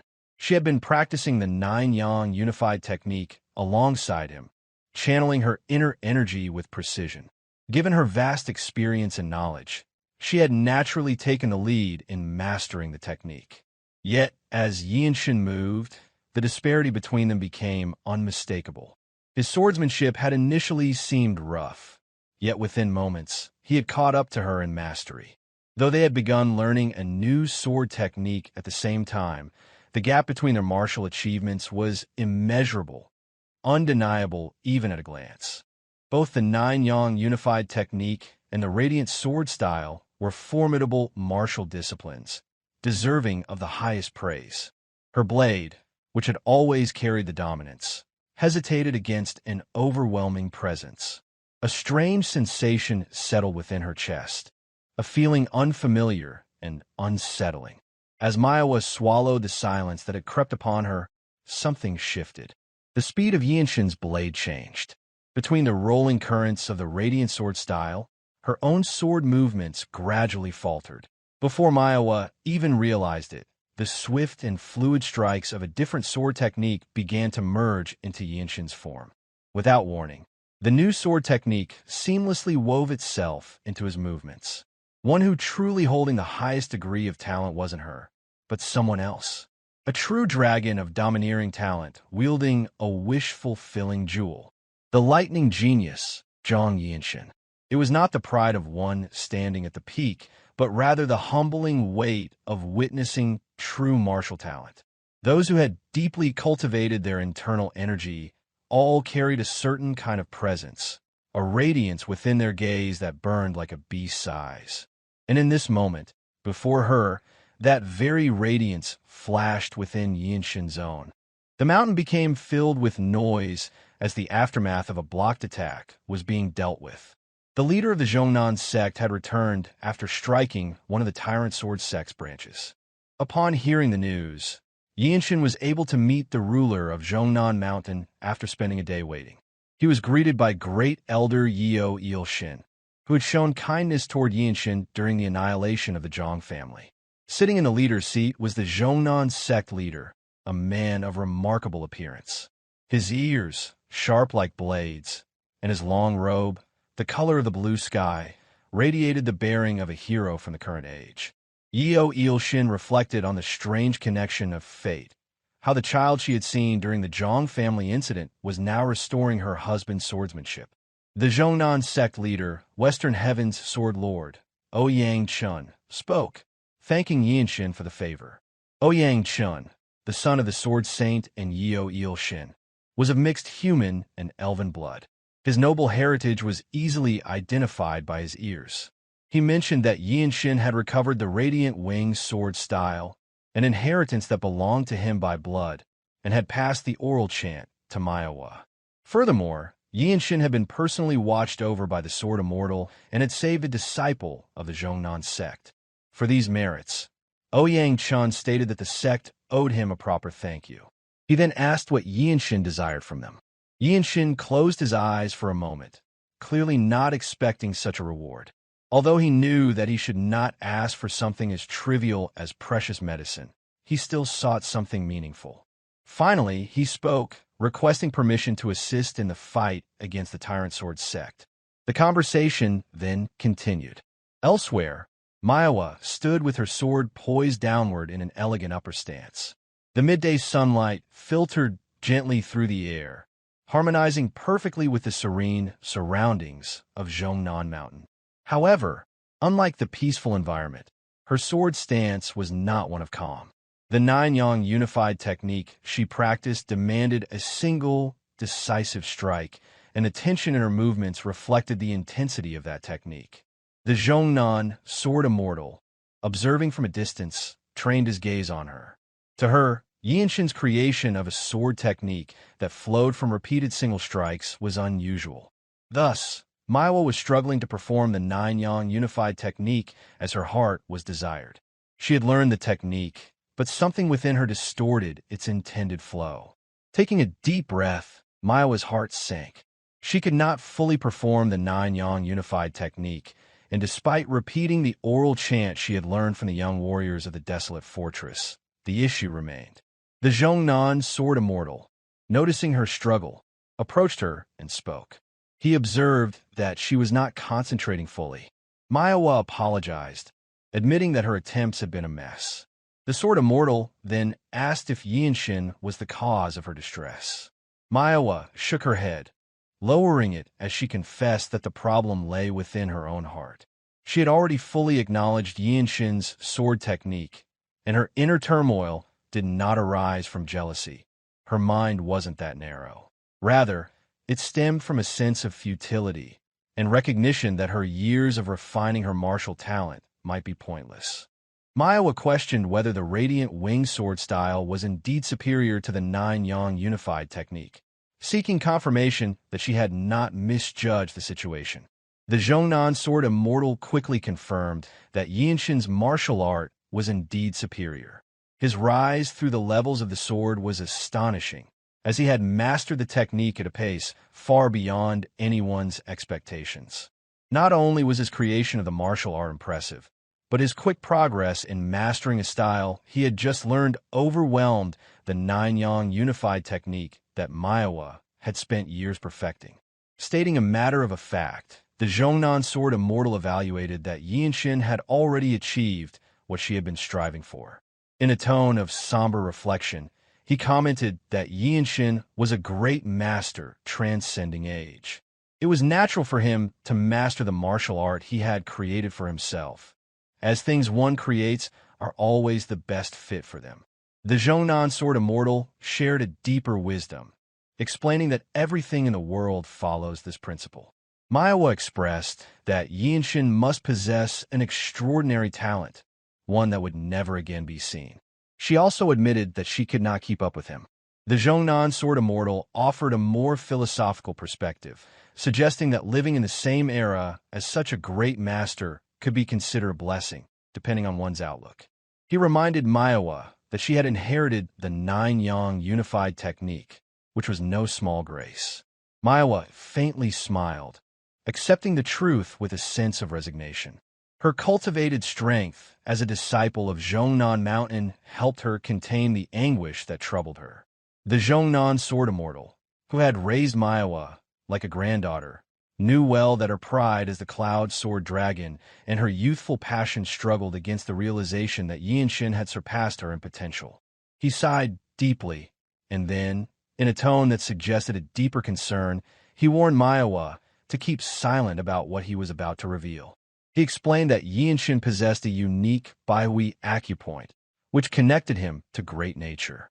This allowed him to absorb the power of heaven and earth at an excessive rate, a power that could ultimately be dangerous.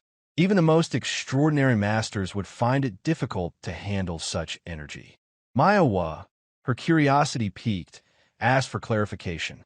The Zhongnan sword immortal's response was grim. Yeonshin didn't have long to live. His words were heavy with a sense of impending tragedy, and Myohwa's eyes widened as the realization sank in. Despite this, Yeonshin continued to push forward with relentless determination, as if striving to leave his mark on the world. The Zhongnan sword immortal reflected on this, concluding that Yeonshin was fighting desperately, aware of the limited time left to him. Myohwa finally understood. Though Yeonshin was younger than her, he had burned through his time in this world at an extraordinary pace, far faster than she had. Regardless of martial rank or age, she felt a deep respect for him. The Zhongnan sword immortal echoed this sentiment, voicing his own admiration for the young martial artist. This realization left Myohwa with a sense of pity for Yeonshin, the great young hero, the lightning genius of Desolate Fortress. It was the end of February when the battle between the two sects arrived. The wind, rough and biting, swept across the vast Gwanzhong plain. The forces of Zhongnan Sect and Tyrant Sword Sect stood facing each other across the field. After discussing with the Zhongnan Sect leader, Yeonshin was granted permission to join the battle. He stood among the Zhongnan Sect disciples, his gaze unwavering, looking straight ahead. The forces of the Tyrant Sword Sect, known as the 13 Heavens, stood in opposition. Their energy was sharp, as if it were a sword itself. They were infamous for seeking the most tyrannical power in the world. Yeonshin's gaze revealed no fear. His life was destined to be brief, but that fact was something he had already accepted. Now, all he could do was give everything he had in hopes of achieving something worthy of the fruit of the world tree. At the front of the opposition stood the Tyrant Sword Sect leader, the absolute being from Yeonshin's memories. The leader's face remained expressionless, but his energy poured outward as his domineering sword stood planted in the ground. Despite the distance of over 1,000 steps, the overwhelming presence of his power washed over the battlefield. Wonchong muttered, glaring ahead, recognizing Yeonshin's enemy. He knew Yeonshin's story well, and their growing friendship had deepened in ways that neither had fully realized. For the first time, Yeonshin saw in Wonchong an aspect worthy of being called a divine hero. Wonchong had not been required to join the mission, but he had chosen to do so, prompting silent gratitude from Yeonshin. At that moment, a figure from the Tyrant Sword sect leaped forward alone. Landing confidently, Hyea, the third disciple of the Tyrant Sword sect leader, issued his challenge to the battlefield. He called for a worthy opponent to face his sword. His challenge was a common one in martial conflicts, a vanguard battle. These battles served to assess the strength and potential of the sect by pitting their future champions against one another. Yeonshin had experienced something similar before, with Hyea of the Manhwa sect. Yeonshin stepped forward, stating that he would present his request to the Zhongnan sect leader. The Zhongnan sect leader turned, and their eyes met. Yeonshin, with utmost respect, requested permission to step forward. He spoke of having comprehended the legacy of the great senior Swordsmaster, the sect leader's father, and the great elder's husband, and as a guest of the Zhongnan sect, he sought the chance to face this opponent. Myohwa, who had been making strange expressions every time she saw Yeonshin recently, looked at him. Various emotions flickered across her face, thoughts of him trying to leave a lasting mark on the world echoing in her mind. The Zhongnan sect leader gave his permission, acknowledging Yeonshin's request. In turn, Yeonshin clasped his fist and expressed his gratitude. Myohwa's gaze remained fixed on Yeonshin as he moved away, walking towards the battlefield. Standing beside Wonchong, she did not take her eyes off his retreating figure. With a single leap, Yeonshin crossed the distance to the arena between the representatives, his movements graceful and swift. The Zhongnan sword immortal sighed, watching the youth with admiration. Even the great elder, Yeonshin, could not take her eyes off him as he moved toward his challenge. There stood a great master, burning with determination to leave behind a mark on the world, so young yet already a grand figure among martial artists. Yeonshin walked slowly toward his opponent, a sense of quiet resolve in every step. Hyea, facing him, spoke first. He remarked that the fate of the Zhongnan sect had ended. He seemed to be around 17 or 18, his appearance transitioning from a boy to a young man. Yeonshin did not falter. His gaze remained fixed on the figure behind him, not once acknowledging the young man in front of him. After sizing Yeonshin up, Hyea's eyes widened with recognition. He sneered, recalling Yeonshin from the Jeong family massacre. He had thought he should have killed Yeonshin back then, but now, fate had brought him to this moment. He drew his blade, confident that he could win against the youth who had been so weak in the past. Hyea taunted Yeonshin, suggesting that he had been unable to do anything back then and was destined to die in this life-and-death battle. He mocked Yeonshin, saying that the Tyrant Sword sect leader would not interfere, as it would only embarrass him. Arrogance flowed through Hyea's every word, a reflection of the confidence instilled in him by the Tyrant Sword sect. Yeonshin, however, did not spare him a glance. His eyes remained fixed on the Tyrant Sword sect leader, even though the leader was standing far behind Hyea. As Yeonshin began to draw his desolate blade, the gaze of the two men met. The Tyrant Sword sect leader's face remained as indifferent as ever, but the connection between them was undeniable. In this battle, the only person can face the third disciple of the Tyrant Sword sect leader was Myohwa. However, it was slightly inappropriate for her to step forward.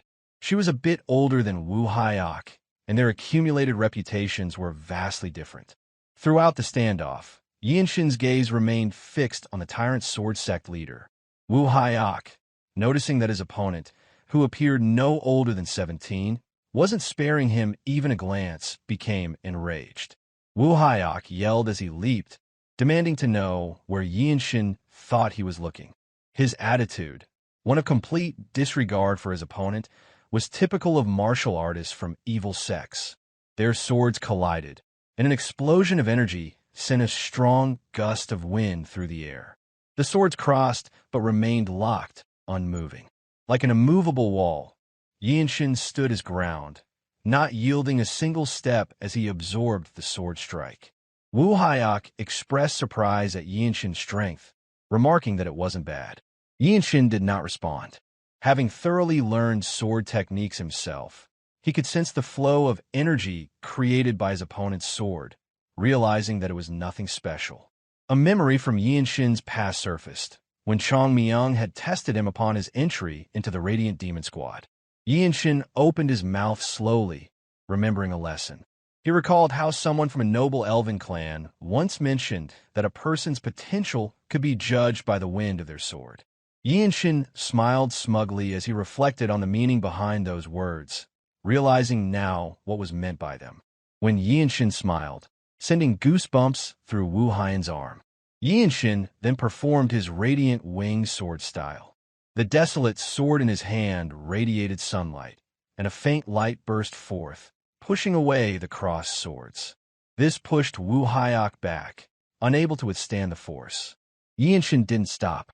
With wind swirling around him, he glided past his opponent with an almost effortless step. Myohwa watched in surprise, her eyes wide, unable to hide her astonishment at how swiftly Yeonshin moved. Even the leader of the Zhongnan sect, standing nearby, widened his eyes in disbelief, with the Grand Elder Yeonshin by his side, equally astonished. As its name suggested, the radiant winged sword style sliced through the air as if the sword were flying without resistance. At the end of the sword strike, it flashed radiantly, diagonally across Wu Hyok's neck. Yeonshin nonchalantly sheathed his sword, and with a thud, Wu Hyok's body fell to the ground. For a brief moment, silence enveloped the plain. Yeonshin's eyes remained focused ahead, locking onto the figure of the tyrant sword sect leader, who appeared unmoved by the death of his disciple. Without a hint of hesitation, Yeonshin pointed defiantly at the peerless figure, declaring that he would take one of his arms. He knew well that this reckless declaration would likely be seen as nothing more than entertainment. Yet, for the first time, a faint smile appeared on the tyrant sword sect leader's face. He even let out a snicker. A cheer erupted from afar as others watched the spectacle unfold. Even the masters of the 9 orthodox schools, who usually maintained an air of dignity, were caught up in the moment, praising Yeonshin's skill. One of them shouted that Yeonshin was indeed a lightning genius, and that the title was very fitting. Others chimed in, praising the radiant winged sword style as an amazing and powerful technique. Another joined in with their own comments, admiring the technique. From the Tyrant Sword sect, one martial artist expressed disbelief at how Wu Hyok had been so easily defeated, asking how such a powerful sword style could even exist in this world. The Tyrant Sword sect leader then calmly gave his command to kill them all. His voice, imbued with a resonant force, sent a wave of oppressive energy across the Gwangjong plain. Countless martial artists from the Tyrant Sword sect descended the hill, charging toward the opposing force. Despite their initial shock, their morale remained strong. The Zhongnan sect's martial artists, gathering their spirit, met the charge, drawing their swords in response. Amid the chaos, Wen Chang's voice rose, calling for Yeonshin to return. The urgency in his voice suggested how dire the situation had become. Yet, Yeonshin stood his ground. The Tyrant Sword sect's charge continued, the sound of their collective power vibrating through the air. Yeonshin could sense the war igniting between the two forces, sparked by his radiant winged sword style. At the forefront of the Tyrant Sword sect charge was a master whose immense momentum shook the ground, radiating a tyrannical energy wave. Yeonshin unsheathed his Desolate sword once more. He could immediately sense that the man charging toward him was an elder-level master, someone who had trained martial arts for decades, possessing top talent within the Tyrant Sword sect. He knew that this was a martial artist Yeonshin could not handle yet. The elder stepped forward, his voice cold as he declared that he would kill Yeonshin. From his demeanor, Yeonshin assumed the old man was Wu Hyok's grandfather. Had he been properly trained, it would not have taken more than 2 exchanges. Yeonshin spoke, provoking the elder. The old man leaped high into the air, his sword raised to strike Yeonshin down. As he descended, His voice filled the air, accusing Yeonshin of daring to challenge him. Yeonshin remained calm, turning his body sideways to create space. This is a battlefield now, he thought. Any method is permitted. Behind him, the Zhongnan sword immortal passed by with remarkable speed, brushing past Yeonshin's clothes. His inner energy surged through his body and into his hand. With a powerful counter from the Zhongnan sword immortal, the Tyrant Sword Sect elder was forced back, his body pushed by the overwhelming energy wave. The burst of power rippled outward in all directions, announcing the start of the Sect War. At last, the great battle between the Tyrant Sword Sect and the Zhongnan Sect had begun.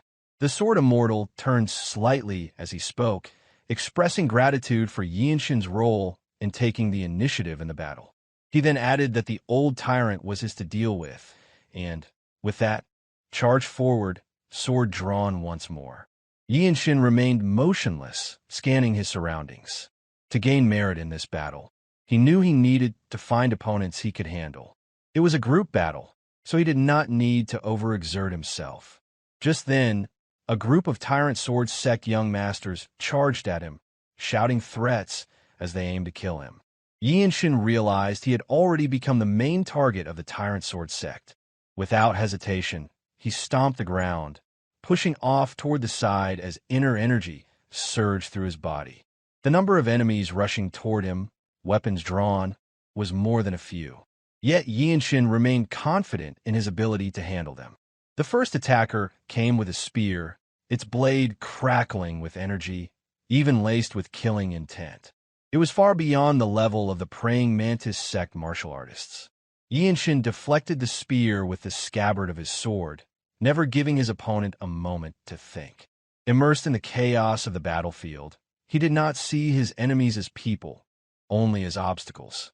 He swung his sword with the radiant winged sword style, infused with the true energy of the Jeong dynamic technique. A radiant trace of light followed, leaving a mark on the man's neck.